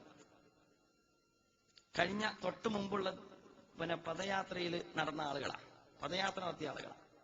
മാത്രമല്ല, അതിൽപ്പെട്ട് മരണപ്പെട്ട ഒരു ചെറുപ്പക്കാരൻ തൊട്ടടുത്ത നാഷണൽ കോളേജ്, സ്വാശ്രയ കോളേജിനകത്ത് MSFന്റെ ചെയർമാനാണ്. സ്വന്തം പാർട്ടി പ്രവർത്തകരെ കൊണ്ട് ബോംബുണ്ടാക്കാൻ പഠിപ്പിച്ച് എന്നിട്ട് ബോംബേർ നടത്തുന്ന യുവജന പ്രസ്ഥാനത്തിന്റെ നേതാവ് ഇനിയെങ്കിലും മേലാൽക്ക് മീഡിയക്കകത്ത് കയറിയിട്ട് തീവ്രവാദത്തെക്കുറിച്ച് വർത്തമാനം പറയരുത് എന്നാണ് എനിക്ക് പറയാനുള്ളത്. എന്തോ ഒരു നൂറുനാക്കിലല്ലേ വർത്തമാനം പറയുന്നത്? തീവ്രവാദം അത് ജമാഅത്തെ ഇസ്ലാമി, തീവ്രവാദം അത് ജമാഅത്തെ ഇസ്ലാമി. ഞാൻ പറയുന്നു, നിങ്ങൾക്ക് ഡൽഹിയിൽ നിന്ന് തുടങ്ങാം. ഞാൻ എപ്പോഴും പറയാറുള്ളതാണ്, നിങ്ങൾക്ക് കാസർഗോഡ് നിന്ന് തുടങ്ങാം. എല്ലാ ജില്ലയിലെയും എല്ലാ മുക്കുമൂലകളിലും കയറാം. തിരുവനന്തപുരത്തെത്തിയാലും ആദർശ പ്രബോധനത്തിന്റെ പാതയിൽ 6 പതിറ്റാണ്ടിന്റെ ചരിത്രത്തിൽ ഒരു പുൽക്കൊടിക്ക് പോലും പരിക്കേൽപ്പിക്കാത്ത ഒരു പ്രസ്ഥാനമുണ്ട് എങ്കിൽ അത് ജമാഅത്തെ ഇസ്ലാമിയാണ്. അങ്ങനെ പറയാൻ പറ്റുമോ? എന്റെ പ്രിയപ്പെട്ട സഹോദരന്മാർ അറിയേണ്ടതാണ്. ഞാനൊന്ന് ചോദിക്കട്ടെ, ഇവരേത് പുസ്തകമാണ് വായിച്ചത്? നാദാപുരത്തെ എന്റെ പ്രിയപ്പെട്ട കുട്ടികൾ ഏത് പുസ്തകമാണ് വായിച്ചത്? അങ്ങനെ വല്ലതും വായിച്ചോ? അന്വേഷണത്തിന്റെ പരിധിയിൽപ്പെടുത്തേണ്ടതാണ്. ഞാൻ പറഞ്ഞു തരുന്നത്, വല്ലതും വായിച്ചോ ഈ പണിയെടുക്കോ സഹോദരന്മാരെ? ഇങ്ങനെ വല്ലതും വായിച്ച ആൾക്കാർ ഈ പണിക്ക് നിൽക്കോ? തടിയന്റെ ഇവിടെ നസീർ വായിച്ചിട്ടുണ്ടെങ്കിൽ തടിയന്റെ ഇവിടെ നസീർ എവിടെ? എന്റെ പ്രിയപ്പെട്ട യുവജന പ്രസ്ഥാനത്തിന്റെ നേതാവ് മനസ്സിലാക്കേണ്ടത്, അനുയായികൾ വായിക്കാൻ തുടങ്ങിയ ഞങ്ങളെ കാലം കഴിഞ്ഞില്ലേ, പിന്നെ ഈ പണിക്കാളെ കിട്ടുമോ? അത് വായനയല്ല പ്രശ്നം, വായിക്കാത്തതാണ് പ്രശ്നം. സയ്യിദ് മൗദൂദിയുടെ സാഹിത്യങ്ങാനും വായിച്ചു കിട്ടിയാൽ ഈ സമുദായം രക്ഷപ്പെടുകയാണ്. വായിക്കാത്തതിന്റെ പ്രശ്നം. ഞാൻ അവസാനിപ്പിക്കാം. ഞാൻ പറഞ്ഞു വരുന്നത്, തീവ്രവാദത്തെ കുറിച്ചൊന്നും വല്ലാതെ ഇനി വർത്താനം പറയരുത്. തീവ്രവാദത്തെ കുറിച്ച് വല്ല വർത്താനം പറയണമെങ്കിൽ ഇനി ജമാഅത്തെ ഇസ്ലാമി പറഞ്ഞോളാന്നാണ് എനിക്ക് പറയാനുള്ളത്. അത് പറഞ്ഞ് ജമാഅത്തെ ഇസ്ലാമിക്ക് കേരളത്തിലാക്കുകയുള്ളൂ. ഇസ്ലാമിക പ്രസ്ഥാനത്തിന്റെ 6 പതിറ്റാണ്ടിന്റെ ബാലൻസ് ഷീറ്റ് എടുത്തിട്ടാ പറയുന്നത്. ജമാഅത്തെ ഇസ്ലാമിക്ക് പറയാറുണ്ട്. ഇന്ത്യ വിഭജനത്തിന്റെ ഘട്ടത്തിൽ അങ്ങോട്ടും ഇങ്ങോട്ടും വെട്ടും കുത്തും നടക്കുന്ന ഘട്ടത്തിൽ ജമാഅത്തെ ഇസ്ലാമി അതിന്റെ പ്രവർത്തകർക്ക് കൊടുത്ത നിർദ്ദേശം, ആരായാലും അർദ്ധനത്തിനിരയാകുന്ന ആളുകളെ നിങ്ങൾ രക്ഷപ്പെടുത്തണം. ആ രക്ഷപ്പെടുത്തുന്നത് ഹിന്ദുവിനെ മുസൽമാൻ ആക്രമിക്കുകയാണെങ്കിൽ മുസൽമാന്റെ അക്രമത്തിൽ നിന്ന് ഹിന്ദുവിനെയും, അതുപോലെ തന്നെ ഹിന്ദു മുസൽമാൻ ആക്രമിക്കുകയാണെങ്കിൽ ഹിന്ദുവിന്റെ അക്രമത്തിൽ നിന്ന് മുസൽമാനെയും രക്ഷപ്പെടുത്തണമെന്ന് സർക്കുലർ അയച്ച ഒരു പ്രസ്ഥാന ഇന്ത്യൻ ജമാഅത്തെ ഇസ്ലാമി. നിങ്ങൾ ആലോചിക്കേണ്ട കാര്യമാണ്. മാത്രമല്ല ഇസ്ലാമിക പ്രസ്ഥാനം, അത് ബ്രദർഹുഡ് ആകട്ടെ, ആഗോളതലത്തിൽ നിങ്ങൾ ആലോചിച്ച് നോക്കി, ഈജിപ്തിൽ ലക്ഷക്കണക്കിന് ജനങ്ങൾ നടത്തിയ വലിയൊരു വിപ്ലവകരമായ മുന്നേറ്റത്തിന്റെ പരിണിതി നിങ്ങൾ ആലോചിച്ച് നോക്കുക. ആരും എവിടെയും കുടിനാട്ടിയിട്ടില്ല. ഒരുപക്ഷെ കെട്ടിത്തിരിച്ച ഒരു മഹാപ്രവാഹമായി അച്ചടക്കത്തോടുകൂടി അതതിന്റെ ലക്ഷ്യത്തിലേക്കെത്തി ഉസ്നി മുബാറക്കിനെ സ്ഥാനഭ്രഷ്ടനാക്കും വിധമുള്ള വലിയ ഒരു ജനകീയ പ്രക്ഷോഭത്തിന് ഇസ്ലാമിക പ്രസ്ഥാനത്തിന് നേതൃത്വം കൊടുക്കാൻ കഴിഞ്ഞത് അത് ഉയർത്തിപ്പിടിക്കുന്ന അതിന്റെ ജനാധിപത്യ മൂല്യങ്ങൾ കൊണ്ടാണെന്ന് നിങ്ങൾ മനസ്സിലാക്കണം. അതുകൊണ്ട് ഞാൻ പറയുന്നത്, ഇന്ത്യയിലെ ഇസ്ലാമിക പ്രസ്ഥാനത്തെ സംബന്ധിച്ചിടത്തോളം ഞാൻ പറയുന്നു, എന്റെ പ്രിയപ്പെട്ട സുഹൃത്തുക്കൾ വിലയിരുത്താൻ സന്നദ്ധമാണ്. അന്ധമായ വിമർശനങ്ങൾ ഒഴിവാക്കണം. മതസംഘടനകളോട് ഇപ്പോൾ ഞാനൊന്നും പറയാൻ ആഗ്രഹിക്കുന്നില്ല. പക്ഷേ ഒരു കാര്യം ഞാൻ ഉണർത്താൻ ആഗ്രഹിക്കുന്നു. മുസ്ലിം സമുദായ രാഷ്ട്രീയ പാർട്ടിയുമായി ഇന്ത്യയിലെ ഇസ്ലാമിക പ്രസ്ഥാനം പിണങ്ങുന്ന ഘട്ടങ്ങളിലെല്ലാം ഇസ്ലാമിക പ്രസ്ഥാനത്തിന് നേരെ കർസേവ നടത്തുക എന്ന കൂലിപ്പട്ടാളത്തിന്റെ ജോലി മതസംഘടനകൾ എടുക്കരുത് എന്ന് സാന്ദർഭികമായി ഉണർത്തുവാൻ ഞാൻ ആഗ്രഹിക്കുകയാണ്. ഏത് കാലഘട്ടത്തിലും അങ്ങനെയാണ്.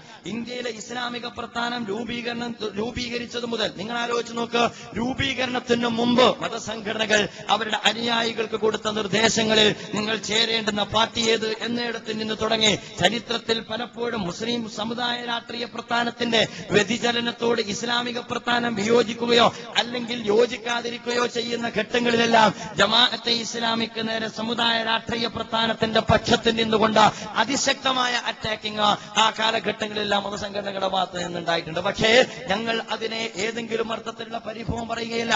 1961 നിങ്ങൾക്കറിയാം, അന്ന് ഇടതുപക്ഷ കമ്മ്യൂണിസ്റ്റ് പാർട്ടിയോടൊപ്പം ജമാഅത്തെ ഇസ്ലാമി നിന്നിട്ടില്ല.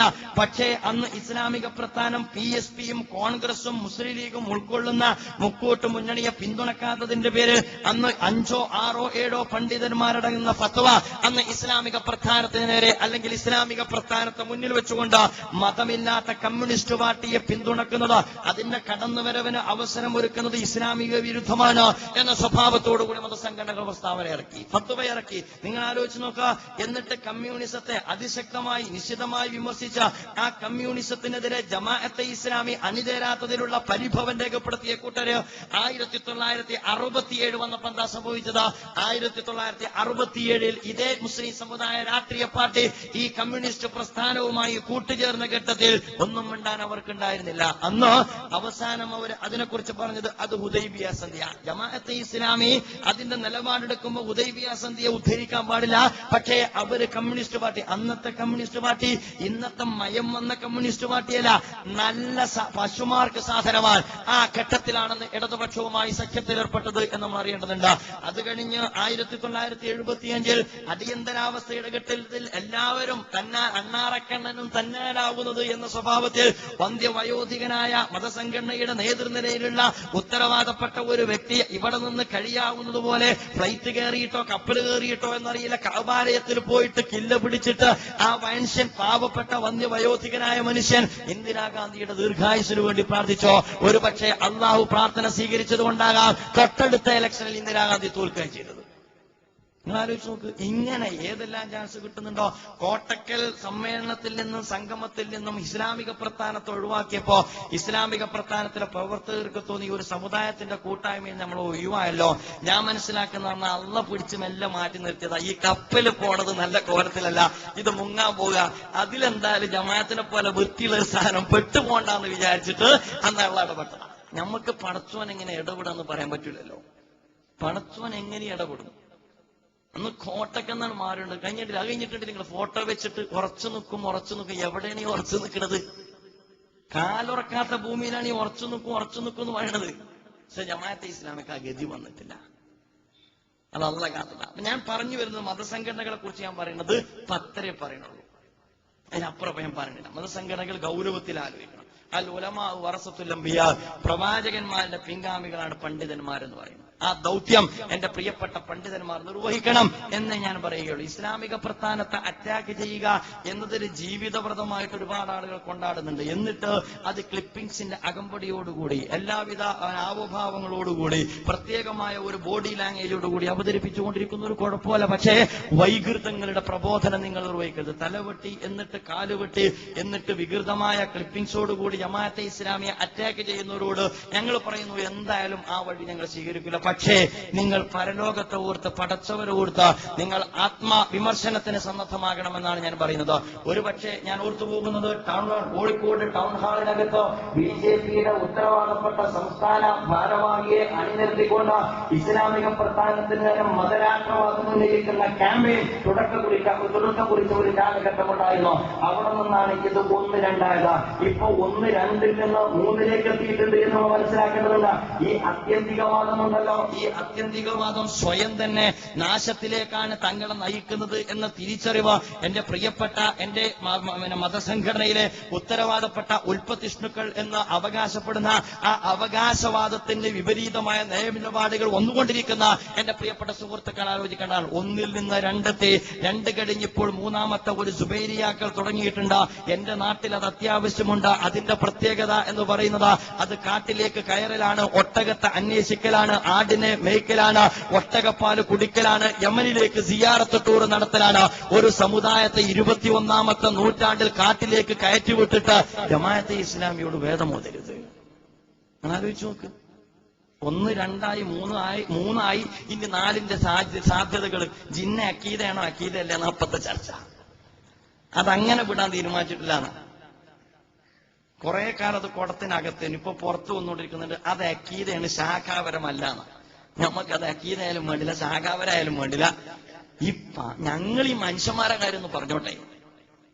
അത് അക്കീദയാണോ ശാഖയാണോ എന്ന് തീരുമാനിക്കാൻ ഓലങ്ങ് തെരുവെന്ന് ഒഴിഞ്ഞു കിട്ടിയാൽ നമുക്ക് മനുഷ്യന്മാരെ ശാന്തമായ അന്തരീക്ഷത്തിൽ മാന്യമായ ഭാഷയിൽ ഒന്ന് സംസാരിക്കായിരുന്നു. എന്റെ നാട്ടില് സോളിഡാരിറ്റിയുടെ ഐക്യദാർഢ്യം എന്ന് പറഞ്ഞൊരു CD ഇടാൻ വേണ്ടിയിട്ട് ഞങ്ങളൊക്കെ കൂടി ഒരു പ്രൊജക്ടറൊക്കെ കൊണ്ടുവന്നപ്പോ ആൾക്കാർ നന്നായിട്ട് കൂടി, നിങ്ങളും തുടങ്ങിയ ഈ ഏർപ്പാട്.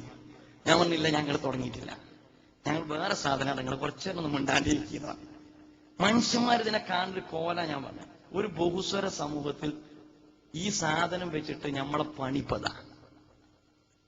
ഈ ഏർപ്പാട് ഞാൻ പറയുന്നത് മതസംഘടനകളോട് നിർത്തണം. നമ്മൾ പറയാവുന്ന യോജിക്കാവുന്ന പോയിന്റുകളിൽ നിന്ന് യോജിച്ചു മുന്നേറുന്ന ഞാൻ പറയുന്നത്. കാലം മാറിയിരിക്കുന്നു, സമൂഹത്തിൽ മാറ്റം അനിവാര്യമായിരിക്കും. നമുക്കറിയാലോ എവിടെയാണ് നമ്മുടെ സമൂഹം, മദ്യത്തിന്റെ, മദിരാശിയുടെ. നമ്മുടെ മലപ്പുറം ജില്ലയിൽ പൊന്നാനി, തിരൂര് 2ാം സ്ഥാനത്ത് 3ാം സ്ഥാനത്ത്. ചാലക്കുടിക്കാരെ സംബന്ധിച്ചിടത്തോളം അവരോട് നമ്മൾ കടപ്പെട്ടിരിക്കുന്നു. കാരണം ചാലക്കുടിക്കാരെങ്ങാനും കുടി കുറച്ചാൽ 1ാം സ്ഥാനവും 2ാം സ്ഥാനം മലപ്പുറത്തിനാണ്. മുസ്ലിം സമുദായത്തിന്റെ അവസ്ഥയാണ്. ഏറ്റവും കൂടുതൽ മദ്യം കുടിച്ചത് ഈ കഴിഞ്ഞ ഇലക്ഷനിലാണ് നമ്മൾ പറയണം. ഇലക്ഷനിൽ ആരാണ് കുടിച്ചത് എന്ന് ഞാൻ വിശദീകരിക്കേണ്ടതില്ല. മദ്യം കുടിച്ച് തുള്ളുന്ന, എന്നിട്ട് പാർട്ടിക്ക് വേണ്ടി പണിയെടുക്കുന്ന, ഇലക്ഷൻ മാത്രമല്ല വിവാഹ വീടുകളിൽ തലേ ദിവസം പലപ്പോഴും ബോട്ടിലുകൾ പൊട്ടിച്ചാഘോഷിക്കുന്ന, നിയന്ത്രണം വിട്ട, ചരടില്ലാത്ത ഒരു സമുദായത്തിന്റെ തലമുറയാണ് തെരുവോരങ്ങളിൽ നിന്ന് അനാഥമായി വളർന്നുകൊണ്ടിരിക്കുന്നത് എന്ന് നമ്മൾ മനസ്സിലാക്കേണ്ടതുണ്ട്. മുസ്ലിം സമുദായ നേതൃത്വം പരസ്പരമുള്ള കടി അവസാനിപ്പിച്ചിട്ട് അവരുടെ സമകാലിക ദൗത്യം ഏറ്റെടുത്തിട്ടില്ല എങ്കിൽ ഞാൻ പറയുക, പടച്ചവൻ നമ്മളെ വെറുതെ വിടൂല. കാരണം നാം ഏറ്റെടുക്കേണ്ടുന്ന, നാം സമുദ്ധരിക്കേണ്ടുന്ന, നാം സംസ്കരിക്കേണ്ടുന്ന, നാം വഴി കാണിക്കേണ്ടുന്ന നമ്മുടെ അടുത്ത തലമുറ ക്രിമിനലുകളായി വളരുന്നു എന്ന കാര്യം നമ്മൾ വിസ്മരിച്ചുകൂടാ എന്നാണ് ഞാൻ പറയുന്നത്. ഇസ്ലാമിക പ്രസ്ഥാനത്തെ സംബന്ധിച്ചിടത്തോളം ഇസ്ലാമിക പ്രസ്ഥാനം ആ മേഖലയിലേക്കാണ് അത് അതിൻ്റെതായ അധ്വാന പരിശ്രമങ്ങൾ ചെലവഴിച്ചുകൊണ്ടിരിക്കുന്നത്. സോളിഡാരിറ്റി യൂത്ത് മൂവ്മെന്റ് ആകട്ടെ, students Islamic organisation of India ആകട്ടെ, അല്ലെങ്കിൽ GIO ആകട്ടെ, അല്ലെങ്കിൽ ജമാഅത്തെ ഇസ്ലാമിയുടെ മറ്റ് സംവിധാനങ്ങളാകട്ടെ, ഞാൻ പറയുന്നു അതിന്റെ മുഖം തിരിച്ചു വെച്ചിരിക്കുന്നത്, അതിന്റെ ഗവേഷണം അത് തുടങ്ങി വെച്ചിരിക്കുന്നത് ഈ രാജ്യത്ത് മതസംഘടനകളെ എങ്ങനെ നേരിടണം, രാഷ്ട്രീയ സംഘടനകളെ എങ്ങനെ നേരിടണം എന്നുള്ളതല്ല, മറിച്ച് ഈ കാലഘട്ടം അഭിമുഖീകരിച്ചുകൊണ്ടിരിക്കുന്ന സാംസ്കാരികവും അതുപോലെ തന്നെ അധിനിവേശ സാമ്രാജ്യത്വത്തിന്റേതുമായ വെല്ലുവിളികളെ ജനകീയമായും അതുപോലെ തന്നെ ധാർമ്മികമായ സംസ്കരണ പ്രക്രിയയിലൂടെയും എങ്ങനെ ചെറുത്തു തോൽപ്പിക്കാമെന്ന ആലോചനയിലും പ്രവർത്തനങ്ങളിലുമാണ് ജമാഅത്തെ ഇസ്ലാമി മുന്നോട്ട് പോകാൻ ആഗ്രഹിക്കുന്നത്. എന്നെ ശ്രമിക്കുന്ന സുഹൃത്തുക്കളോട് എനിക്ക് പറയുവാനുള്ളത്, മതസംഘടനകളുടെ പിറകെ കൂടുവാൻ, സമുദായ രാഷ്ട്രീയ പാർട്ടിയുമായി നിരന്തരമായി കൊമ്പുകൂർക്കുവാൻ, എന്നിട്ട് വളരെ വിലപ്പെട്ട സമയം, വളരെ അനിവാര്യമായ സാഹചര്യത്തിൽ വളരെ വഴിവിട്ട ഒരു ജനതക്കിടയിൽ വളരെ വൃഥാവിൽ നഷ്ടപ്പെടുത്തി കളയുവാൻ ഇന്ത്യയിലെ ഇസ്ലാമിക പ്രസ്ഥാനം ആഗ്രഹിക്കാത്തതുകൊണ്ട് എന്റെ പ്രിയപ്പെട്ട സുഹൃത്തുക്കൾ, ഇസ്ലാമിക പ്രസ്ഥാനത്തെ നിങ്ങളുടേതായ വേദികളിൽ നിന്നും സ്റ്റേജുകളിൽ നിന്നും ഞങ്ങളുടേതായ മേഖലകളിൽ പടിയെടുക്കുന്നതിന് വേണ്ടിയുള്ള സാവകാശം ഒരുക്കി തരണമെന്നാണ് എനിക്ക് സൂചിപ്പിക്കുവാനുള്ളത്. നമ്മെ സംബന്ധിച്ചിടത്തോളം നമ്മൾ ഒറ്റക്കെട്ടായി നിർവഹിക്കേണ്ടുന്ന ദൗത്യമാണിത്. കുൻതും ഖൈറ ഉമ്മത്തിൻ ഉഖ്രിജത് ലിന്നാസ് തഅമുറൂന ബിൽ മഅറൂഫി വതൻഹൗന അനിൽ മുൻകർ വതുഅ്മിനൂന ബില്ലാഹ്. നിങ്ങൾ ഉത്തമ സമൂഹമാണ്. ഇത് വിശുദ്ധ വേദഗ്രന്ഥത്തിന്റെ പ്രഖ്യാപനമാണ്. ഉഖ്രിജത് ലിന്നാസ്, മനുഷ്യർക്ക് വേണ്ടി ഉയർത്തെഴുന്നേൽപ്പിക്കപ്പെട്ടവരാണ്. അന്നാസ് എന്ന് പറഞ്ഞാൽ മാസ് എന്നാണ് വിശുദ്ധ ഖുർആനിന്റെ ആ പദത്തിന് അർത്ഥം എന്ന് നമ്മൾ മനസ്സിലാക്കേണ്ടതുണ്ട്. കേരളം കാലുറക്കാത്ത നാടായി നമ്മുടെ കേരളം മാറിയിരിക്കുന്നു. മദ്യാസക്തി നമ്മുടെ കേരളത്തിൽ അടിപ്പെട്ടിരിക്കുന്നു. സ്ത്രീകൾ പോലും മദ്യപിക്കുന്നിടത്തേക്ക്, അഥവാ ഉയർന്ന മധ്യവർഗ കുടുംബത്തിലെ സ്ത്രീകൾ പോലും സൗന്ദര്യവർദ്ധനവിന് വേണ്ടി മദ്യപിക്കുന്ന ഒരു തലത്തിലേക്ക് കാര്യങ്ങൾ എത്തിപ്പെട്ടിരിക്കുന്നു. യുവത്വം ചൂതാട്ട കേന്ദ്രത്തിന്റെ മുമ്പിൽ വലിയ വലിയ സ്വപ്നങ്ങൾ കണ്ടുകൊണ്ട് ക്യൂ നിൽക്കുന്ന ഒരു സാഹചര്യം വന്നിരിക്കുന്നു. ആഗോളതലത്തിൽ കമ്മ്യൂണിസവും അതുപോലെ തന്നെ ക്യാപിറ്റലിസവും അതിന്റെ പ്രത്യയശാസ്ത്രപരമായ പ്രതിസന്ധിയെ അഭിമുഖീകരിച്ചുകൊണ്ടിരിക്കുന്നു. ഇത്തരം ഒരു സന്ദർഭത്തിൽ ഉണർന്നു പ്രവർത്തിക്കുവാനും ഈ കാലഘട്ടത്തെ അഭിമുഖീകരിക്കുവാനും സമകാലിക സാഹചര്യത്തിൽ ഇസ്ലാമിക ദർശനത്തിൽ നിന്നുകൊണ്ട് സമകാലിക സാഹചര്യത്തോട് സംവദിക്കുവാനും എന്റെ പ്രിയപ്പെട്ട സുഹൃത്തുക്കൾ മുന്നോട്ട് വരേണ്ടതായിട്ടുണ്ട്. ഞാൻ ഓർത്തുപോകുന്നത് സയ്യിദ് മൗദൂദിയെ തന്നെയാണ്. അദ്ദേഹം ഒരു ഘട്ടത്തിൽ സയ്യിദ് മൗദൂദി പറഞ്ഞു, ഒരു കാലഘട്ടം വരാനിരിക്കുന്നു. ആ കാലഘട്ടത്തിന്റെ പ്രത്യേകത സയ്യിദ് മൗദൂദി പറഞ്ഞത്, ആ കാലഘട്ടത്തിൽ കമ്മ്യൂണിസത്തിന് മോസ്കോയിൽ പോലും അഭയം കിട്ടാത്ത ഒരു കാലഘട്ടമാണ്. ആ കാലഘട്ടം ക്യാപിറ്റലിസത്തിന് വാഷിംഗ്ടണിൽ പോലും അഭയം കിട്ടാത്ത ഒരു കാലഘട്ടമാണ് എന്ന് സയ്യിദ് മൗദൂദി ഓർമ്മപ്പെടുത്തിയ, അഥവാ മുതലാളിത്തത്തിന് കാലിടർന്ന കാലഘട്ടത്തിലാണ് നാം ജീവിച്ചുകൊണ്ടിരിക്കുന്നത്. കമ്മ്യൂണിസം അതിന്റെ വ്യതിചലനത്തിന്റെയും അപജയത്തിന്റെയും പ്രത്യയശാസ്ത്ര പാപ്പരത്വത്തിന്റെയും കാലഘട്ടത്തിലാണ് നാം ജീവിച്ചുകൊണ്ടിരിക്കുന്നത്. ഇന്ന് നമ്മളൊക്കെ പത്രത്തിൽ വായിച്ചതുപോലെ 5% മുസ്ലിങ്ങളുള്ള ബ്രിട്ടനിൽ പോലും 7-8 ഇസ്ലാമിക് ബാങ്കിങ്ങിന്റെ ശാഖകൾ തുറന്നുകൊണ്ടിരിക്കുന്ന കാലഘട്ടത്തിലാണ് നമ്മൾ ജീവിച്ചുകൊണ്ടിരിക്കുന്നത്. ആധുനിക കാലഘട്ടത്തിലെ സാമ്പത്തിക മാന്യത്തെ അതിജീവിക്കുന്ന സാമ്പത്തിക സിദ്ധാന്തവും സാമ്പത്തിക വ്യവഹാരക്രമവും ഇസ്ലാമിന്റെ സാമ്പത്തിക സിദ്ധാന്തവും വ്യവഹാരക്രമവുമാണ് എന്ന് ആധുനിക ലോകം അംഗീകരിച്ചുകൊണ്ടിരിക്കുന്ന ഒരു കാലഘട്ടത്തിലാണ് നമ്മൾ ജീവിച്ചുകൊണ്ടിരിക്കുന്നത്. ഈ കൊച്ചു കേരളത്തിൽ പോലും ഇസ്ലാമിക് ശരീഅ വെഞ്ചർ വന്നുകൊണ്ടിരിക്കുന്ന ഒരു കാലഘട്ടത്തിലാണ് നമ്മൾ ജീവിച്ചുകൊണ്ടിരിക്കുന്നത്. മാത്രമല്ല, ആഗോളതലത്തിൽ സ്വേച്ഛാധിപത്യത്തിന് അറുതി വരുത്തിക്കൊണ്ട്, സ്വേച്ഛാധിപത്യ ഭരണത്തിന് അറുതി വരുത്തിക്കൊണ്ട് സ്വാതന്ത്ര്യത്തിന് വേണ്ടിയുള്ള ജനകീയ പോരാട്ടങ്ങൾ ഇസ്ലാമിസ്റ്റുകളുടെ കൂടി സഹകരണത്തോടുകൂടി ഒരു കൊടുങ്കാറ്റ് കണക്കെ ഗൾഫിതര അറബ് നാടുകളിൽ അടിച്ചു വീശിക്കൊണ്ടിരിക്കുന്ന ഒരു കാലഘട്ടത്തിലാണ് നമ്മൾ ജീവിച്ചുകൊണ്ടിരിക്കുന്നത്. നിങ്ങൾക്കറിയാമല്ലോ, ഈജിപ്തിന്റെ തെരുവോരം എന്നുണർന്നു കഴിഞ്ഞോ, ഈജിപ്തിന്റെ തെരുവുകളിൽ നിന്ന് ഇന്ന് വിമോചനത്തിന്റെ വിപ്ലവത്തിന്റെ മന്ത്രങ്ങൾ നമ്മൾ കേട്ടുകൊണ്ടിരിക്കുന്നു. 1981 ഈജിപ്തിൽ നിന്ന് നാടുകടത്തിയ ഒരു മഹാനാണ് നമുക്കറിയാവുന്നതുപോലെ ഷെയ്ഖ് യൂസുഫ് കർദാവി. പതിറ്റാണ്ടുകൾക്ക് മുമ്പ്, നൂറ്റാണ്ടുകൾക്ക് മുമ്പ് മഹാനായ യൂസുഫ് നബി അലൈഹിസ്സലാം കൽത്തുറുങ്കിൽ നിന്ന് കടന്നു വന്ന ഈജിപ്തിന്റെ അധികാരം കയ്യാളിയ അതേ ഓർമ്മകളെ വീണ്ടും അതിന്റെ തനിയാവർത്തനമെന്ന സ്വഭാവത്തിൽ 81 ഫ്ലൈറ്റ് കയറിയ പട്ടാളക്കാരനാൽ ഫ്ലൈറ്റ് കയറ്റപ്പെട്ട ബഹുമാന്യനായ യൂസുഫ് കർദാവി അതേ ഈജിപ്തിന്റെ മണ്ണിൽ 3 പതിറ്റാണ്ടിന് ശേഷം അതേ പട്ടാളക്കാരുടെ സല്യൂട്ട് സ്വീകരിച്ചുകൊണ്ട് 20 ലക്ഷം മുസ്ലിം സമൂഹത്തെ അഭിമുഖീകരിച്ച് ഖുത്ബ നിർവഹിച്ചുകൊണ്ടിരിക്കുന്ന ഒരു കാലഘട്ടത്തിലാണ് സഹോദരന്മാരെ നമ്മൾ ജീവിച്ചുകൊണ്ടിരിക്കുന്നത്. ആ അർത്ഥത്തിൽ തകർന്നടിഞ്ഞ കമ്മ്യൂണിസത്തിനും കാലിടുന്ന ക്യാപിറ്റലിസത്തിനും മുമ്പിൽ ഒരു പുതിയ ബദൽ സൃഷ്ടിക്കുന്നതിന് വേണ്ടിയുള്ള ഇസ്ലാമിന്റെ നവജാഗരണ പ്രക്രിയ ആഗോളതലത്തിൽ ശക്തി പ്രാപിച്ചുകൊണ്ടിരിക്കെ ഈ ഇന്ത്യ രാജ്യത്ത്, ഈ കൊച്ചു കേരളത്തിൽ ആഗോള ഇസ്ലാമിക നവജാഗരണത്തിന്റെ ചുവടൊപ്പിച്ചുകൊണ്ട് ഈ കാലഘട്ടത്തിന്റെ ധർമ്മം നിർവഹിക്കുവാൻ, പ്രവാചക ധർമ്മം നിർവഹിക്കുവാൻ പ്രിയപ്പെട്ട സഹോദരന്മാരെ നമ്മൾ ഒറ്റക്കെട്ടായി പ്രവർത്തിക്കേണ്ടതായിട്ടുണ്ട്. ഇന്ത്യയിലെ ഇസ്ലാമിക പ്രസ്ഥാനത്തിന്റെ 6 പതിറ്റാണ്ട് നിങ്ങൾക്ക് പരിശോധിച്ചു നോക്കാവുന്നതാണ്. എന്റെ പ്രിയപ്പെട്ട ഇതര മതവിഭാഗത്തിന് പരിശോധിച്ചു നോക്കാവുന്നതാണ്. അത് ഈ രാജ്യത്തിന്റെ ഒരനുഗ്രഹമായിരുന്നു, ഈ സമൂഹത്തിന് ഒരനുഗ്രഹമായിരുന്നു. അതിന്റെ സേവനത്തിന്റെ ഗുണഭോക്താക്കൾ ഈ രാജ്യത്തെ ജനങ്ങളായിരുന്നു. സോളിഡാരിറ്റി യൂത്ത് മൂവ്മെന്റിന്റെ 8 കൊല്ലം നിങ്ങൾ പരിശോധിച്ചാൽ ഞാൻ പറയുക, കേരളത്തിൽ കഴിഞ്ഞ 8 കൊല്ലം യുവാക്കൾ ഉണ്ടായിരുന്നു എന്ന് ആരെങ്കിലും പറയുമെങ്കിൽ അത് സോളിഡാരിറ്റി യൂത്ത് മൂവ്മെന്റിലൂടെ വായിച്ചിട്ട് മാത്രമേ പറയാൻ കഴിയൂ എന്ന സ്വഭാവത്തിൽ കേരളത്തിന്റെ യുവത്വത്തെ ഈ രാജ്യത്തെ പ്രതികരണ ശേഷിയോടുകൂടി കേരളത്തിന്റെ ജനകീയ സമരത്തിൽ കൃത്യമായി അടയാളപ്പെടുത്തുവാൻ സോളിഡാരിറ്റി യൂത്ത് മൂവ്മെന്റിന് സാധിച്ചു. അങ്ങനെ ഒരു പറ്റം യുവാക്കളും ഏതാനും മധ്യവയസ്കരും അടങ്ങുന്ന ഒരു സംഘത്തെ വെച്ചുകൊണ്ട് ഈ രാജ്യത്തെ സമൂഹത്തിനിടയിൽ ചെയ്യാവുന്ന സ്വഭാവത്തിൽ എളിയ തോതിൽ ഇസ്ലാമിന്റെ സത്യത്തിന്റെ സാക്ഷ്യ നിർവഹണം നടത്തുന്ന ഒരു പ്രസ്ഥാനത്തിന്റെ വഴിമുടക്കുന്നതിന് പകരം എന്റെ പ്രിയപ്പെട്ട സുഹൃത്തുക്കൾ, ഇസ്ലാമിക പ്രസ്ഥാനം നിങ്ങൾ സുഹൃത്തുക്കളോട് വിയോജിച്ച തലം അനിവാര്യമായ വിയോജിപ്പിന്റെ തലമായിരുന്നുവോ എന്ന വിമർശനാത്മകമായ വിലയിരുത്തലിന് സന്നദ്ധമാകണമെന്ന് ഈ കാലഘട്ടത്തിന്റെ ഇസ്ലാമിക നവജാഗരണ പ്രക്രിയയിൽ ഇസ്ലാമിക പ്രസ്ഥാനത്തോടൊപ്പം വളരെ തുറന്ന മനസ്സോടുകൂടി പങ്കാളികളാകുവാൻ എന്റെ പ്രിയപ്പെട്ട സുഹൃത്തുക്കൾ സന്നദ്ധമാകണമെന്ന് ഓർമ്മപ്പെടുത്തിക്കൊണ്ട് ഞാൻ ബോധപൂർവം ആരെയും ആക്ഷേപിക്കുവാനോ പരിഹസിക്കുവാനോ ആഗ്രഹിച്ചിട്ടില്ല. ഇസ്ലാമിക പ്രസ്ഥാനത്തിന്റെ ശൈലിയല്ല. പക്ഷേ ഇനി ഞങ്ങൾ പറയട്ടെ എന്ന് പറഞ്ഞതുപോലെ കേട്ട് സഹിച്ച ഒരു പ്രസ്ഥാനത്തെ പ്രതിനിധാനം ചെയ്ത നിങ്ങളോട് സംസാരിക്കുമ്പോൾ ഏതെങ്കിലും ഒരു വൈകാരികമായ തലത്തിൽ ഏതെങ്കിലും സ്വഭാവത്തിൽ നിങ്ങളെ പദപ്പന വേദനിപ്പിക്കുന്ന പദപ്രയോഗം വന്നിട്ടുണ്ട് എങ്കിൽ അത് മാപ്പാക്കണം എന്ന് മാത്രം ഉണർത്തിക്കൊണ്ട് എന്റെ പ്രിയപ്പെട്ട സുഹൃത്തുക്കൾ ഇസ്ലാമിക പ്രസ്ഥാനത്തെക്കുറിച്ച് തുറന്ന പഠനത്തിന് മുന്നോട്ട് വരണം എന്ന് അഭ്യർത്ഥിച്ചുകൊണ്ട് ഞാൻ എന്റെ വാക്കുകൾക്ക് വിരാമം വിടുന്നു. അൽഹംദുലില്ലാഹി റബ്ബിൽ ആലമീൻ. അസ്സലാമു അലൈക്കും.